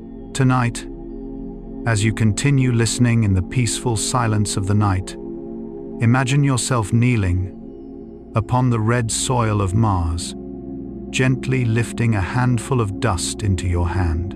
Within each tiny grain lie microscopic crystals of perchlorate. Invisible chemical reactions unfold as temperatures rise and fall. For a fleeting moment, an impossibly thin film of salty water may briefly appear before vanishing once more into the cold. We do not yet know whether those short-lived droplets ever played any role in the history of life. But perhaps, just as Carl Jung believed that the smallest symbols can open the doorway to the deepest layers of the human mind, a tiny crystal of salt on Mars may one day open an entirely new way of understanding water, life, and the quiet wonders that still await discovery across the vast universe. Ice and the climate of Mars. If the ancient rivers and vanished lakes have told us the story of a wetter Mars, then the great ice caps at the planet's poles are something different. They are quiet chronicles of time itself. They do not speak through words. They do not move with the restless energy of flowing water. Instead, they remain still through millions and eventually billions of years, preserving memories of climate, cycles of warmth and cold, and the slow transformation of an entire world. To planetary scientists, each layer of Martian ice resembles a page in a history book written not with ink, but with water, dust, and time. To understand how Mars has changed, we must learn not only to read its rocks, but also its ice. Some memories are not written with ink, they are written with ice, and with the patience of time. At both poles of Mars lie the planet's polar ice caps. Seen from orbit, they appear as brilliant white regions against the familiar red landscape. Yet these ice caps are not identical to those of Earth's Arctic and Antarctica. They are composed of both water ice and carbon dioxide ice, commonly known as dry ice. As the seasons change, part of the carbon dioxide freezes onto the surface during winter and then sublimates directly back into gas during warmer months. This seasonal cycle causes the polar caps to expand and contract every Martian year. Meanwhile, the underlying water ice remains far more stable, storing an enormous portion of the planet's remaining water. This reminds us that even a seemingly barren world continues to change according to its own quiet rhythm. Using ground-penetrating radar, orbiting spacecraft have peered deep inside these polar deposits. What they discovered was remarkable. The ice consists of countless layers stacked one upon another, resembling the growth rings inside an ancient tree. Each layer reflects a different chapter in the climatic history of Mars. Some periods contained more atmospheric dust, others accumulated more ice. Some marked colder climates, others reflected drier conditions. Layer upon layer, silently building a diary without words, recording the history of a planet across billions of years. Because of this, scientists regard the polar layered deposits as one of the greatest archives of Martian climate history. Much like the deep ice cores drilled from Antarctica and Greenland on Earth, future studies of Martian ice may reveal how the planet's climate evolved through countless cycles over immense spans of time. It is important to remember that this research is still continuing. Many chapters of Martian climate history remain waiting to be discovered. Ice is only one part of the story. Mars is also famous for its dust storms. Unlike storms on Earth, which transport enormous amounts of water, Martian storms carry incredibly fine dust. Some remain local, others grow until they engulf nearly the entire planet for weeks or even months. These storms do more than reduce visibility. They also redistribute heat, dust, and energy throughout the atmosphere. For robotic explorers, these storms present significant challenges. They can block sunlight from reaching solar panels, reduce visibility, and alter environmental conditions for extended periods. Yet, even a storm becomes part of the climate story Mars continues to tell. Another fascinating feature of Mars is that it experiences seasons. Its rotational axis is tilted by about 25 degrees, remarkably similar to Earth's tilt. As a result, Mars also has spring, summer, autumn, and winter. Yet these seasons differ in important ways because Mars travels farther from the Sun and follows a much more elliptical orbit. A Martian year lasts approximately 687 Earth days. Each season therefore lasts much longer than it does on Earth. Perhaps even a distant world has its own rhythm of seasons, only time itself moves more slowly. These seasonal cycles influence the growth and retreat of the polar ice caps, alter atmospheric circulation, and affect the movement of dust across the planet. Mars is therefore not a frozen world locked forever in stillness. It continues to change, day by day, season by season, year by year, following laws that are uniquely its own. Carl Gustav Jung wrote in The Archetypes and the Collective Unconscious, "In all chaos, there is a cosmos. In all disorder, a secret order." Perhaps, from a distance, Martian dust storms appear to be nothing more than chaos. Yet, long observation reveals that they follow subtle climatic patterns. Nature rarely behaves randomly. Behind every movement lies an underlying order. Jung often described the human psyche as moving through recurring cycles over time. The climate of Mars seems to tell a similar story. Its ice layers, its seasons, its dust storms, all speak of rhythms repeating across millions of years. Carl Gustav Jung also wrote in Modern Man in Search of a Soul, Who looks outside, dreams. Who looks inside, awakes. Perhaps understanding a planet requires more than observing what it looks like today. It requires learning to read the history quietly preserved within its deepest archives.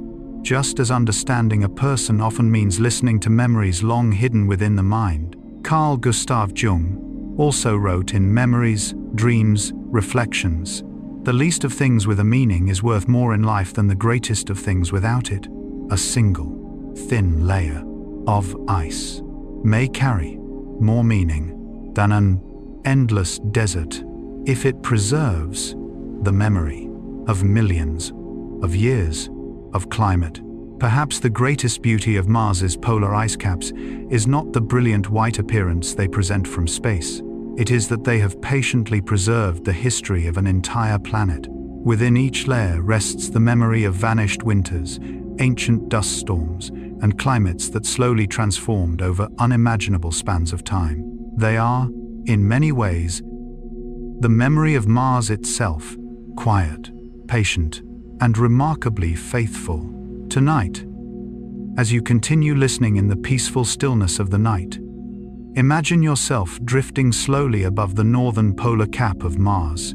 Below stretches a landscape of brilliant white, reaching toward the distant horizon. Layer upon layer of ancient ice quietly embraces the memory of millions of years. Far away, vast dust storms drift across the crimson plains, while the seasons continue their slow procession through a Martian year nearly twice as long as our own. Perhaps Mars has never truly been silent.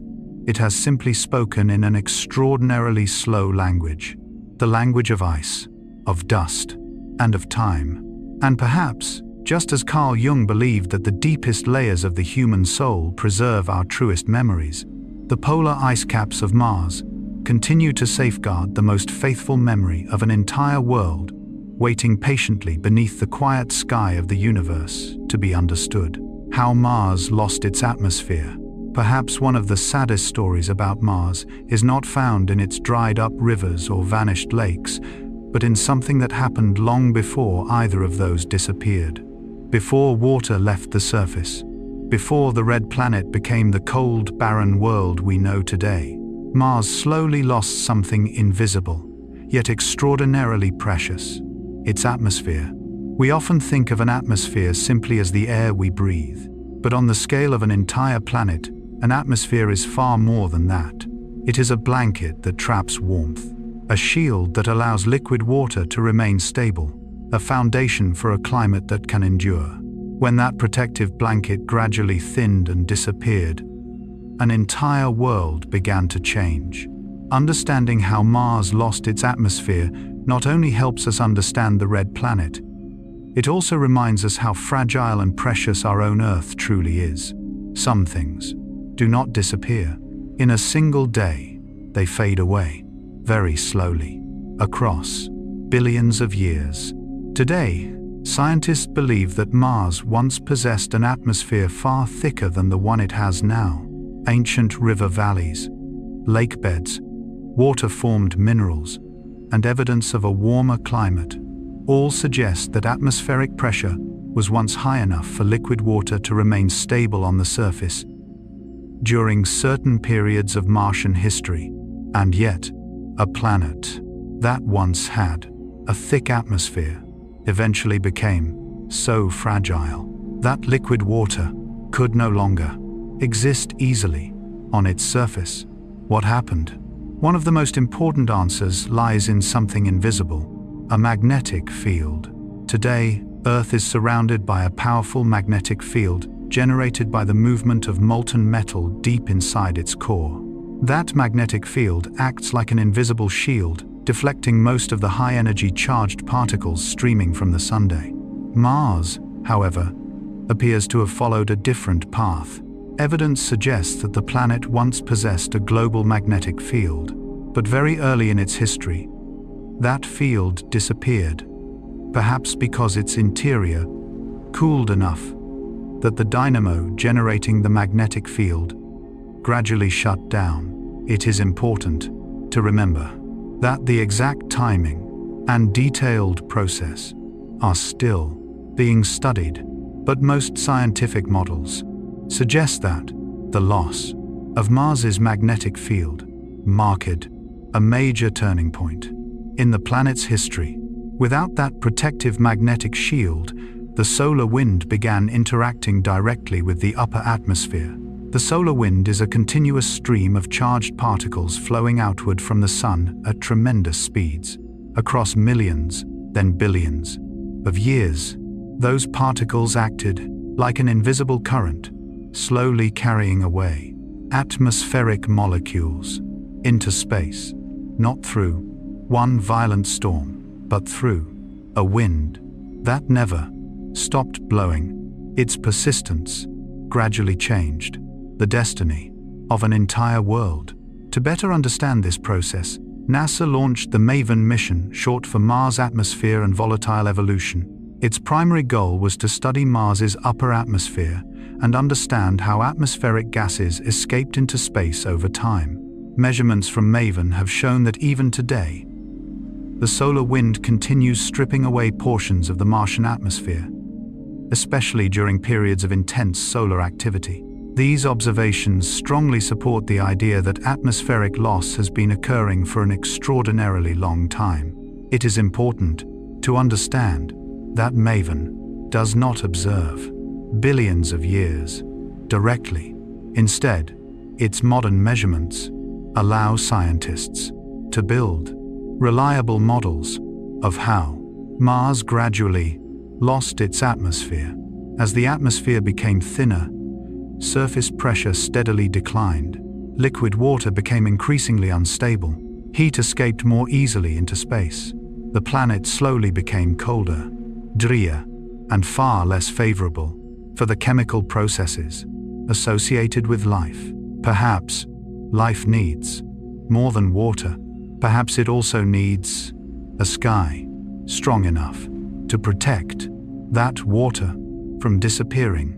This story also changes the way we see our own planet. Every day, we breathe Earth's familiar air without giving much thought to the invisible magnetic field, silently protecting it from the constant stream of particles flowing from the sunday. Carl Gustav Jung once wrote in The Archetypes and the Collective Unconscious, "In all chaos there is a cosmos, in all disorder, a secret order." At first glance, Mars losing its atmosphere may seem like a series of random events. But when we look more deeply, we find that every step followed the precise laws of physics. Nature is rarely chaotic. It simply operates across timescales far beyond a human lifetime. Jung believed that quiet, unseen forces often shape the human psyche without our awareness.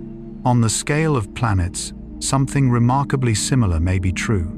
Mars was not transformed by one catastrophic event alone. Instead, it was changed by countless tiny processes, almost invisible, yet persistent, across billions of years. Carl Gustav Jung also wrote in Modern Man in Search of a Soul, "Who looks outside, dreams. Who looks inside, awakes." Perhaps understanding the fate of a planet requires more than observing its dusty surface.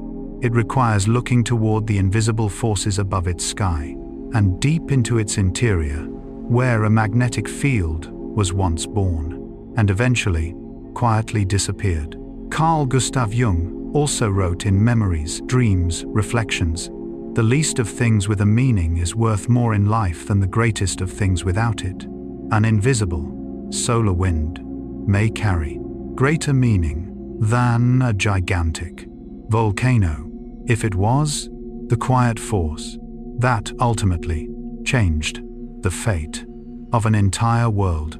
Perhaps what makes the story of Mars's atmosphere so moving is not merely the scientific evidence. It is the lesson in fragility. A planet that once had flowing water, a thicker atmosphere, and conditions more favorable to life, was transformed simply because it lost an invisible shield. It reminds us that the most precious things are often the ones our eyes can never see. Tonight, as you continue listening in the peaceful stillness of the night, imagine yourself standing on a vast Martian plain beneath a pale, delicate sky, stretching endlessly to the horizon. Billions of years ago, this same landscape may have rested beneath a thicker atmosphere, where clouds drifted, water flowed, and gentle winds carried the warmth of a very different world. Then, little by little, the solar wind quietly swept individual molecules into space, so slowly that no human lifetime could ever notice, yet persistent enough to rewrite the history of an entire planet. And perhaps, just as Carl Jung believed that the deepest transformations of the human soul happen quietly over time, the destiny of a world is not always determined by dramatic catastrophes. Sometimes, it is shaped by invisible changes, patiently unfolding across billions of years, beneath the silent sky of the universe. The possibility of microbial life, after following the traces of ancient rivers, vanished lakes, and layers of ice quietly preserving the memory of the red planet, we arrive at a question that is both fragile and profoundly beautiful. What if life on Mars has never completely disappeared? Perhaps, after billions of years of climate change, after the atmosphere gradually thinned, after radiation relentlessly weathered the surface, a few tiny forms of life might still survive somewhere beneath the ground. Not intelligent beings, not vast forests imagined in science fiction. If they still exist, they would likely be extraordinarily simple microorganisms, living so slowly that they would be almost impossible to notice, patiently waiting in the darkness of a world that has seemed asleep for billions of years. There are forms of life that, if they exist, will never raise their voices. They will simply wait quietly through millions of years. One of the clues that has attracted enormous scientific interest is methane. On Earth, most atmospheric methane is produced by biological processes, particularly by microorganisms known as methanogens. However, methane can also be generated by entirely geological processes unrelated to life, such as chemical reactions between water and rock deep underground. On Mars, some measurements from orbiters and rovers have detected methane at certain locations and times, while many other observations have found none at all. This inconsistency has made methane one of the greatest mysteries in planetary science. It is important to emphasize that today, methane on Mars is not considered evidence of life. It is simply a clue worth continuing to investigate. Scientists are also interested in trace gases, gases present in the atmosphere in extremely small amounts. Although they exist only in tiny concentrations, they may reveal valuable information about chemical processes currently taking place on the planet. Every molecule is like a quiet whisper, and sometimes the quietest whispers tell the greatest stories. If life still exists on Mars, many researchers believe the most promising place to search is not the surface, but underground. The idea of underground microbes is taken seriously because Earth already hosts many similar organisms. Deep inside mines, within ancient rocks, and beneath the ocean floor, microorganisms survive without sunlight. Instead, they obtain energy from chemical reactions between water and minerals.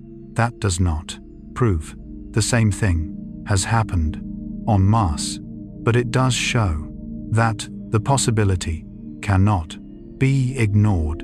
Another important concept is that of extremophiles. On Earth, these remarkable organisms thrive in highly acidic environments, hypersaline lakes, permanently frozen ice, extremely dry deserts, and near hydrothermal vents where temperatures reach extraordinary levels. Their existence has completely transformed our understanding of the limits of life. Today, when scientists think about Mars, they no longer ask, does it resemble modern Earth? Instead, they ask, could there be any form of life capable of adapting? This simple shift dramatically expands the search. Rather than looking only for environments identical to Earth today, researchers now explore conditions that are far more extreme. An even more intriguing possibility involves dormant spores. On Earth, certain bacteria produce spores protected by extraordinarily durable outer layers, allowing them to survive harsh environments for incredibly long periods. When favorable conditions return, they can awaken and resume growth. So far, there is no evidence that such spores exist on Mars, but this possibility continues to be discussed in scientific models of extreme life. What makes all these ideas so compelling is that they do not require Mars to resemble Earth as it is today. Instead, they ask a deeper question. If nature has already created organisms capable of astonishing adaptation on Earth, could something similar have happened elsewhere in the universe? Carl Gustav Jung once wrote in Modern Man in Search of a Soul, "Thinking is difficult. That's why most people judge. Perhaps the greatest challenge is maintaining the balance between hope and evidence. The discovery of methane, or any trace gas, does not allow us to conclude that life exists. Yet neither should we dismiss every possibility simply because direct evidence has not yet been found."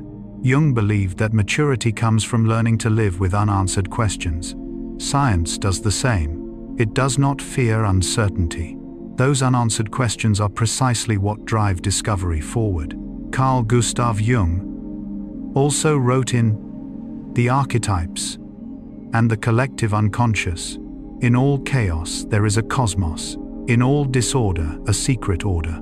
Methane that appears and disappears. Trace gases that come and go. And hypotheses about underground microbes. May seem confusing. Yet perhaps behind all these observations lies an underlying order that we simply do not yet possess enough evidence to understand." Carl Gustav Jung also wrote in Memories, Dreams, Reflections, "The least of things with a meaning is worth more in life than the greatest of things without it. A single methane molecule, a microscopic bacterium, or one dormant spore may carry more meaning than an entire empty planet, if it helps us understand that life may not belong to Earth alone." Perhaps the most beautiful aspect of the search for microbial life is not whether such organisms truly exist on Mars. It is the way this possibility gently expands the human imagination.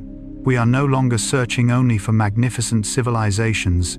We have learned to appreciate even the smallest forms of life. Because sometimes, a single microorganism could completely transform humanity's understanding of its place in the universe. Tonight, as you continue listening, in the quiet stillness of the night, imagine yourself far beneath the red rocks of Mars, where sunlight has not reached for billions of years. Perhaps there is nothing there but cold minerals and absolute silence. Or perhaps, inside a tiny crack in the stone, an ancient droplet of salty water still remains, sheltering an extremophile, living so slowly that its rhythm has almost become one with the heartbeat of the planet itself. We do not know whether such a thing is real, and perhaps that uncertainty is exactly what makes the exploration of Mars so beautiful.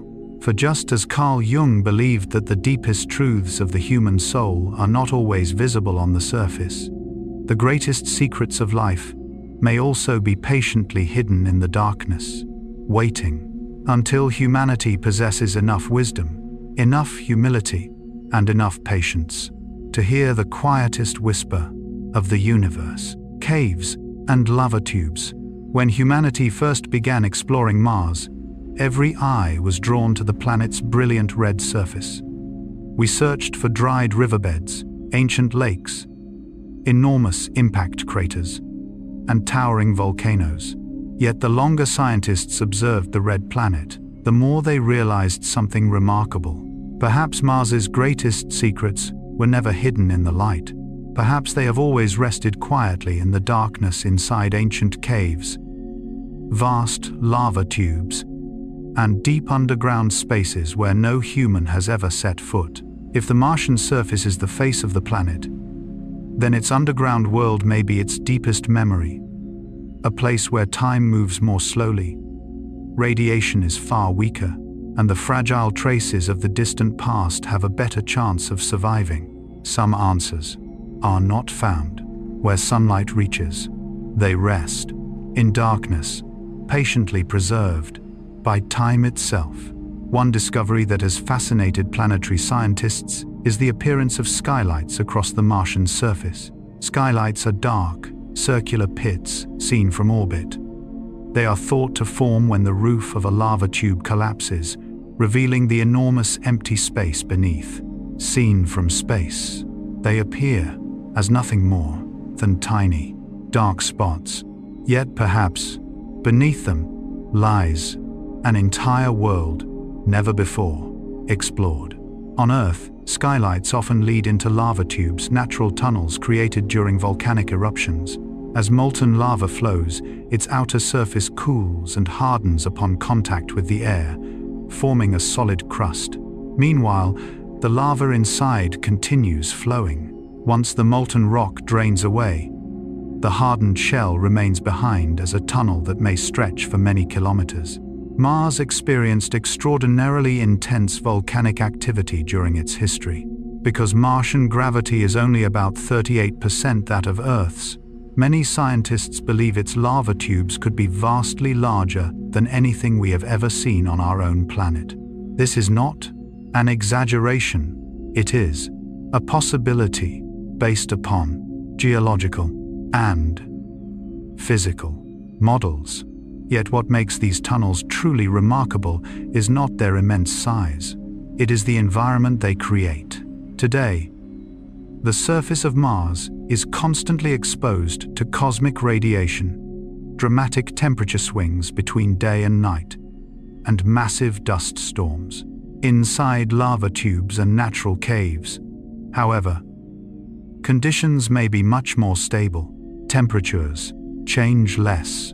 Radiation drops dramatically. Moisture may be preserved more effectively. These are exactly the conditions that make caves among the most promising places to search for traces of ancient life. It is important to emphasize that no direct evidence has yet confirmed life inside Martian caves.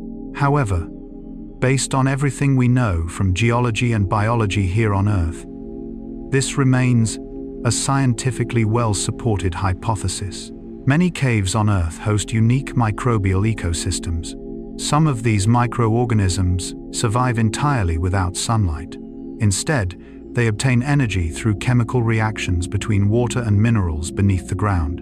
These environments demonstrate that life can adapt to conditions once thought impossibly harsh. Perhaps, if life ever existed on Mars, it also learned to seek the safest places to endure. Another reason scientists are fascinated by caves is their ability to preserve evidence. Organic molecules are easily damaged by high-energy radiation if they remain exposed on the surface for long periods. Protected beneath thick layers of rock, however, those molecules stand a much better chance of surviving for billions of years. In this way, caves become natural archives. If organic compounds or even biosignatures ever formed on Mars, they may have been preserved there far better than in the open landscape. Not every cave contains signs of life, but if there are places worth searching, these are certainly among the first. Looking ahead, several scientific missions have proposed using specialized robot or autonomous flying vehicles capable of entering skylights and exploring lava tubes from within. Such missions will be among the most technically challenging ever attempted, since navigating underground environments is vastly different from driving across the surface. Yet, the places most difficult to reach often preserve the oldest stories. Carl Gustav Jung once wrote in Modern Man, "In search of a soul, who looks outside, dreams. Who looks inside, awakes." Perhaps no quotation better captures the spirit of Mars exploration. At first, humanity looked across the planet's surface with wonder, but the deeper our research has become, the more we realize that the greatest discoveries may lie hidden underground. Just as Jung believed the deepest truths of the human mind lie beneath conscious awareness. In Jungian psychology, darkness does not always symbolize fear. Sometimes it is the place where the most authentic parts of the self are quietly preserved. The caves of Mars may be much the same. They are not merely places without light. They may be vaults safeguarding the memory of an entire planet. Carl Gustav Jung also wrote in The Archetypes and the collective unconscious. In all chaos there is a cosmos. In all disorder, a secret order. Lava tubes may appear to be the chaotic remains of violent eruptions billions of years ago.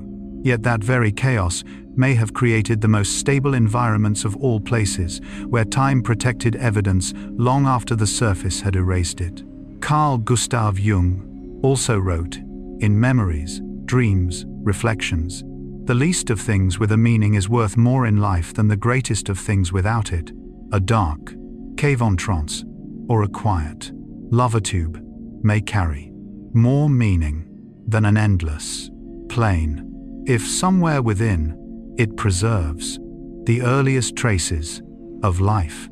Perhaps the most beautiful aspect of Mars's caves is not what we already know, it is what we have yet to discover. Every skylight seen from orbit is like a door left slightly open, inviting humanity into a world no one has ever explored. Beneath the red rocks may be nothing but silence, stretching across billions of years, or perhaps ancient sediments, primitive minerals, or organic molecules still wait patiently to be found. Tonight, as you continue listening in the quiet peace of the night, imagine yourself standing before a skylight on Mars. Below you stretches an immense darkness, where sunlight barely reaches the cave's entrance before fading away. Far beyond lies a winding network of lava tubes deep inside the planet, where time itself seems to have stopped billions of years ago. Perhaps nothing remains there except stone and dust. Or perhaps, within that silence, Mars is still safeguarding its greatest secrets, and perhaps, just as Carl Jung believed that the most meaningful human journey is the courage to enter the deepest shadows of the soul in search of truth, exploring the caves of Mars may one day bring humanity closer to answering one of its oldest questions. Are we truly alone in this vast universe? What are biosignatures? After following the traces of ancient rivers, vanished lakes, layers of ice preserving the memory of time, and dark caves that may once have sheltered life, we arrive at perhaps the most important question of all. If humanity someday discovers something unusual on Mars, how will we know whether it is evidence of life or simply the result of natural chemistry? This is where the concept of biosignatures becomes the heart of the entire search. One of the beautiful truths about science is that certainty almost never comes from a single piece of evidence. Nature is always more complex than it first appears, and so scientists have learned to listen to many different voices before reaching any conclusion. Some truths never arrive through a single clue. They emerge only after many quiet pieces come together. A biosignature is any feature that may indicate life once existed or perhaps still exists. It does not have to be a complete organism or an obvious fossil. Sometimes a biosignature is simply an unusual chemical pattern, an unexpected isotope ratio, a distinctive mineral structure, or several independent clues appearing together. In other words, a biosignature is not the answer.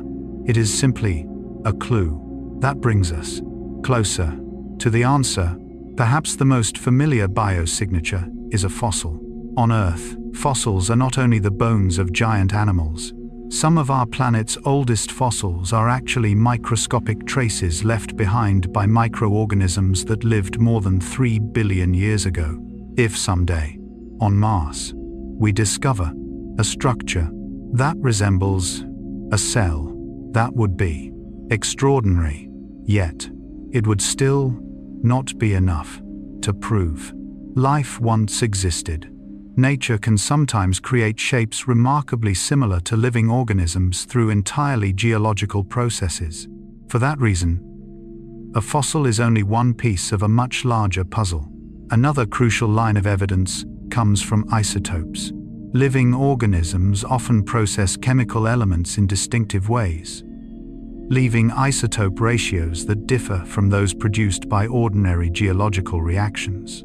On Earth, biological activity frequently alters the relative abundances of carbon or sulfur isotopes. If Martian rocks displayed similar isotope patterns, scientists would pay very close attention, but it is important to remember that unusual isotope ratios can also be produced by geological processes we do not yet completely understand. That is why they must always be interpreted together with other evidence.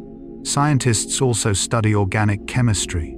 Organic molecules containing carbon form the foundation of every known form of life on Earth. But carbon itself does not belong exclusively to biology. Meteorites, volcanoes, and purely geochemical reactions can all produce organic compounds. That is why discovering organic molecules on Mars is an exciting scientific achievement, but not direct evidence of life. What truly matters is understanding how those molecules formed and the geological environment in which they were found. Researchers also examine mineral textures. On Earth, microbial activity sometimes leaves distinctive patterns in the way mineral crystals grow and organize themselves. If a mineral structure appears to have been influenced by biology, it deserves careful study, but it should never be treated as definitive proof by itself. This leads to perhaps the most important principle in biosignature research. Never rely on a single line of evidence. A fossil can mislead. An organic molecule may have a geological origin. An unusual isotope ratio may eventually receive a completely different explanation. But when multiple independent clues all point toward the same conclusion, the possibility of biological activity becomes far more convincing. That is precisely why modern missions such as Perseverance do not search for only one type of evidence. They simultaneously investigate minerals, organic compounds, rock structures, geological environments, and many other characteristics. Carl Gustav Jung once wrote in Modern Man, In Search of a Soul, "Thinking is difficult. That's why most people judge." Perhaps no quotation better reflects the spirit of science. When confronted with an unusual discovery, the easiest response is either to proclaim that life has been found, or to dismiss the possibility entirely. Science chooses neither path. Science chooses patience. Jung believed that maturity begins when we accept that reality is rarely as simple as we wish it to be. Nature teaches the same lesson. A planet never tells its story through a single clue alone. Carl Gustav Jung also wrote in The Archetypes and the Collective Unconscious, "In all chaos there is a cosmos. In all disorder a secret order. At first glance, minerals, isotopes, organic compounds, and rock textures may seem like unrelated pieces of information, yet when assembled correctly, they may reveal the complete history of an entire planet."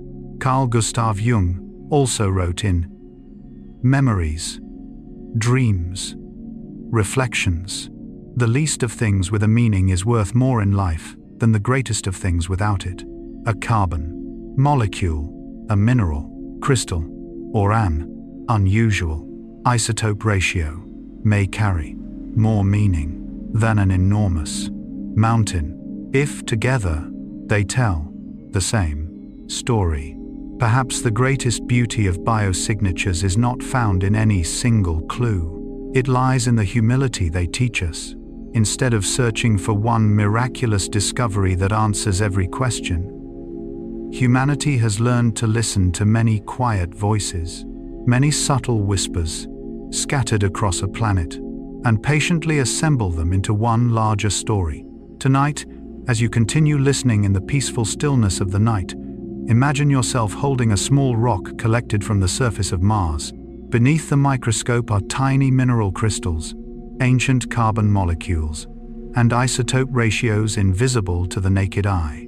No single clue is enough to tell the entire story, but together, they become like individual notes blending into a symphony written across billions of years. Perhaps life never leaves behind a single signature. Instead, it leaves countless traces, countless whispers, countless memories, scattered throughout an entire world. And perhaps, just as Carl Jung believed that understanding a person requires listening not only to their words, but also to their silence and the symbols hidden within their dreams, understanding a planet requires learning to hear every small sign that nature has quietly preserved across billions of years beneath the vast silence of the universe. Bringing Martian rocks back to Earth. For decades, humanity has sent its most sophisticated machines to Mars. They have quietly rolled across red plains, climbed ancient outcrops, drilled into sediment layers that have rested undisturbed for billions of years, and transmitted an extraordinary wealth of images and scientific data back to Earth. Yet the more we explore, the more scientists recognize a fundamental limitation. No matter how advanced they become, the miniature laboratories carried aboard rovers can never match the capabilities of the world's most powerful laboratories here on Earth. That realization inspired one of the most ambitious ideas in planetary exploration.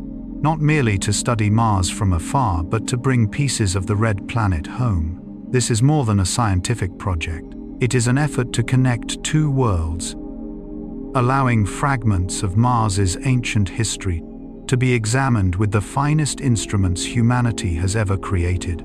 Some stories cannot be fully read where they were originally written. Sometimes the book must be brought home before every page can finally be understood. This vision is known as Mars Sample Return. Its goal is to transport carefully selected rocks and soil from Mars back to Earth, where scientists can analyze them using instruments far too large and complex to send into space. It is important to emphasize that Mars Sample Return is still under development. The program remains one of the most technically challenging space missions ever proposed, and NASA and its international partners continue to evaluate and revise its implementation. Even so, an essential part of the journey has already begun. The central figure in the first phase of this mission is the Perseverance rover. Since landing inside Jezero crater in 2021, Perseverance has done far more than study Martian geology. It has been carrying out another remarkable task: carefully drilling into rocks, collecting cores of rock and sediment, and sealing each sample inside specially engineered titanium tubes designed to preserve them for the future. Those sample tubes are like tiny time capsules. Each one contains a fragment of the history of the red planet. Perseverance will not bring these samples back itself. Instead, it is collecting and storing them so that future missions may eventually retrieve them. That means every time its drill touches an ancient rock, it is not only conducting an experiment, it is also preparing for scientists who may study these samples many years from now. Why is returning the samples so important? Because laboratories on Earth possess capabilities that far exceed anything currently available on Mars.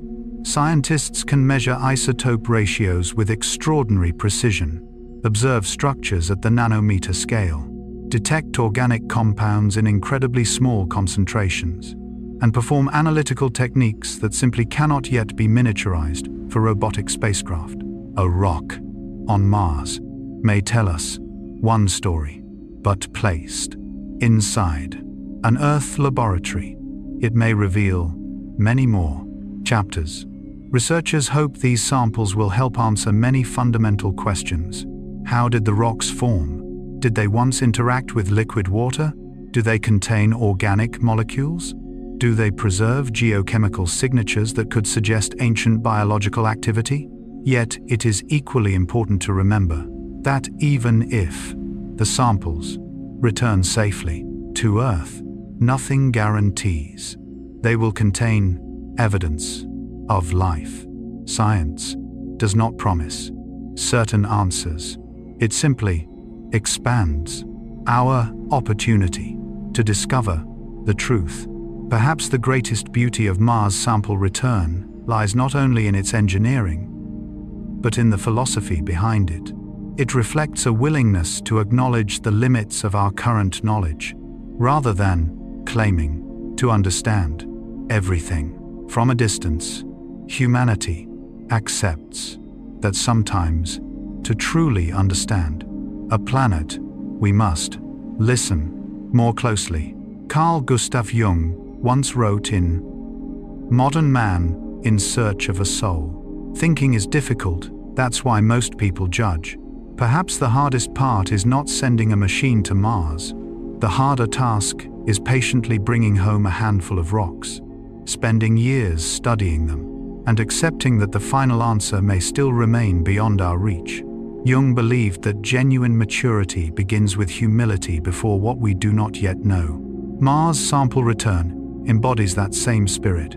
No rushed conclusions, no imagination replacing evidence, only quiet observation, careful collection, and patient learning. Carl Gustav Jung also wrote in The Archetypes and the Collective Unconscious, "In all chaos there is a cosmos, in all disorder a secret order." A small fragment of Martian rock may seem insignificant at first glance, yet when combined with hundreds of chemical analyses, mineralogical studies, geological observations, and biological investigations, it may become one piece of a much larger story about the history of an entire planet. Carl Gustav Jung also wrote, "In memories, dreams, reflections, the least of things with a meaning is worth more in life than the greatest of things without it." A tiny sample tube may carry more meaning than a giant rocket if inside it preserves an answer humanity has searched for across generations. Perhaps the greatest beauty of Mars sample return is not simply the dream of bringing Martian rocks back to Earth.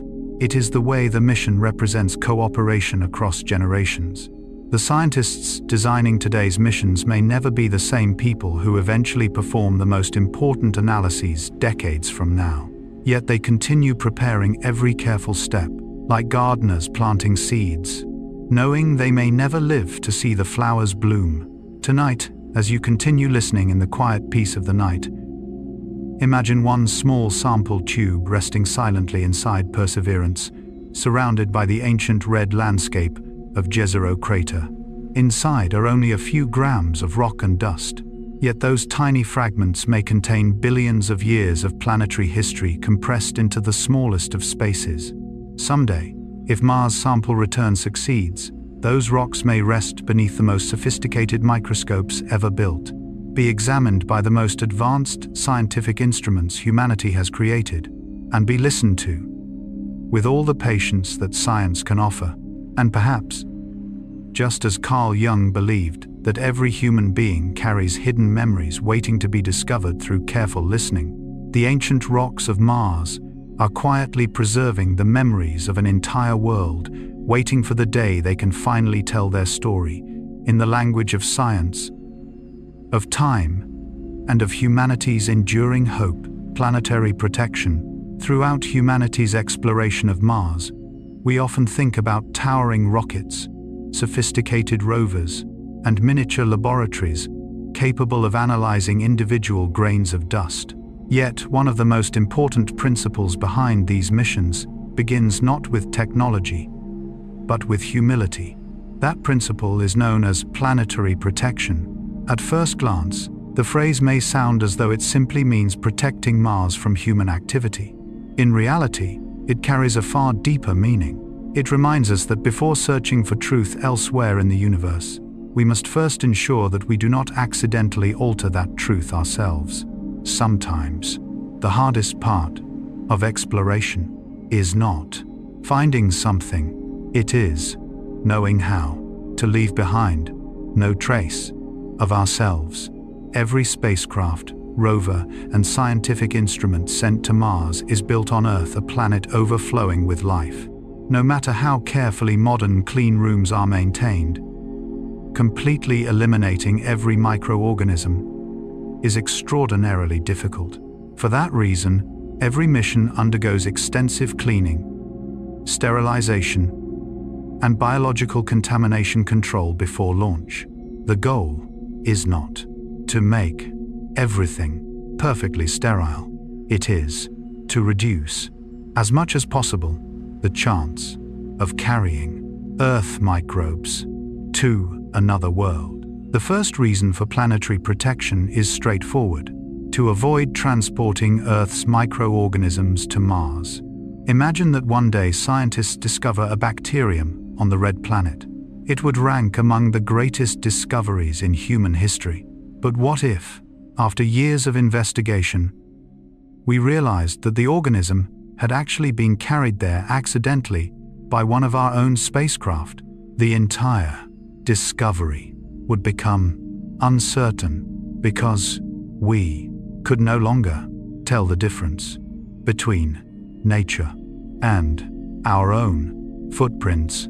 That is why planetary protection safeguards not only Mars, it also protects the integrity of science itself. Every soil sample, every grain of dust, every rock should remain as untouched as possible, so that when a discovery is finally made, we can trust that it truly belongs to Mars and not to Earth. A second reason is equally important: preventing scientific contamination. Even tiny amounts of organic material or microorganisms from Earth can interfere with the extremely sensitive measurements performed by modern scientific instruments. When searching for biosignatures, scientists must distinguish genuine signals from contamination. Maintaining the cleanest possible research environment is therefore essential. In science, a very small source of error can sometimes change an entire conclusion. Planetary protection also carries a profound ethical dimension. If Mars still hosts native microorganisms, even the simplest forms imaginable, they represent part of the natural history of the universe. Accidentally introducing Earth's organisms could alter that environment in ways we cannot yet predict.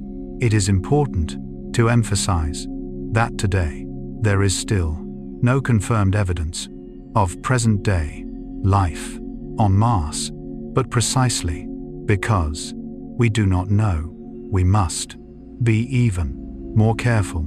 Perhaps the greatest respect we can show another planet is allowing it to tell its own story.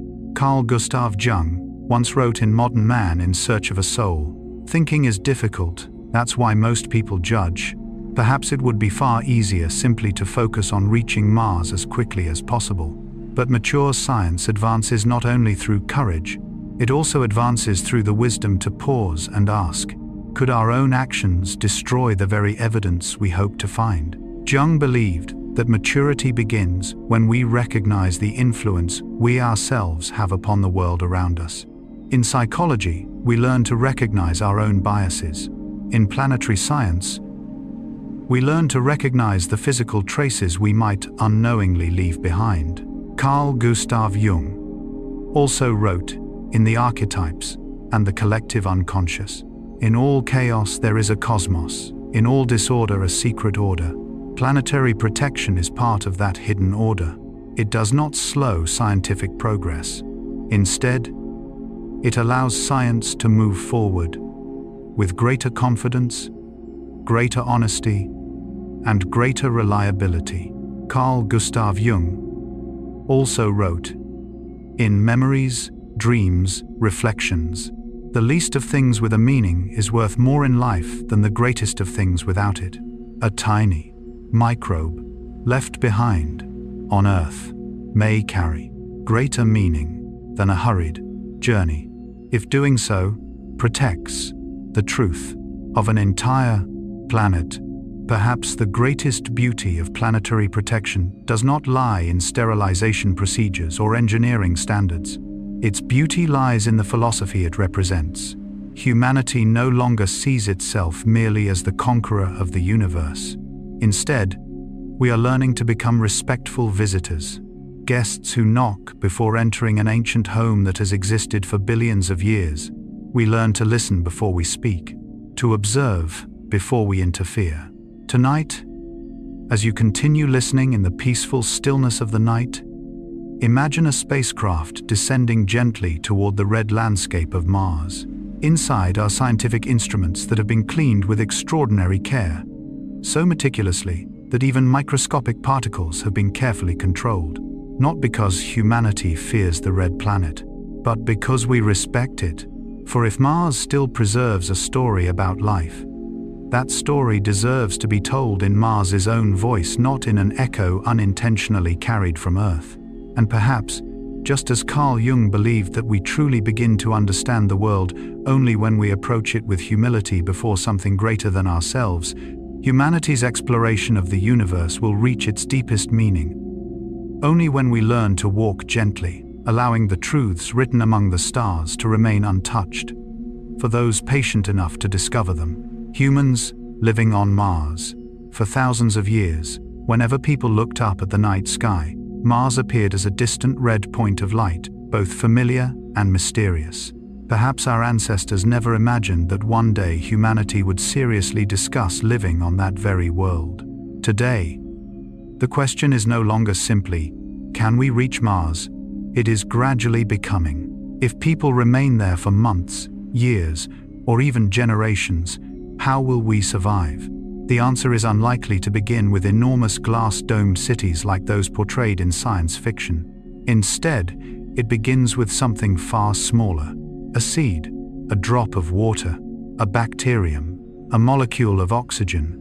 Sometimes, the future of an entire civilization begins with the smallest forms of life.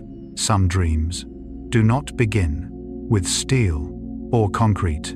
They begin with a tiny seedling. One of the greatest challenges of living on Mars is that its natural environment is almost completely hostile to human life. Its atmosphere is extremely thin and composed mostly of carbon dioxide. Temperatures are intensely cold. Radiation levels are high. Liquid water cannot remain stable on the surface. If humans hope to stay there for long periods, they must create their own habitable environments. That is why scientists study greenhouses and closed ecological systems.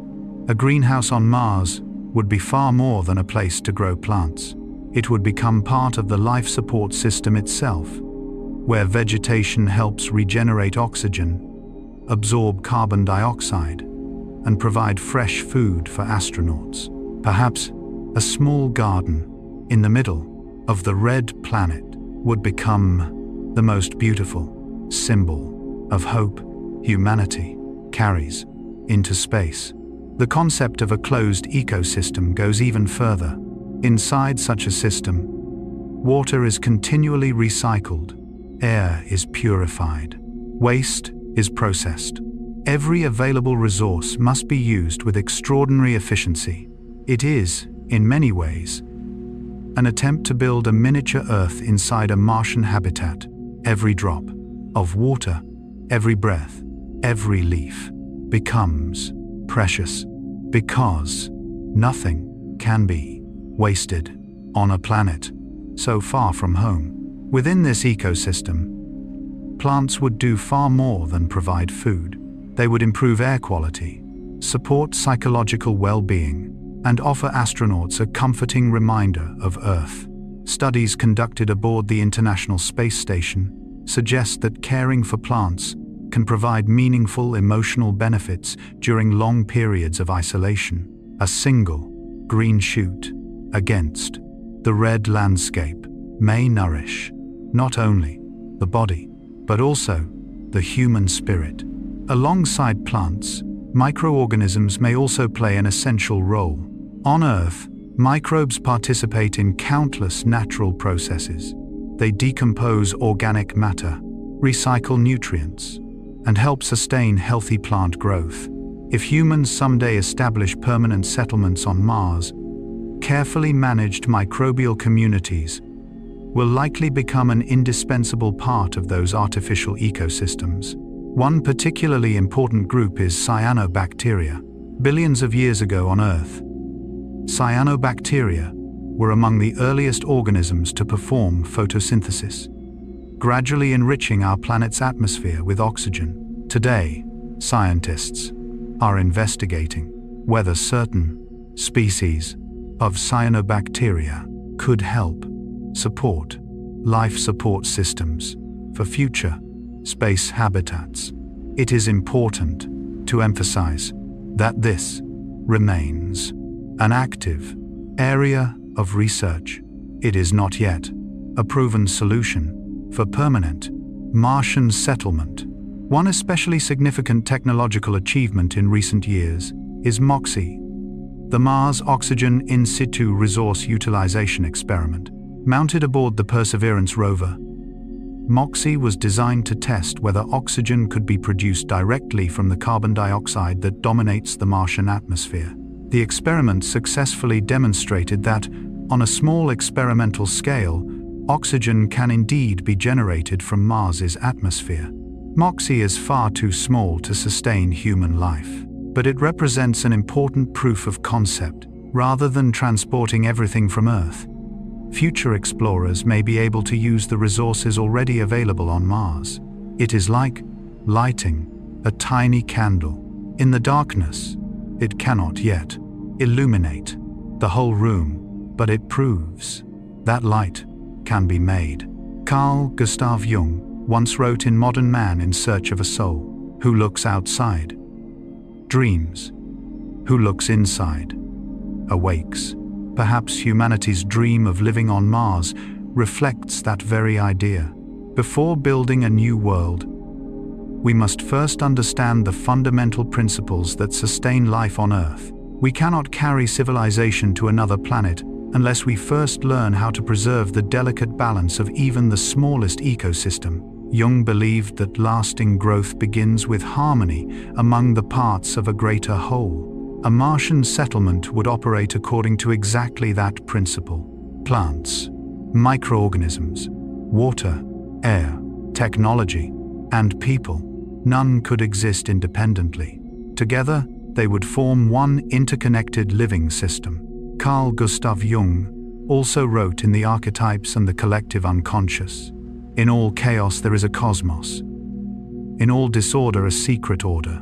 At first glance, transporting plants, microbes, and oxygen-generating machines to a frozen world may seem chaotic.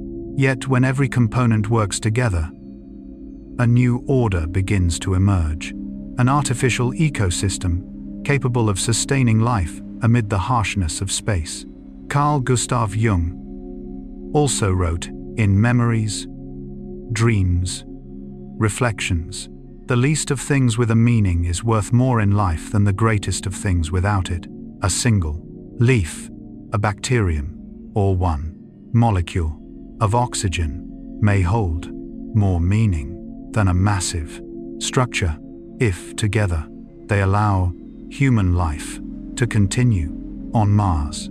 Perhaps the greatest beauty of the dream of living on Mars is not the vision of enormous cities or monumental engineering. Its beauty lies in the realization that, wherever life exists in the universe, it always begins with the same simple foundations: water, air, light, and cooperation among even the smallest living organisms.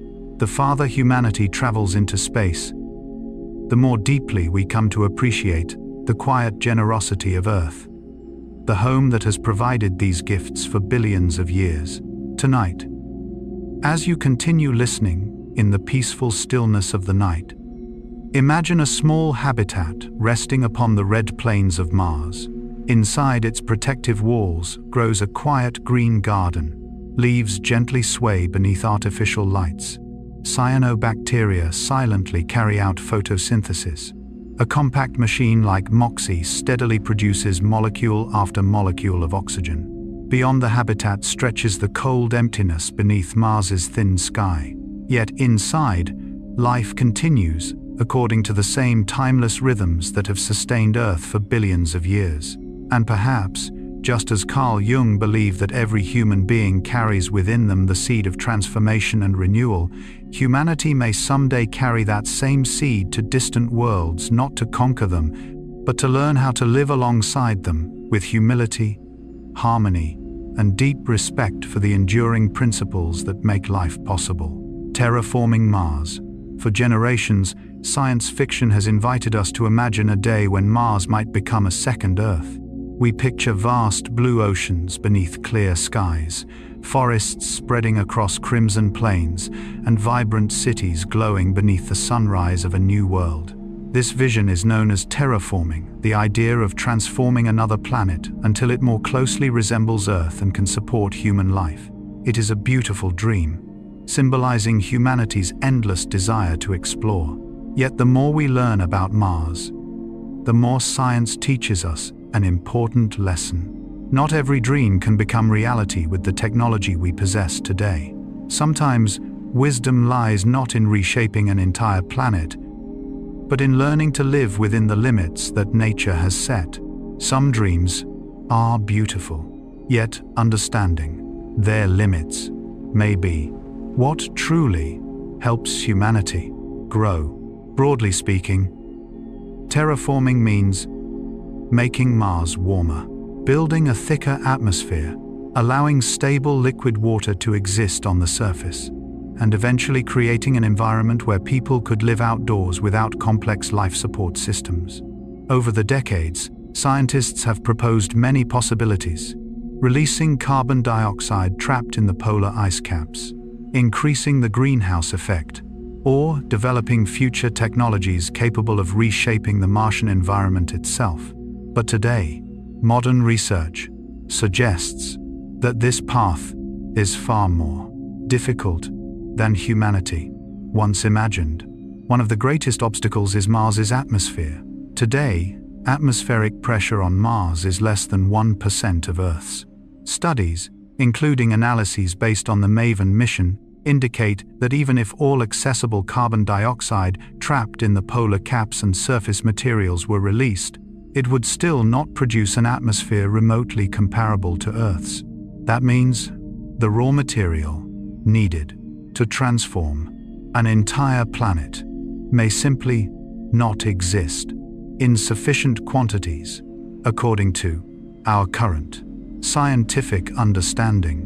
A second challenge runs even deeper. Mars no longer possesses a global magnetic field. Even if humanity could someday create a thicker atmosphere, the solar wind would continue, gradually stripping that atmosphere away. Without a protective magnetic shield like Earth's, maintaining a dense atmosphere over geological timescales would remain an enormous challenge. For this reason, many scientists conclude that terraforming Mars is not currently feasible with existing or foreseeable technology. Another important factor receives far less attention: gravity. Mars's gravity is only about 38% that of Earth. Scientists still do not know how living in such low gravity for many years, or across multiple generations, would affect human bones, muscles, the cardiovascular system, or the healthy development of children. The truth is, we still lack much of the data needed to answer these questions. Because of all these challenges, most realistic plans today do not focus on transforming the entire planet. Instead, they concentrate on building self-contained habitats. Within these habitats, air would be recycled, water continuously reused, food grown inside greenhouses, temperature carefully controlled, rather than changing an entire planet. We learn to build a home within the red planet. Perhaps this is not abandoning the dream. Perhaps it is approaching it with greater humility. Instead of demanding that nature become more like us, humanity learns to adapt through knowledge, cooperation, and respect. Carl Gustav Jung once wrote in Modern Man in Search of a Soul, "Thinking is difficult, that's why most people judge. It would be much easier to assume that future technology will solve every problem. But genuine science is not built upon wishful thinking. It is built upon evidence, tested limits, and intellectual honesty about what we have not yet achieved." Jung believed that maturity comes not from denying our limitations, but from understanding and accepting them. A mature individual does not try to become someone else. Likewise, a mature civilization may not rush to remake an entire planet simply because it resembles home. Carl Gustav Jung also wrote in The Archetypes and the Collective Unconscious, "In all chaos there is a cosmos, in all disorder a secret order." Mars is not a broken Earth waiting to be repaired. It is a world with its own history, its own physical laws, its own unique balance. Recognizing that truth is itself a form of wisdom. Carl Gustav Jung also wrote, in Memories, Dreams, Reflections, "The least of things with a meaning is worth more in life than the greatest of things without it. A small, self-contained habitat, standing quietly on the red planet, may carry greater meaning than a hurried dream of terraforming if it becomes humanity's first humble step toward the stars." Perhaps the greatest beauty of terraforming is not the question of whether Mars can someday become another Earth. Its greatest beauty lies in what it teaches us. Every planet possesses its own identity. We do not need to transform every world into a copy of our own in order to appreciate and explore it. Sometimes the greatest respect we can show the universe is allowing each world to preserve its own story. Tonight, as you continue listening in the peaceful stillness of the night, imagine yourself standing outside a small habitat on the vast red plains of Mars. Beyond its walls stretch a thin sky, quiet dust storms, and ancient volcanoes that have slept for millions of years. Inside, warm lights illuminate a small green garden where people are learning not to conquer another world, but to live in harmony with one profoundly different from their own. Perhaps humanity's future on Mars will not begin by transforming an entire planet. Perhaps it will begin by transforming ourselves, becoming more patient, more humble, and more grateful for every breath sustained through the partnership of science and nature. And perhaps, just as Carl Jung believed that life's greatest journey is not conquering the outer world but finding harmony with the deepest laws within ourselves, humanity's journey to Mars will succeed not by forcing the red planet to become another Earth, but by learning to become thoughtful guests, willing to listen, willing to adapt, and willing to honor the untouched beauty of the universe. Life on future Mars.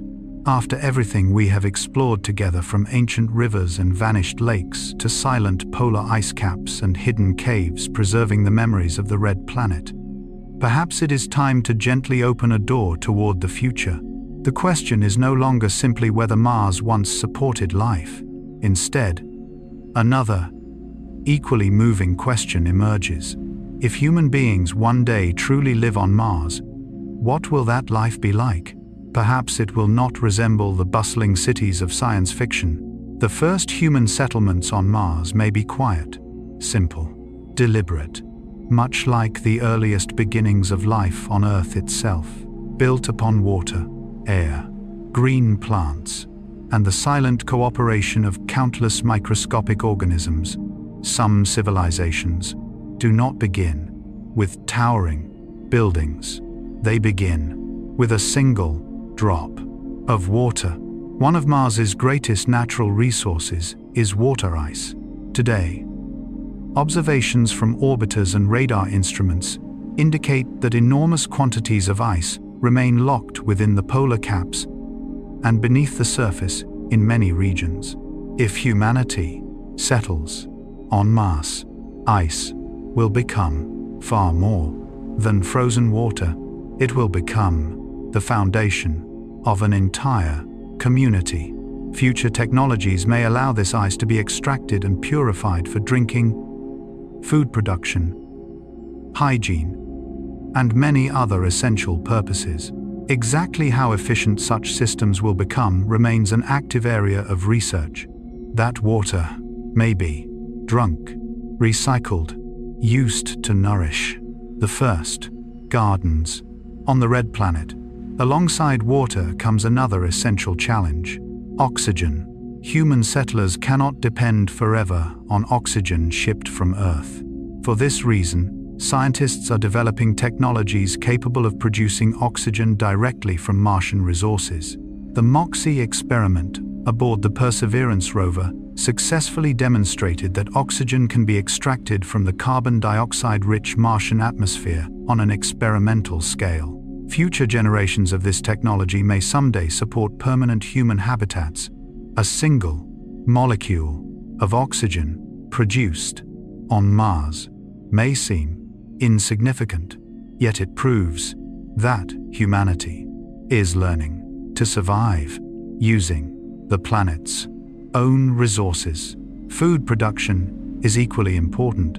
Inside protected habitats, growing crops locally would greatly reduce dependence on costly supply missions from Earth.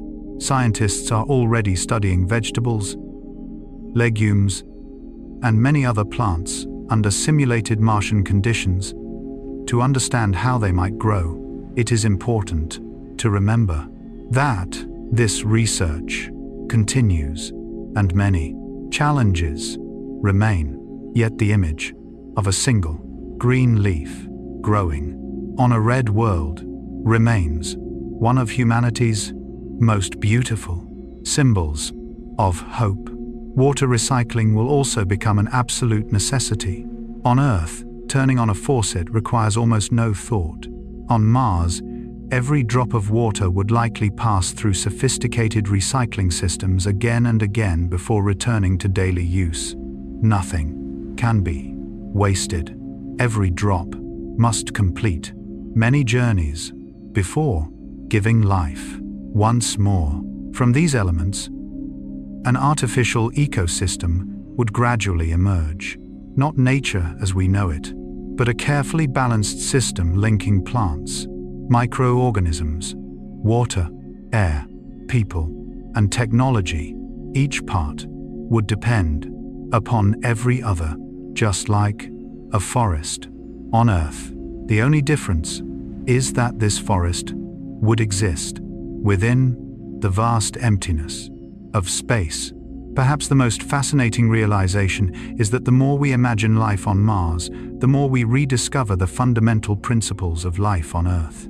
Our home planet quietly performs billions of interconnected processes every day, cycling water, maintaining the atmosphere, and sustaining ecological balance. On Mars, humanity would need to recreate many of those systems intentionally through science, engineering, and cooperation. Carl Gustav Jung wrote in Modern Man in Search of a Soul, "Who looks outside, dreams. Who looks inside, awakes."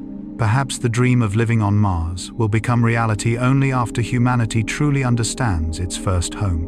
Before creating a new ecosystem, we must first understand how life has flourished on Earth for billions of years. Jung believed that genuine growth comes not from separating ourselves from nature, but from recognizing that we are part of something much greater. A Martian settlement would survive according to exactly that principle. Carl Gustav Jung also wrote in The Archetypes and the Collective Unconscious, "In all chaos there is a cosmos, in all disorder a secret order." At first glance, a habitat filled with machinery, pipes, reservoirs, plants, microbes, and life support equipment might seem overwhelmingly complex. Yet when every element works together in harmony, a new order emerges. A small but complete ecosystem capable of sustaining life in one of the harshest environments humanity has ever encountered. Carl Gustav Jung also wrote in memories, dreams, reflections, "The least of things with a meaning is worth more in life than the greatest of things without it.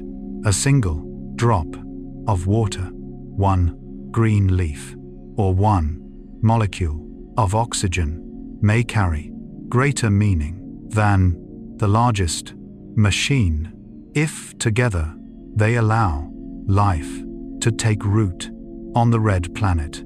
Perhaps the greatest beauty in imagining humanity's future on Mars is not the vision of magnificent cities or monumental architecture. It is realizing that wherever life exists in the universe, it still depends upon the simplest necessities: clean water, breathable air, living plants, and a community willing to share every precious resource. The more we dream about building a new home among the stars, the more deeply we appreciate the extraordinary home we already possess. Tonight, as you continue listening, in the peaceful silence of the night, imagine a quiet morning many decades from now on Mars. Beyond the transparent walls of a small habitat, rows of green vegetables flourish beneath gentle artificial lights. Water flows silently through recycling systems. Oxygen is produced little by little from the thin Martian atmosphere. The first settlers awaken to begin another ordinary day on a planet once believed to be forever lifeless. Outside stretch endless red plains beneath a pale sky. Inside, life continues quietly, following the same timeless rhythm that has sustained Earth for billions of years.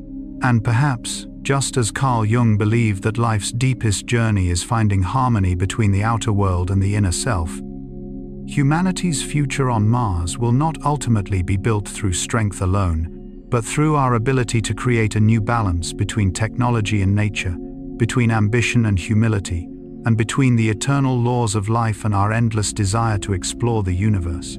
Fascinating facts about Mars.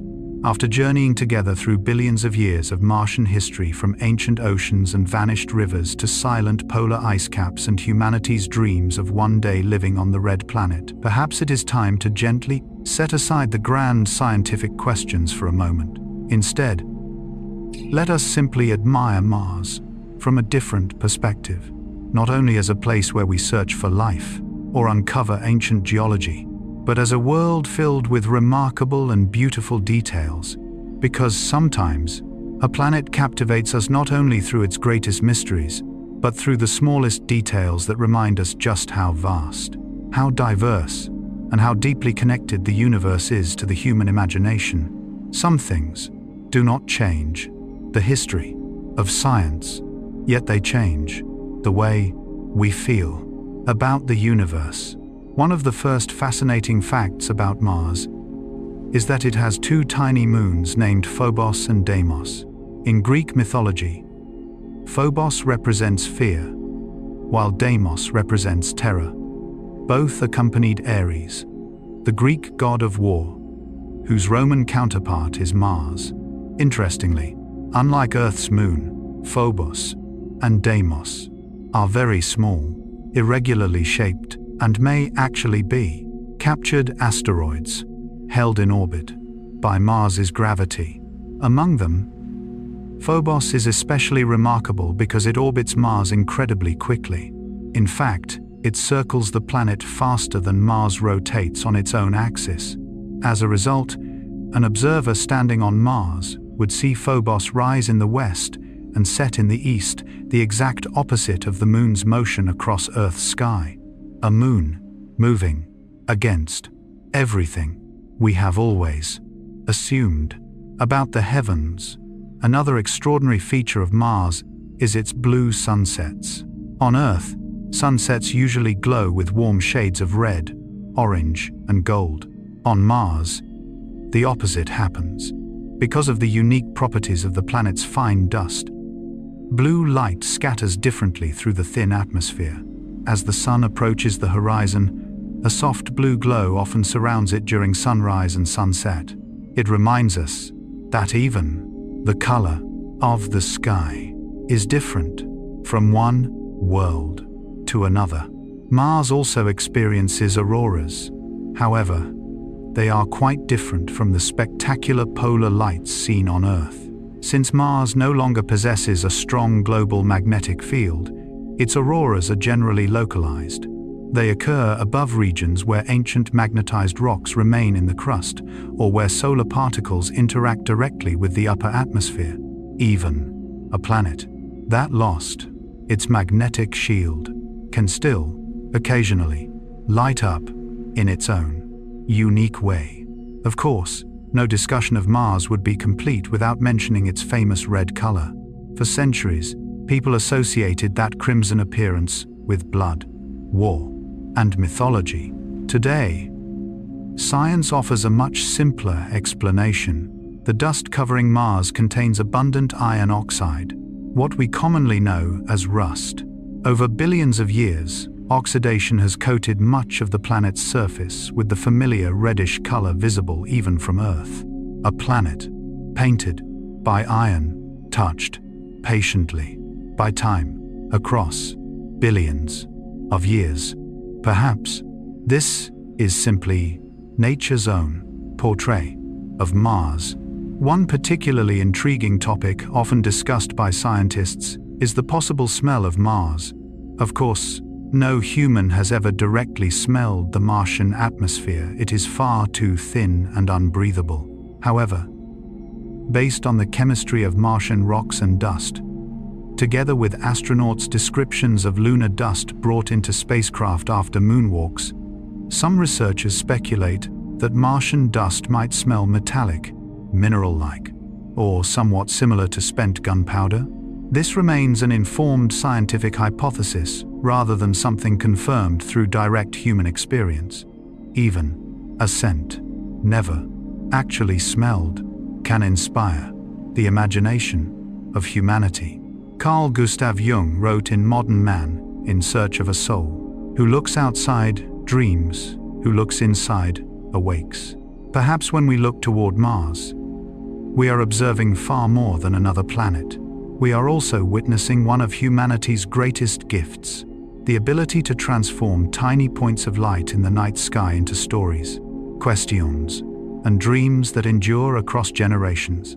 Jung believed that symbols form bridges between the outer world and the inner life of the human mind. Mars has long served exactly that purpose. From ancient mythology to modern planetary science, the red planet has reflected humanity's endless curiosity and desire to explore. Carl Gustav Jung also wrote in The Archetypes and the Collective Unconscious, "In all chaos, there is a cosmos. In all disorder, a secret order.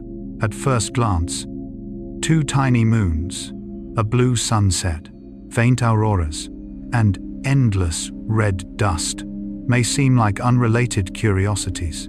Yet together they are expressions of elegant physical laws, operating patiently over billions of years, giving Mars its unmistakable identity." Carl Gustav Jung also wrote in Memories, Dreams, Reflections, "The least of things with a meaning is worth more in life than the greatest of things without it. A blue sunset, a grain of red dust, or a tiny moon may carry greater meaning than the grandest spectacle, if together they help us feel the wonder of the universe." Perhaps that is the greatest beauty of Mars, not only the scientific mysteries we continue trying to solve, but the quiet reminder that the universe is wonderfully diverse. Every world possesses its own colors, its own rhythm, its own story, just as every human being carries a unique identity that can never be replaced. Tonight, as you continue listening in the peaceful silence of the night, imagine yourself standing upon a gentle hill covered with the fine red dust of Mars. On the horizon, the sun slowly disappears beneath a soft blue twilight. Above you, Phobos races swiftly across the sky like an impatient companion, while Deimos drifts silently farther away through the stillness of space. In the distance, faint auroras shimmer delicately across the thin Martian atmosphere, while billions of tiny grains of iron-rich dust continue telling the story of a planet shaped over countless ages. And perhaps Just as Carl Jung believed that every symbol opens a doorway into the deepest layers of the human soul, every small wonder of Mars, from a grain of dust to a tiny moon or a blue sunset, invites us to see the universe not only through the eyes of science, but also through awe, humility, and the timeless human capacity to dream. The greatest meaning of discovering life on Mars. After our long journey through ancient rivers, vanished lakes, silent ice caps preserving the memory of time, hidden caves, and precious rock samples waiting to return to Earth, we finally arrive at the greatest question of our entire exploration of Mars. A question that has inspired generations of scientists, philosophers, and lovers of the night sky. For centuries, if one day we truly discover life on Mars, what would that really mean? Perhaps it would not simply be a scientific discovery.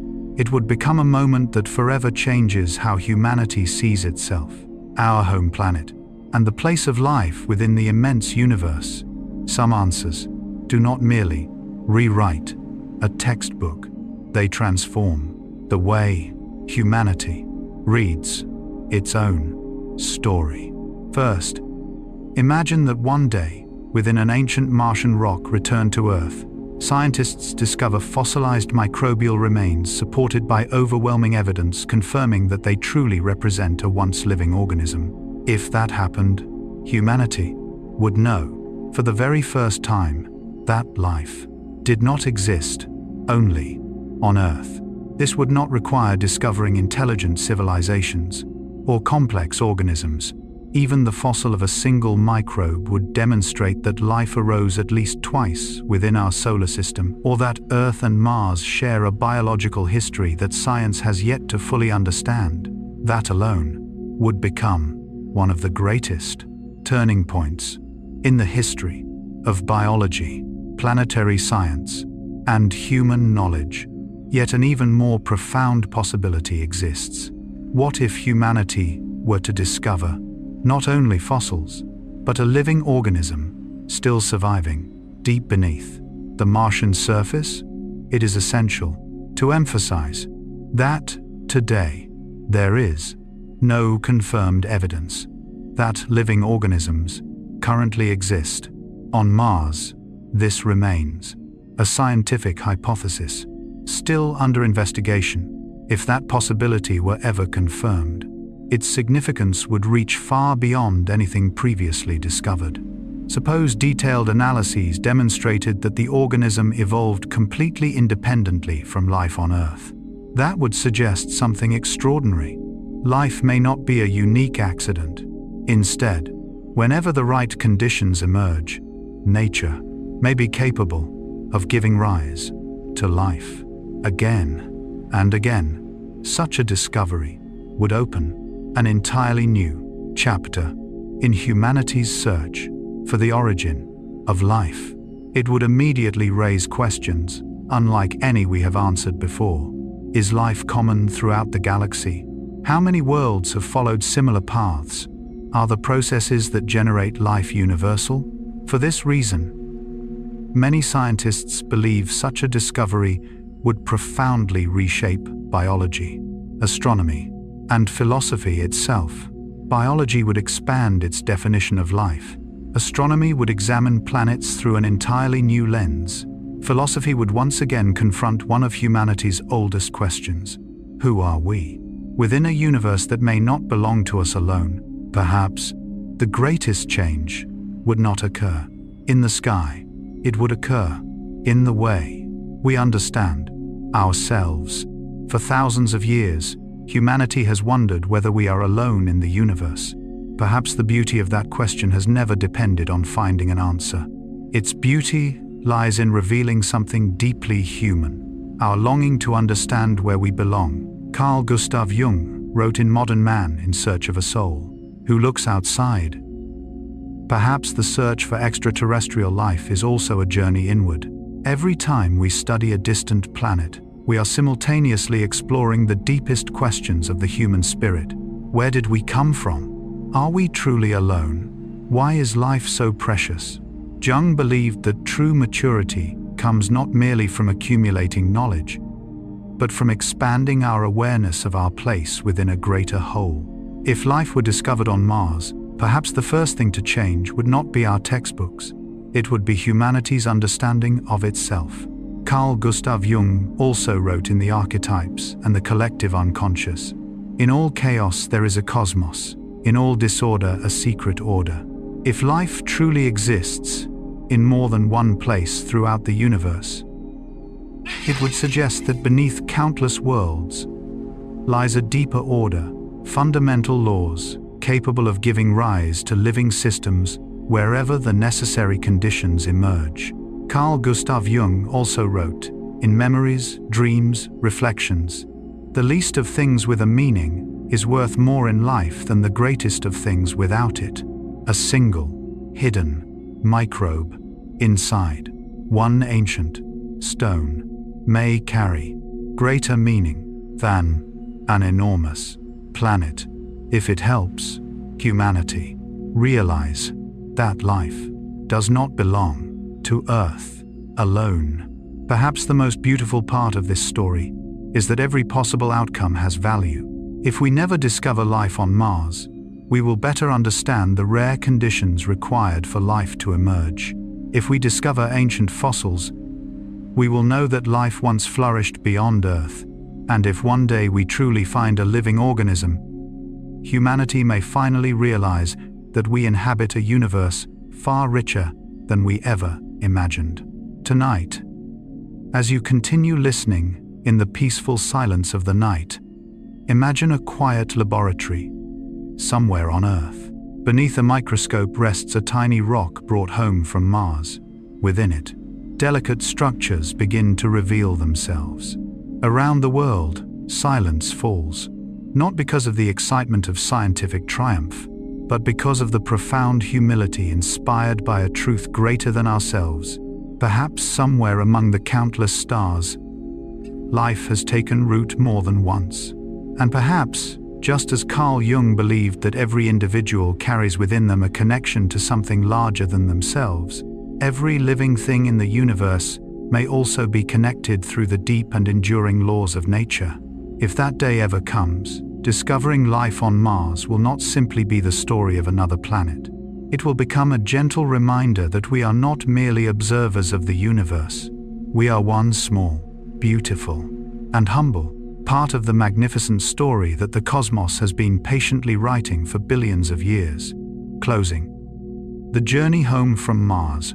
And so tonight, our journey across Mars slowly comes to its final, quiet steps. From a tiny red point shining in the night sky, we traveled together into a world that once held water, where silent rivers carved ancient valleys, where lakes reflected the sunlight of billions of years ago. We listened to the stories still whispered by stones, sedimentary layers, and ancient minerals that have patiently guarded their memories through deep time. And the farther we ventured into the red planet, the more we realized that its greatest fascination lies not only in what we have already discovered, but in everything that still waits to be found.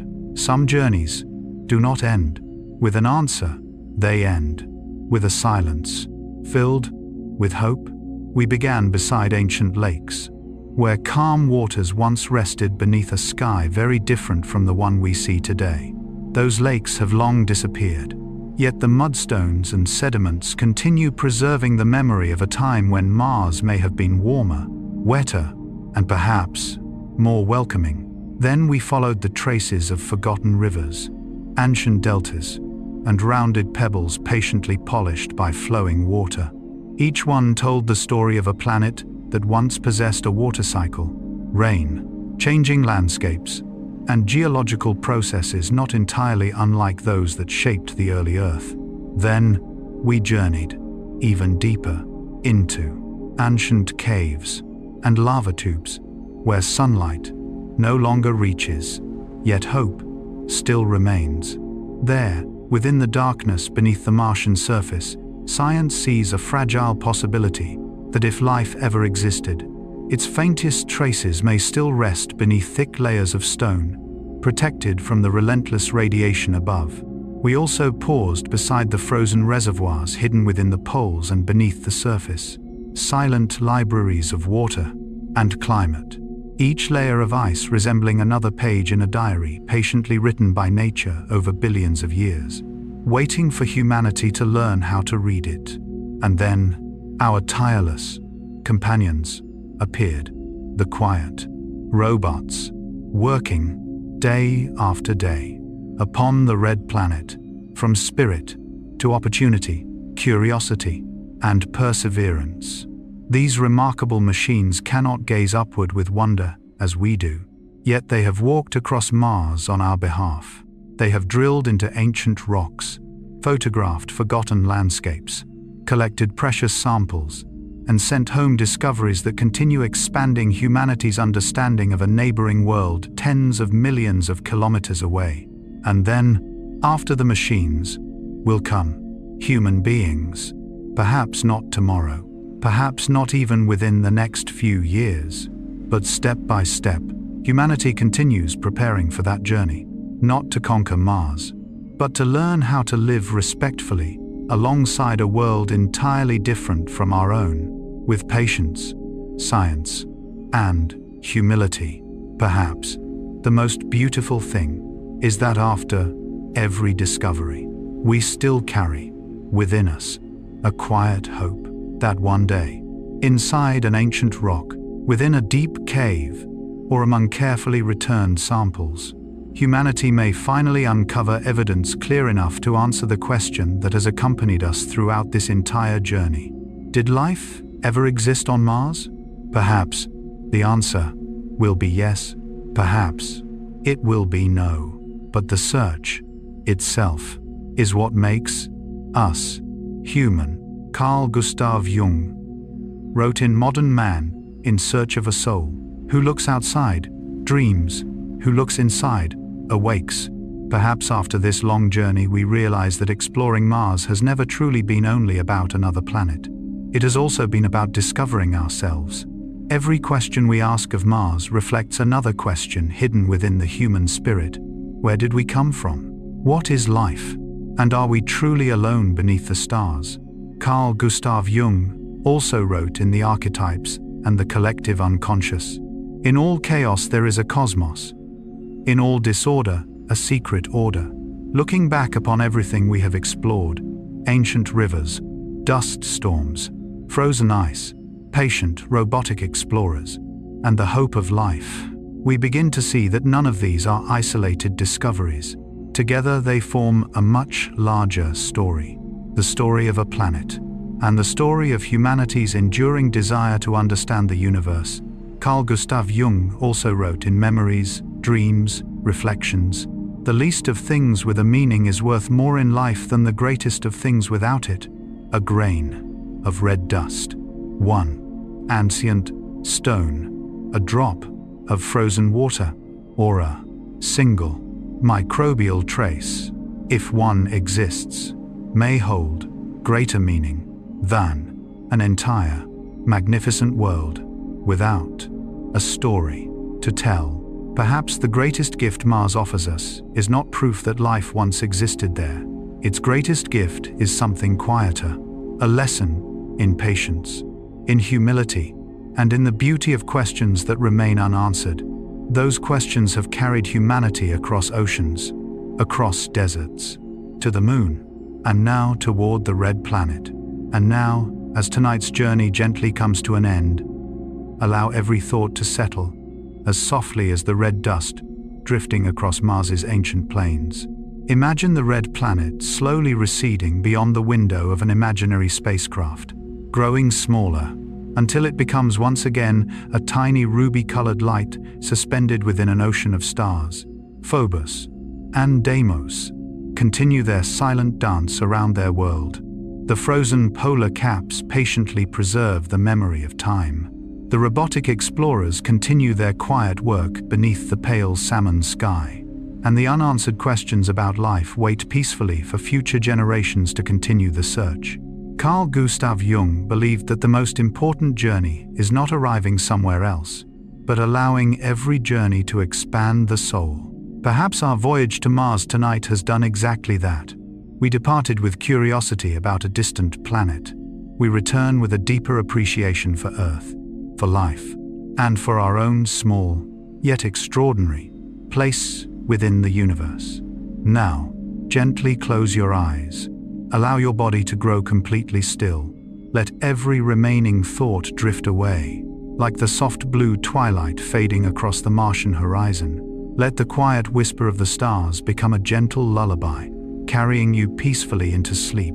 Thank you for joining us throughout this journey across the red planet, guided by both modern science and the timeless reflections of Carl Gustav Jung. If you have enjoyed these peaceful explorations, we would be honored to have you join us again. Subscribe to the channel, and together we will continue discovering the hidden mysteries of the universe, of nature, and of the human soul on many peaceful nights to come. Until then, may your night be calm, may your dreams be beautiful, and may your sleep be as deep and peaceful as the silent space embracing Mars beneath the endless stars.